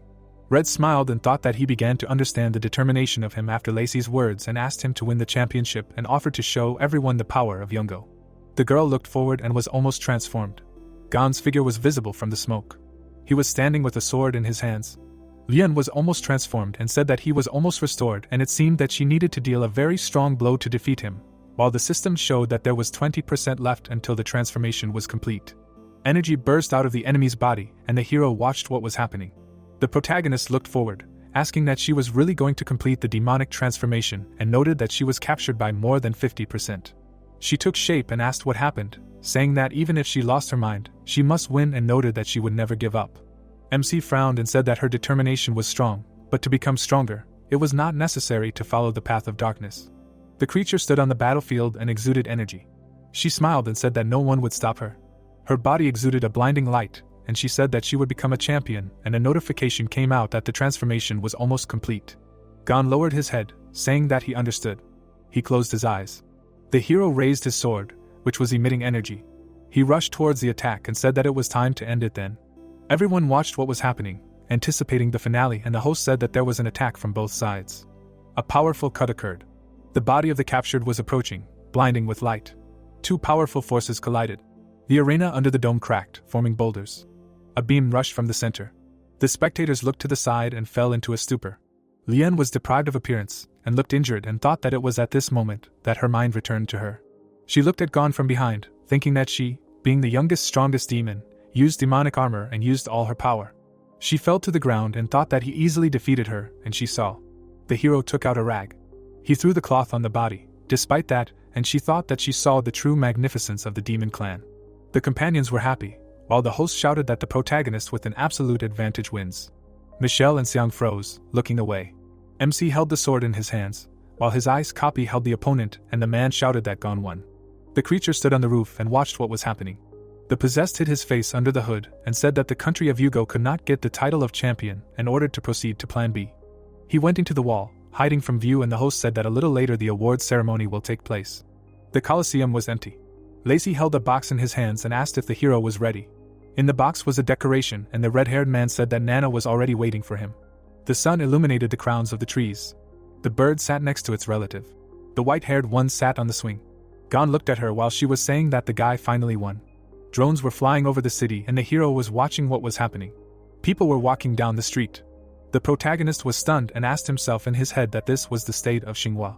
He looked back, thinking that it was Wenhua. Phone looked away and the dark-haired man said that the armory had been checked, to which he asked to stay home. The fair-haired man closed his eyes and asked that his son would have a birthday and asked not to worry, saying that he could handle the demons himself. MC looked ahead and thought that this was the future 6 years later, the day before he traveled through time. Gon stood in a ruined city and was wary. He watched as the buildings collapsed. The girl was holding a stick. She stood with her back, saying that here they met. The hero looked ahead and asked what was going on. Nana looked back, saying that this was the real future that she had seen and apologized for not asking for consent and dragging her here. The protagonist approached her from behind and she said that only now could she tell the truth, and she did not know how to fight the future that would happen in 6 years. The army was destroying the city and it was said that in 6 years the race of furious ones would begin an invasion.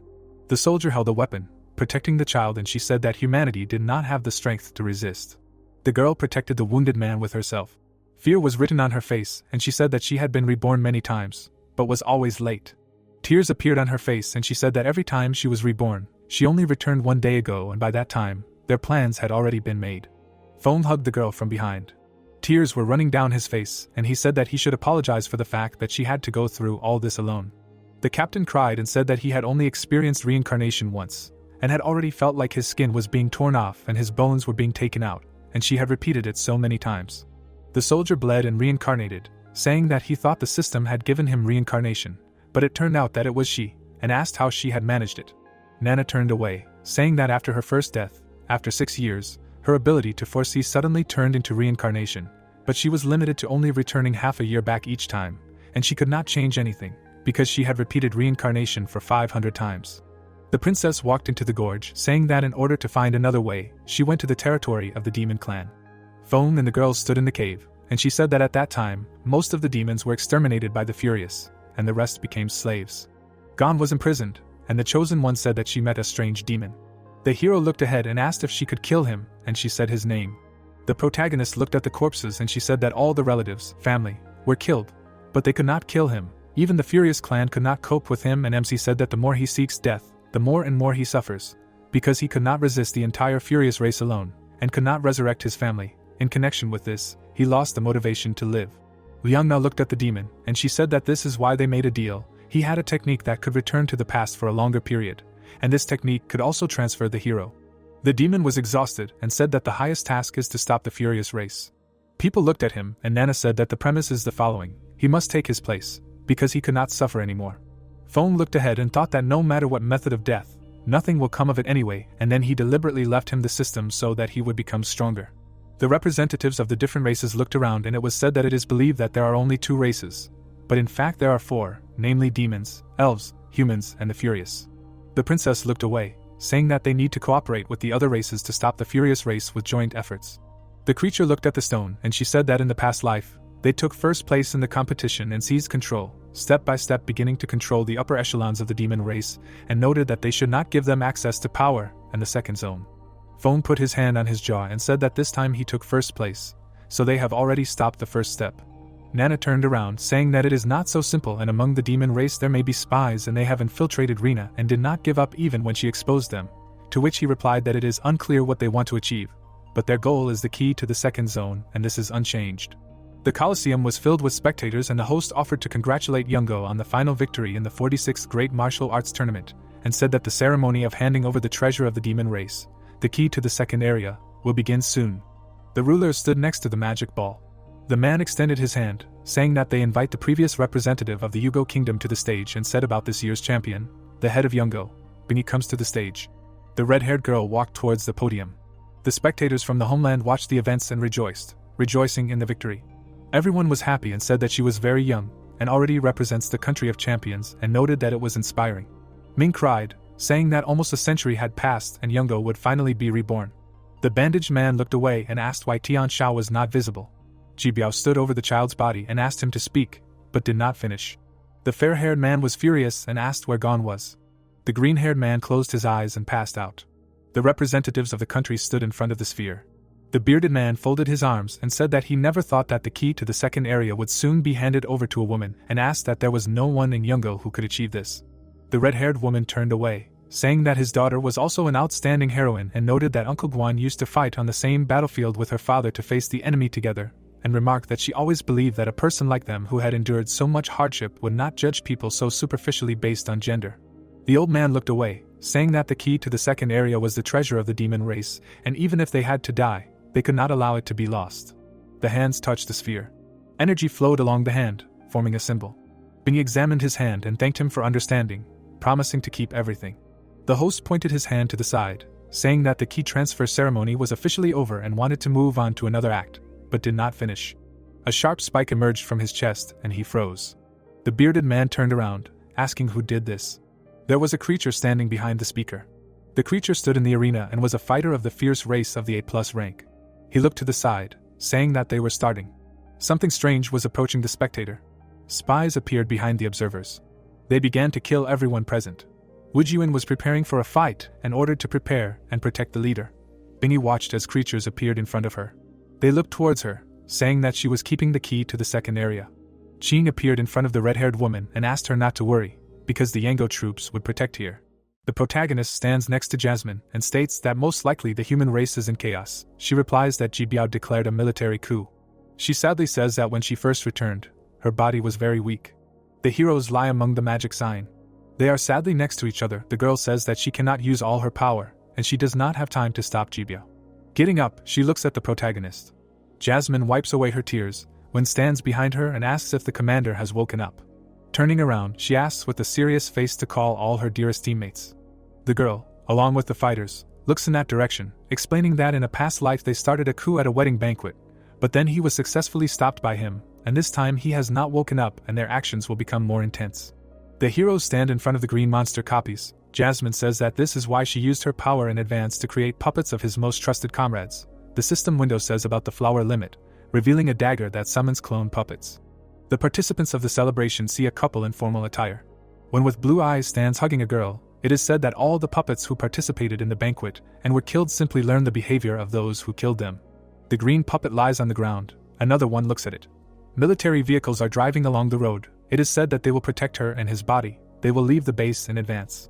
Against the background of the sword, it is said that the target of the Ji Biao army's attack is Yun, namely the country where Gon is located, and therefore she left his equipment and allowed him to leave with him.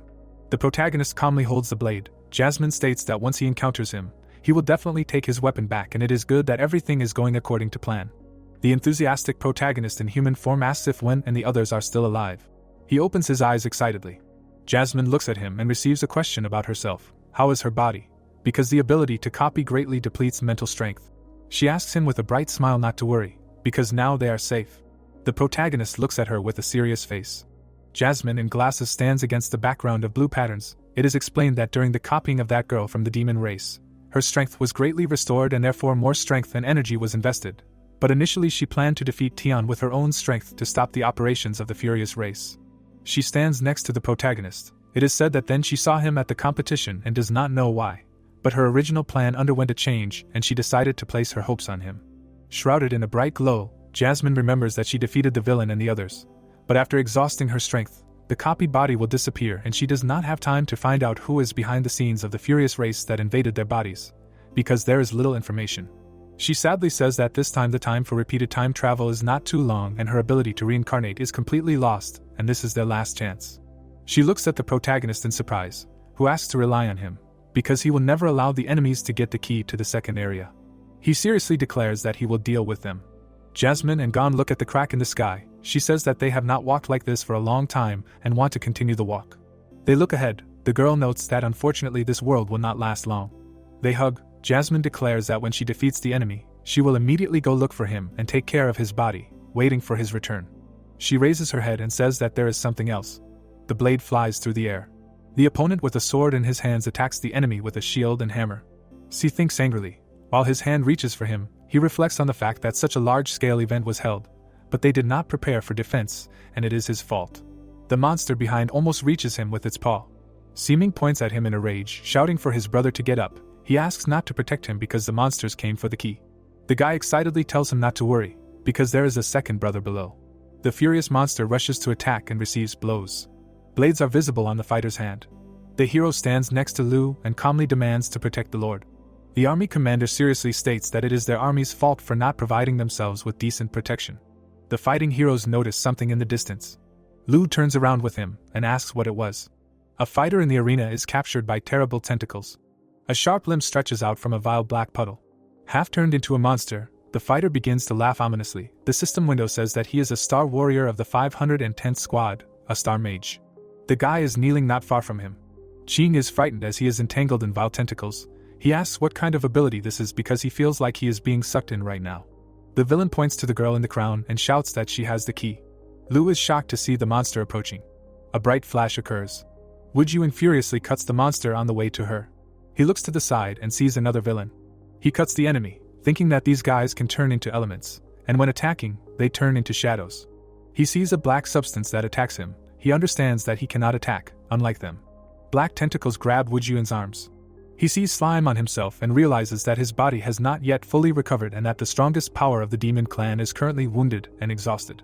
The villain smirks and says that the tournament attracted the strongest demons of the entire clan, shouting that he thought their army was stronger. He releases more tentacles with a cry of weaklings. The villain grabs Lu, someone shouts "Madam." Wujun and the others look at this with excitement, and say that things are bad. The monster smiles ominously. Suddenly, his face is pressed into the ground by an unknown hero in blue armor. Another character in the distance sees this. The protagonist watches frantically. An enthusiastic Siming shouts that Gon has come to them. C stands nearby and asks how he will fight alone against such a strong army. The assistant exclaims that this is true because there are so many enemies.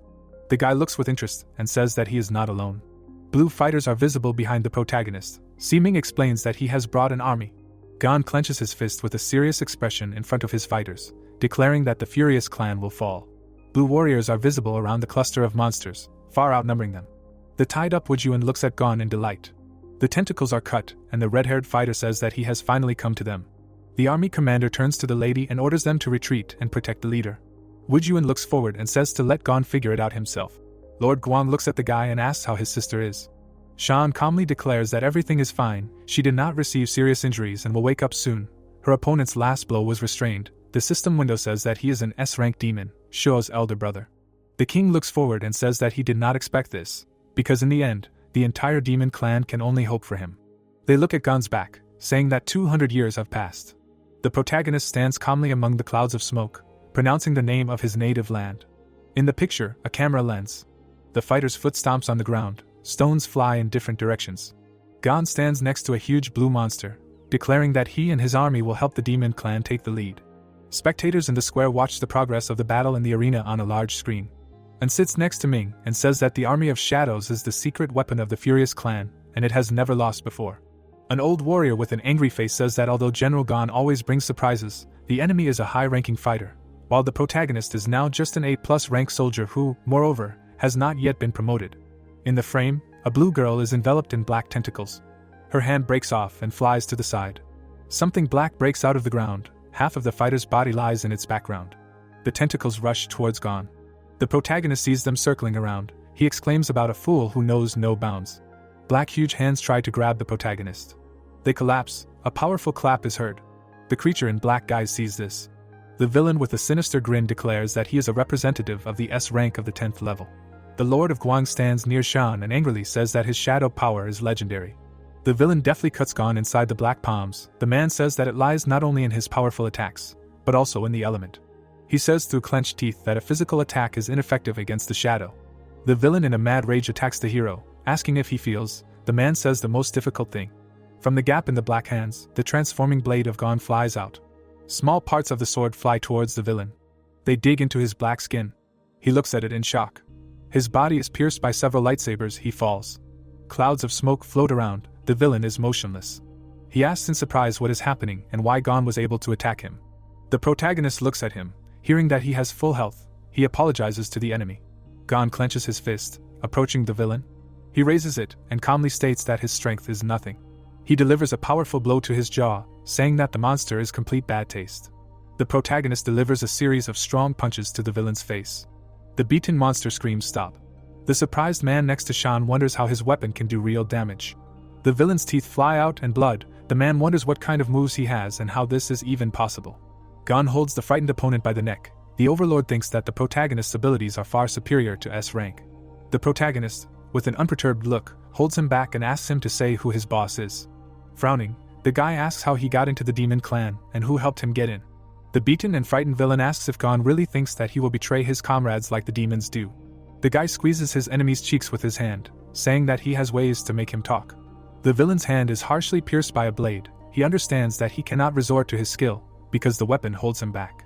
The villain screams in rage that he will not give the opportunity to interrogate him, because soon the Furious clan will smear them and the demon clan is just an inferior race destined to be exterminated. The villain's eyes light up red. He continues to talk about the Furious clan. An explosion occurs. The villain managed to say that they will rule the world. The Lord of Guang and Shan watches what is happening in surprise. The fighters see blood flying around in shock. The warrior of the Furious clan looks at his hands in fear. The fighter sharply pierces him with a blade, asking where he is going. The warrior with a hammer hits the enemy. A cry is heard that the situation has changed for the better, and the head of the clan is dead, and now they will kill everyone who was hiding in the shadows. C joyfully clenches his fist against the background of the indignant seeming. He shouts a big thank you to the guy from Yun because now they can win. The guy does not believe in what is happening. Through the pain, he holds his hand on his face and declares that this is not the end. Seeming opens her eyes in shock, hearing the man ask what he sees. The guy turns around in a rage, declaring that he will not have time to stop anything, because a traitor is hiding in the demon clan. The army commander holds a blade to Lu's throat. A question is heard how he could. He in turn apologizes. The girl is scared. The guy calmly demands to go with him. They are standing in the middle of a pink magic circle. He is holding her by force. Wu Juan turns around. The leader shouts. He bravely rushes and flies towards the disappearing characters. The fighter stretches his hand towards the frightened girl. He clenches his fist in front of the missing portal. A shining rope binds the heroine. She does not understand what is happening. The traitor stands behind Lu, who is looking at the ball. He states that they have 10 minutes while the teleportation formation is active. If someone enters, they will also be teleported and therefore they need to activate it earlier. The guy with scars calmly states that he will transfer her at the very last moment. Before the formation disappears, the barrier is set and no one can enter. A frightened Lu with a rope around her neck looks towards the red eyes in the distance. She does not understand what this place is. The red-faced villain takes off his hood, warning that there is no one to save her. The Lord of the Furious clan holds out his hand with a grin, offering to give her the key. She clenches her teeth in rage and asks how dare he talk like that to the head of the national army of the demon clan.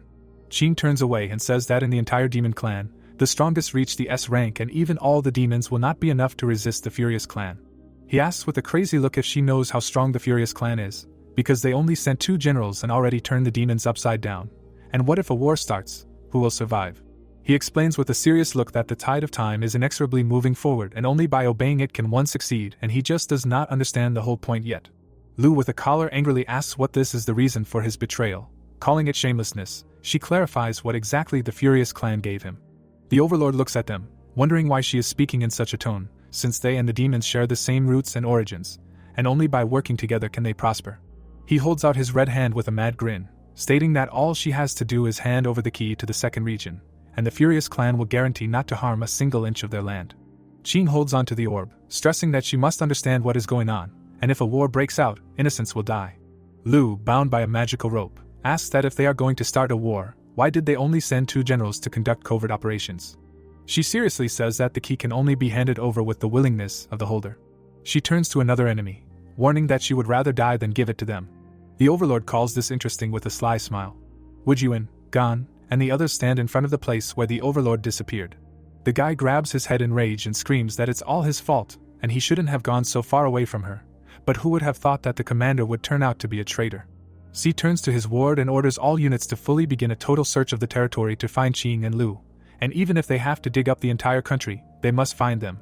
Lord Guang turns to the guy named Shan and says, let the subjects of the country go search because they must find the lady. He understands the order. Seeming holds his face and says that first he will search all the places within a radius of 10 kilometers. Lacey seriously declares that he will also help. The heroine raises her fingers in front of her and summons clouds with her magic. Something begins to happen around the arena. Various sounds are heard. Blue energy circles spread one after another from the Colosseum where the battle took place. A large silhouette of a woman's statue rises above the city. The blue-eyed hero looks forward and shouts about what he sees. Lacey tells Gon and Siming about the temple under the shrine, specifying who put the barrier that stands on top. Siming tells the protagonist through clenched teeth that it's over and they won't be able to teleport. The picture shows a map with the distance. It says that the shrine is about 100 kilometers away and they won't have time. Gon calmly objects, saying that they can. He stands in front of a bright yellow lightning bolt.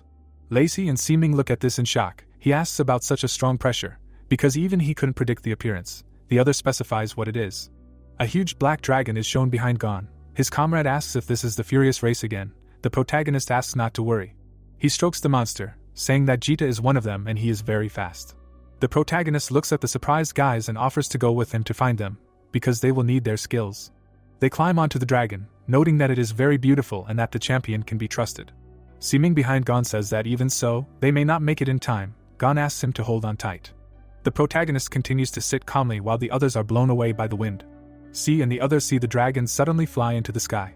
The man stands in shock near Shan and wonders how much this guy has not shown yet. The black dragon flies in the sky.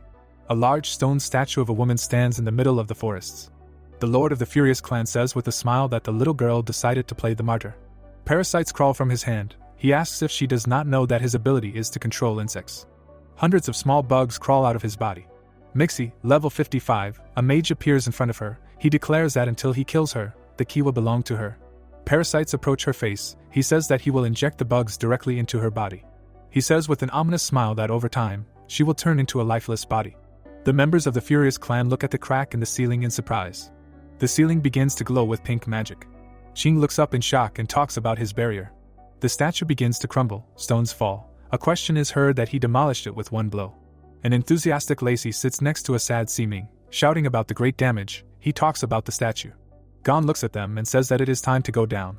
The black dragon instantly begins to fly down. It breaks through the ground. An explosion occurs. The fighters of the Furious clan look at the collapsed ceiling. The protagonist, along with Jita and the others, calmly appear before the enemy. Lacey rejoices next to Siming, shouting that it was cool and fast. Gon, riding on Jita, stands in front of the Lord of Mixie. Gon looks at him with a serious face and says that he has found them. The Overlord stands in front of the captive, saying that the hope of the demons has come. Qing, casting a spell, says that there is no need to worry, because the guy is only an A+ level demon, and he is an S level champion. He puts his hand to his face, saying to deal with him. Qing's face is deformed from a powerful blow. He does not have time to say that one of him is enough. Gon stands in front of a large crack in the ground, asking when he was ever allowed to speak. A beaten and bloody Qing lies under the stone slabs. Gon stands next to the Overlord Mixie and Lu. He talks about the Furious clan. The red monster looks at the hero with hatred. Turning around, the protagonist declares that he has found them. Gon, along with his comrades and the dragon, stand in front of him. The villain grinning says that it is him. The protagonist covers Lu with himself, hearing that he took first place, ruining his original plans. Mixie smiles and notes that he is just in time. The monster begins to transform, stating that it saves him from having to look for it. Siming watches in anger, saying that he can predict the future of objects of the same level and below, but the enemy is an object that he cannot predict. He shouts with a dissatisfied face, which means Mixie is at least SS rank and they definitely cannot handle him. Gon stands next to them. Lacey notes that he thinks the three of them can help Lu. The protagonist addresses the black dragon. Gon calmly looks ahead against the backdrop of his astonished friends. The guy orders Jita to protect his comrades, and he himself will deal with the Furious race. Siming exclaims that he has gone crazy, because he is only A+ rank.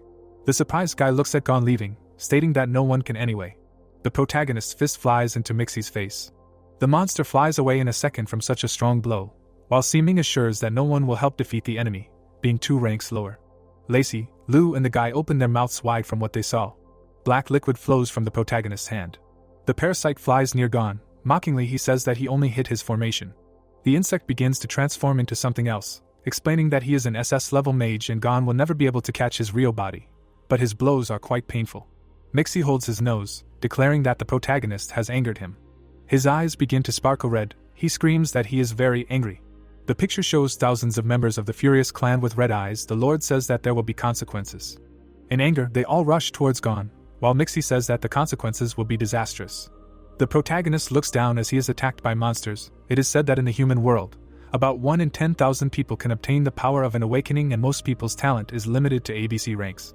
A monster with large fangs rushes to attack. It is explained that among those who have the ability to awaken, only 1 in 10,000 has a special physical type that has the potential to advance to S rank. An advancement is a one-time action, regardless of rank, after which you immediately receive S.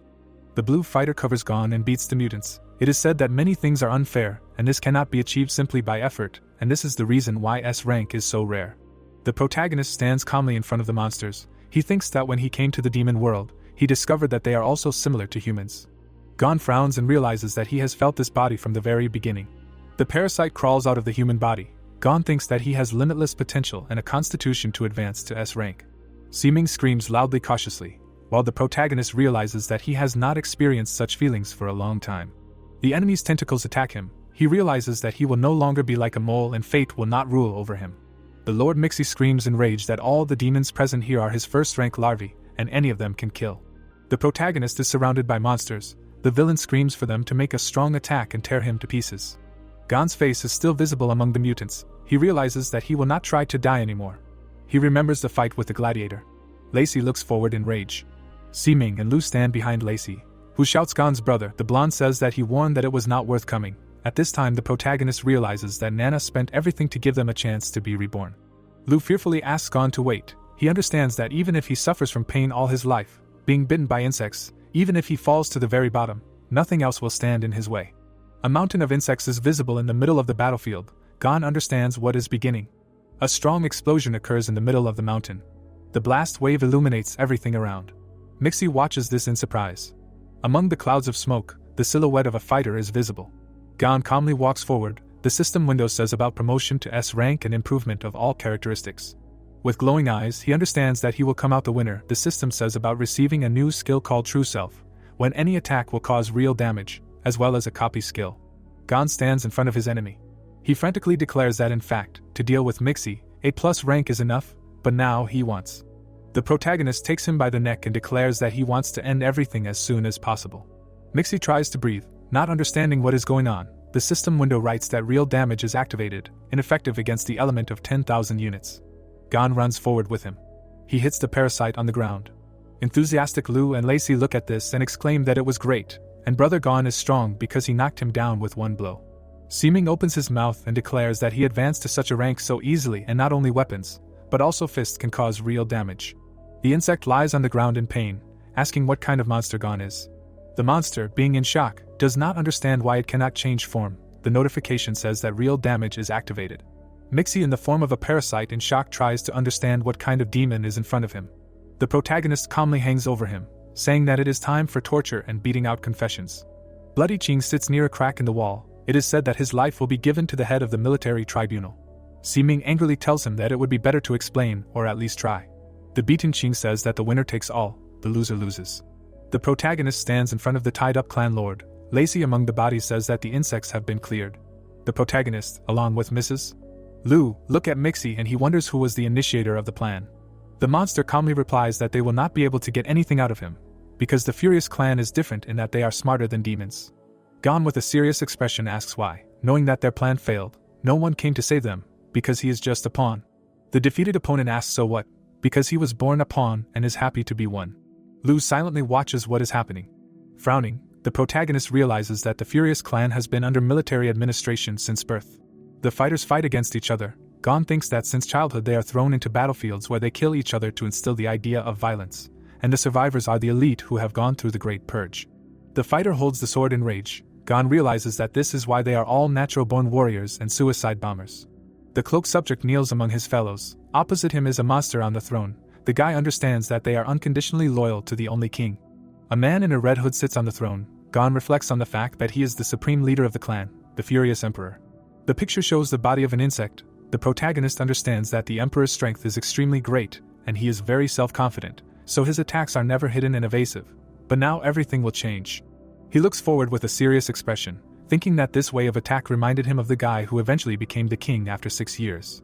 In the frame, the character in a wheelchair, Gon thinks about how in his early years he hid among people and even secretly controlled the upper echelons of humanity, and all his actions were secretive and planned, so no one knows about his existence. Because he is the illegitimate child of a Furious Emperor and a man. Gon calmly pronounces the name Dao. The monster looks up in shock. Mixie grits his teeth and says that there is no point in wasting efforts, because the protagonist will not be able to get anything out of him. The protagonist is surprised to realize that, judging by the reaction, he guessed right. Gon looks at the lying enemy of the monster and asks that he did not expect that he began to weave conspiracies so early, and at the moment, he is most likely still hiding among people. Dissatisfied, Mixie in the form of an insect says the word "you," while realizing that the identity of the master is known only to him and even the Furious clan does not know about his existence. Gon with a serious expression thinks that the source of his power is also suspicious. This clan of demons may become a great enemy of the Furious clan in the future, and he cannot stay there any longer. The eyes of the lord of the Mixie clan glow red. He asks if they really think that this is all he can do. The map shows the Yun kingdom. The monster says that they have one last strike force, and while they are participating in the competition, their people will invade from the west, because the commander is an S-rank representative, and he can raise his homeland to the ground alone. The protagonist courageously covers Lu with his body, while the monster asks that they are from the Yun kingdom, and he warns that their state has most likely already turned to ashes. A powerful explosion occurs. The monster managed to say that in the near future all the lands will belong to the Furious clan. A frightened Lu stands near Gon and asks if the Furious clan really invaded Yun, because they just survived the war. The protagonist turns around with a serious face, saying that there is no need to worry and that they should try to contact Yun. The picture shows the beautiful coastline of Yun. The events took place some time ago. A guy with a sailboat in the background declares that he has finally arrived. Ling is furious and declares that Gon killed his brother, and he will tear him to pieces. A crane is shown in the frame. The action takes place nearby on the other shore. Members of the Furious clan in cloaks are moving near the construction site, saying that apparently Yun just survived the battle. A member of the S rank of the Furious clan with a grin declares that they even gathered in the square to watch the live broadcast, and they will kill them all.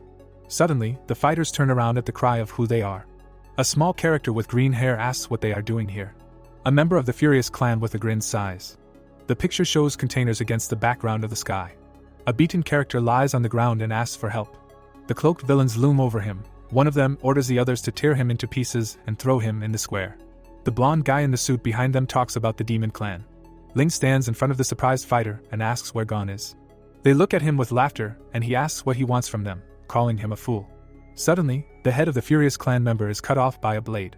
Ling, furious, demands to tell him quickly, otherwise his patience will snap. They attack the villain in the suit, screaming that they need to finish him off.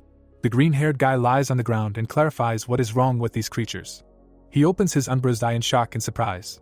Ling stands in front of the dead fighters, holding his blade. He approaches the beaten boy and asks him to tell him something. Ling, gritting his teeth, clarifies where the main character is now. The boy looks at him with admiration and assures him that he saved him, thanking the fighter at the same time. Ling silently looms over the beaten character. He is embarrassed and in shock asks if he really thanks him. He helps the boy get up from the ground. It is said that the Furious squad that invaded Yun was destroyed. Lu looks forward in surprise. The lady is standing in the hall in front of her friends and colleagues. They exclaim that the lady has returned. It is explained that therefore the sudden attack of the Furious clan could be considered a failure. The heroes hit their glasses of wine, exclaiming to drink to the bottom. It is said that it is quite ironic that at the pre-tournament banquet a few days ago, Lu stands next to the Lord of Guan and the others. It is explained that it was divided into different levels depending on the size. 18 countries of the alliance participated, and the supreme demon from the country of Yun, previously considered a lower state, could not even sit down. Lu holds a glass with a smile. It is explained that she is now sitting at the head of the banquet. She holds the wine, stating that if it were not for Yun, the alliance would most likely have collapsed, and he suggests raising a toast to express the deepest respect to the supreme demon Lu. The character on the chair raises the glass. It is said that the Thunder Kingdom, which has not achieved any results in this battle, no longer has the right to sit at the main table. The girl looks down and says that today is the most appropriate day, because she has something to say. The men glance at her and listen carefully. A fire burns against the background of a forest. Near it a woman is depicted among other characters. It is said that all of the demon clan were originally one whole. The heroine says that the desire to build a fair and equal family, where there will be help and a strong allied community. Ancestor Lu holds a glass with a smile and says that for this reason, the 18 countries must swear. Because the 18 demon clans are an alliance, they must always stand on a single front line, no matter high, low, noble or despicable, they are all for one. The men hold their glasses with a smile, listening to her know that it is very difficult, and this is idealism. From generation to generation, even if they work hard, it is not a fact that they can achieve it. Lu happily raises his glass, offering an oath to protect and defend each other. The heroes stand around a bonfire in the park. They are having fun against the background of the night sky. It is said that Lu, as the new head of the allied army, also announced a new rule, and since then the martial arts competition held every 3 years has been changed to sports games. The protagonist sits on a cliff and watches their celebration. It is explained that each state of the 18 countries will have one chance to request the mobilization of the Allied army. Gon looks down with a smile. It is said that an important key has been given to safe hands. Something shines under the protagonist's hand. It is said that it was given for safekeeping and no one objected. Lin sits on the bench with the protagonist, exclaiming that this is a good plan and they need to find more allies in the tournament. He sits with a smile in front of his surprised friend, declaring that they need to make a movie. He will play the main role, Gon, and the entertainment industry will be his. If the movie is released, it will immediately become a hit. The other one wonders if he was not going to invite the real Gon, because he is the most popular among the demons. The guy turns and explains that of course yes, he should invite him to start together, and will give him all the fee. But he can only play the role of someone defeated by him. Lin gets up from the bench and wonders why this guy did not show up, because at this celebration of triumph he should be the main character. Against the background of the night sky and the building, a scream is heard that she has not yet recovered. The red-haired guy looks at the girl and asks why she is getting up. She replies that she has things to do. The heroine with horns and a white shirt thinks that she wants to find him. She decisively looks up, meaning that she wants to fight him. The picture shows the A114 sign. Lu is standing in front of the door. She is depicted against the background of memories of Gon and thinks that if it were not for him, she would be dead. The girl pulls the door handle, realizing that her life has long belonged to him, and whether he accepts it or not, it does not matter. Lu enters the room, realizing that today she will tell him what she really wanted. She sees a girl strangling another on the bed and screaming that Woojuin's brother is hers. They fight, the other one replies yes, who needs him. Surprised, Lu asks if they are really not there, hearing what the other one is doing in her room. Woojuin approaches a huge black dragon. The main character glances with a grin, and says that he did not think that he would find him. Woojuin walks up to him with a serious expression, saying that this is the highest place in Yun, except for the statue of the god, suitable for takeoff. Gon, sitting on the dragon, asks if he really wants to kill him. Woojuin asks in response that if he does not leave, he will not return. The protagonist calmly says that this is true, because he is from the people that the red-haired man hates the most, and now his mission is complete, and the demon race should no longer have grudges. Noting that there is no need to worry, the other replies that he knows. Woojuin smiles and says that after this battle, he no longer hates the human race, and he is not going to hate the furious race either. The red-haired fighter stands next to Gon on the dragon, saying that the identity of a representative of a race can never represent everyone, and among the demons there are good and bad people, and the furious one as well. Woojuin looks down and declares that among the people there are good and bad, and Gon is his friend. The protagonist is surprised by what he heard. Woojuin says with a grin that no matter who Gon will be next time, a human or a demon, if he returns, he will wait for him at the highest place. The protagonist gets up from the dragon, hearing the question of whether he is going to return to people. Gon turns away towards the starry sky and denies, saying that he will first go to the world of immortal demons. The red-haired fighter is very surprised, noting that this place belongs to the elves. He lowers his gaze with a grin, remembering that this is Gon. The dragon spreads its wings. Woojuin's exclamation is heard. The protagonist's friend looks at Jita, hearing from the guy that he will soon marry a human girl. Gon turns around with a grin and tells him not to forget to come and congratulate him. The black dragon soars into the sky. Woojuin closes himself from the airflow. A guy in a suit standing on the ground thanks the protagonist for saving Yun and the demon race. He bows with his hand on his heart, expressing his respect for the demon clan. The protagonist is riding a black dragon on fire, flying over the city. Woojuin says that he will always stand by his side. Jasmine, clinging to the protagonist, says that there is one more thing, stating that when he returns to his body. The surprised guy listens to her. He is shocked and asks the question, can he return to his body as soon as he dies? The protagonist yells at the system window, which claims that in fact she deceived him, because with any danger his body only gets stronger and her data turned out to be incorrect. He yells that it turns out he should have died earlier. The system window smiles next to Jasmine, claiming that he dealt with SS-rank demons and it's all nonsense. The guy replies that she should not be trusted because she is deceiving. The girl raises her finger with a smile and asks not to worry, because she found a way to return him to the body, but first, she needs the most important item. A flower with a blue crystal grows from the ground. She means the soul grass. The map shows the world of immortal demons and their continent. It is explained that the grass grows only in the third area and the world of immortals can only be reached through the territory of the elf clan. The picture shows a cyclone and a deadly barrier. It is said that there is a barrier around the world, which is a whirlwind, which is very sharp and cuts any steel, and few spirits can go outside, so the state has become closed. The area is highlighted in the frame. It is explained that other races cannot harm the closed state either on water or at sea, and in 6 years only this world will not be captured by the furious clan. Jasmine says with a smile that except for him and Jita no one else will be able to get there. The main character in his old guise asks that her father belonged to the elf clan and she also probably wants to go back there.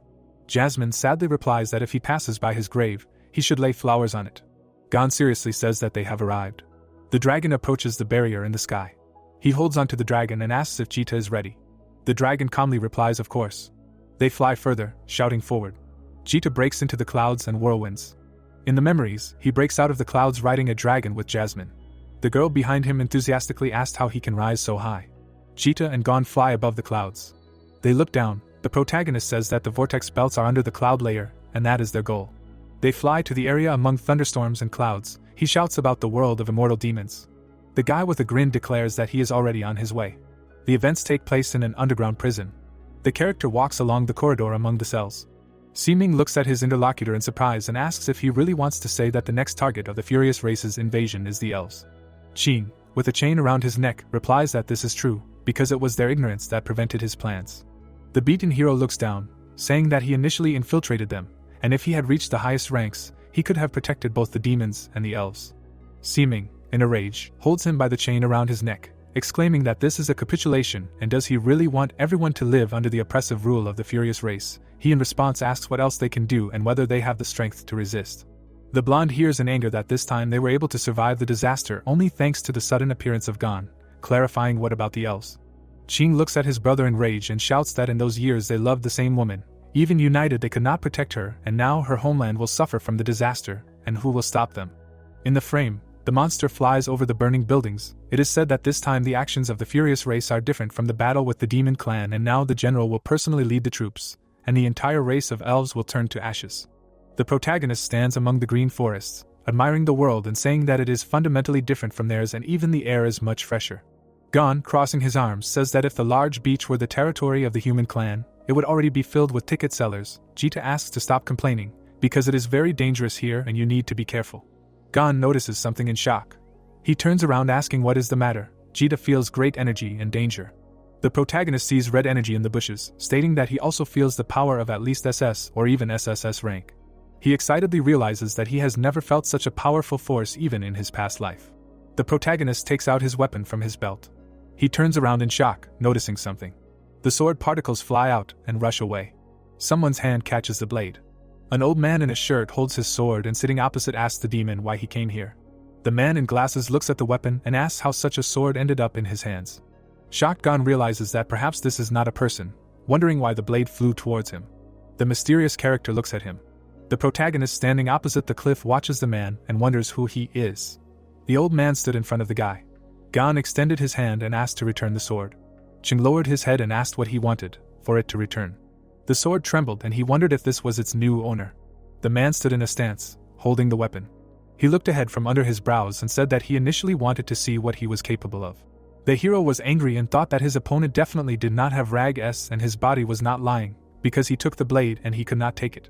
He charged, deciding that he had to give it his all. A fist with a knuckle duster was approaching the war criminal's father's face. He dodged the attack and the protagonist's hand flew past. Qing counterattacked, and MC threw his head back. Blood was flowing from his nose, and he thought that he was very strong, and even among humans he had not met such. The opponent's foot crashed into his cheek. Gon landed on the ground and stopped. He grinned, assuming that he was an elf. The hero charged.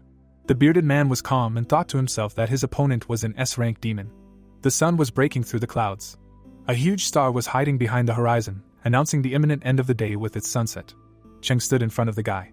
The protagonist wiped the blood, thinking that his speed, strength and all characteristics were great, but stopped, thinking that they had been fighting for half a day, and he had not shown the slightest weakness and a long time had passed, and his endurance was still so high.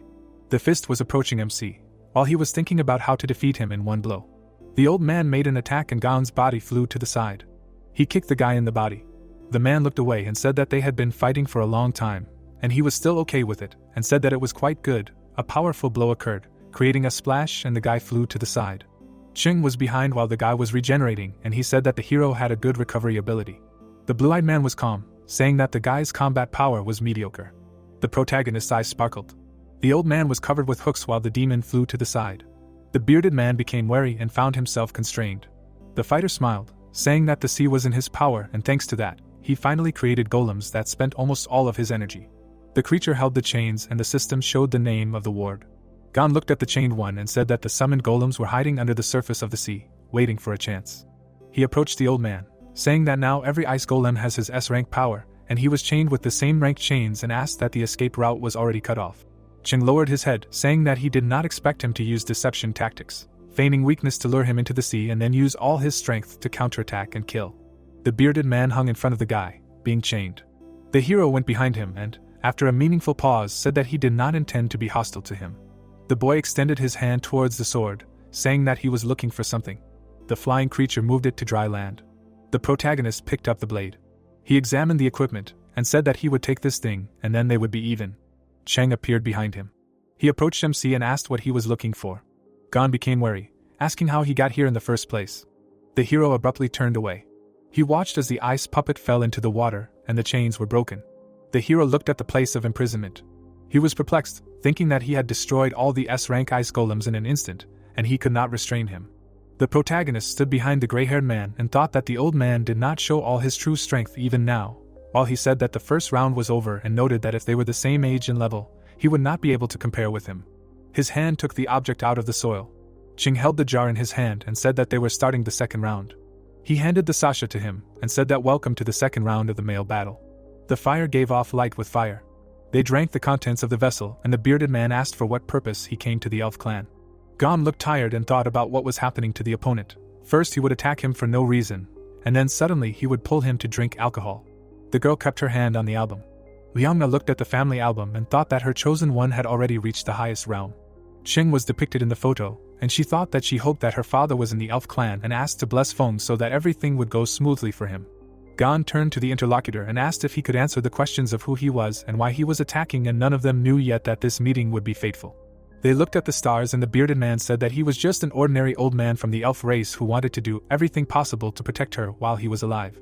He frowned, saying that he had a dream recently and that it was only the beginning of that tragic and heroic song. The fighter was standing on the turtles, and the man said that he had a dream about a demon standing in front of a mountain of corpses of the elven race, preparing to destroy the entire race. The hero turned around and he said that he was the main character in the dream. The protagonist looked away and asked what he dreamed about, that he burned the entire race, and asked if it was a joke. Ching turned around, saying that his prophetic dreams always come true and never fail. They sat opposite each other, and Gon said that he could not kill him, to which he replied that it was impossible to change the predetermined future, and asked why he did not kill him right away, noting that he said that they always come true. The hero froze and fell into a stupor. The old man frowned, saying that he could only change the mood of the one, to which the protagonist noted that his interlocutor was quite optimistic. The gray-haired man drank the contents of the saucer. He looked ahead and said that no matter how strong a person is, it is just a grain of sand in the sea and no one can escape the eye of fate, and said that even a warrior was imprisoned in a cage. The protagonist looked at the interlocutor, who said that now it was his turn, and asked what he was actually doing here and wondered if he could now relax his vigilance towards the one. The man poured liquid into the saucer, while the guy thought that there was no evil energy in him, and besides, he definitely knew a lot. They banged the bowls, while the guy thought that he could perhaps help him.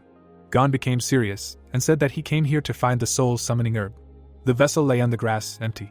Ching sat next to him and said that these plants are not so hard to get, because there is enough of them on the lands of the elven race, and asked him to follow the mining team, then he will find them.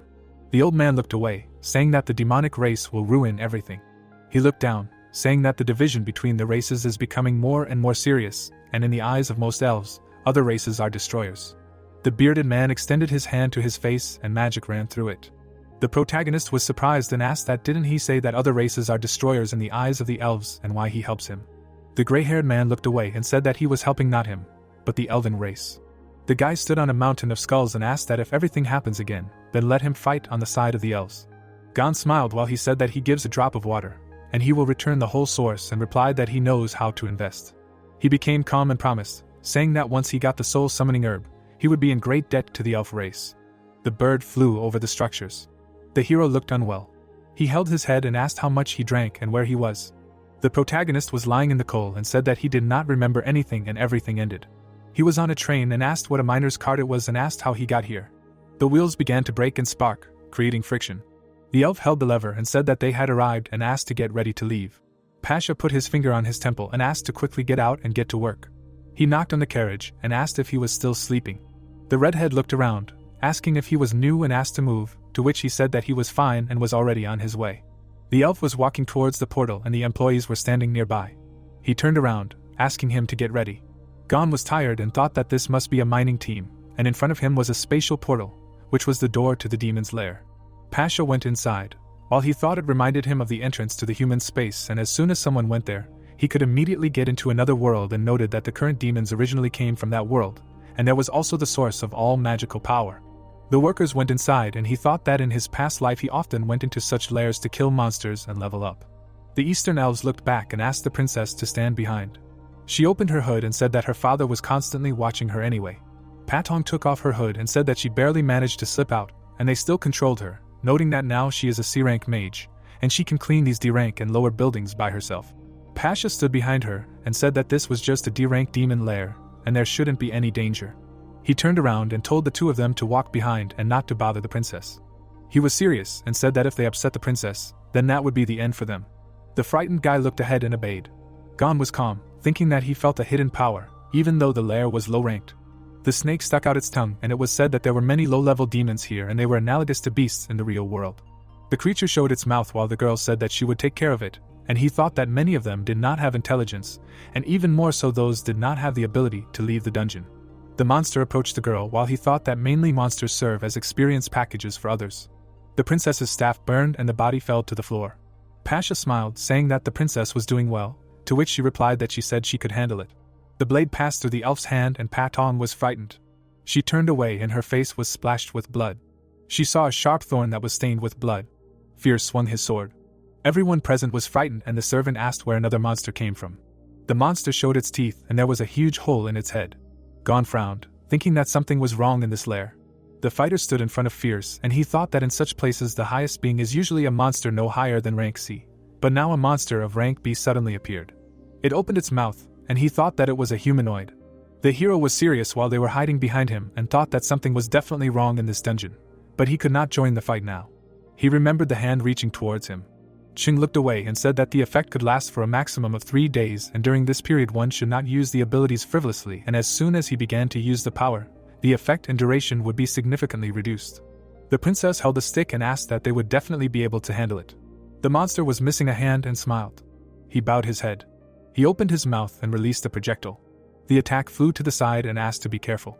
There was an explosion and the servants tried to contain it. Patong covered herself with her hand and said that it was pointless to defend and that it was necessary to destroy him. The servant frowned and said that they would do it together. The creature swung. The blade burst through a cloud of dust. The defenders stood in front of the humanoid.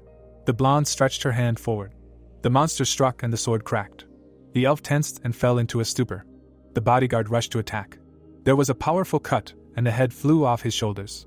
The mage looked at the enemy's head. The guard looked back and said that it was the first time he faced a B-rank boss. Pasha was injured and she said that he had injured his hand, to which he replied that everything was fine because the bleeding had stopped. He smiled, saying that their princess had grown a lot. The bodyguard looked away and said that the final boss had appeared too early and noted that it was good that they had figured it out. Gon frowned and thought that it was not a boss. The creature appeared from the darkness, and he thought that before that it was just small fry. The monsters appeared in front of the group. They were crawling out of the dust curtain and were about to attack. The guard grinned, asking what was going on and where else they had come from. The miner held a pickaxe in his hands and said that it was over, this was the end and they were dead. Patong bared her teeth, saying that it was her fault and ordered them to retreat, to which Pasha replied that it was not her fault, because they came here to mine ore and it was he who underestimated the monsters. The guards stood at attention and one of them asked what tactics they would use, to which he replied that he had just killed one and had already given it his all and all his techniques were exhausted, and now 4 had come out at once. Gon was calm and thought that the elves unite in times of danger. The guy frowned and asked what else they could do and said that the only thing left to do was to fight, and he thought that the guy was brave after all. The demons grinned, approaching the elves. The creatures rushed to attack. There was a powerful cut. They made many cutting attacks. The guards fell to the floor. The creature held a sword, showing its teeth. It jumped up and Pasha and the princess watched what was happening. It grinned, asking Patong to be careful. The paw grabbed the elf. The monster crouched, hitting its heads on the ground. The miners retreated, while the enemy stood next to the defeated. The man held a pick in his hands while the beast looked at him. The hero looked away and thought that they could not correctly assess the forces. The princess was lying on the floor and looked wounded. The body of the guard was lying on the floor. The bodyguard was bleeding, forming a pool of blood under himself. A paw held Pasha's head. The miner held a pick in his hands, and he thought why they should die here. He rushed to the attack, saying that he would fight, to which he thought that there was a lot of courage, but zero intelligence. The blonde looked forward and screamed no. The fierce one looked forward and smiled. A powerful cut occurred. The man looked forward and saw the internal structure of the creature's muscles. The head was split in half. Everyone present fell into a stupor. The ice puppet appeared next to him and showed a sword. She pressed a katana to herself, while another monster watched her. The creature hid under the hood and growled loudly. The ice warrior looked away and he thought that this took a little strength. He lowered his head, saying that it did not affect much. The fighter held a weapon in his hands. The miner was surprised and asked what it was. Patong looked at the guy and asked what his skill was and did he perform the summoning. He looked at his hands and said that this is it, he summoned it.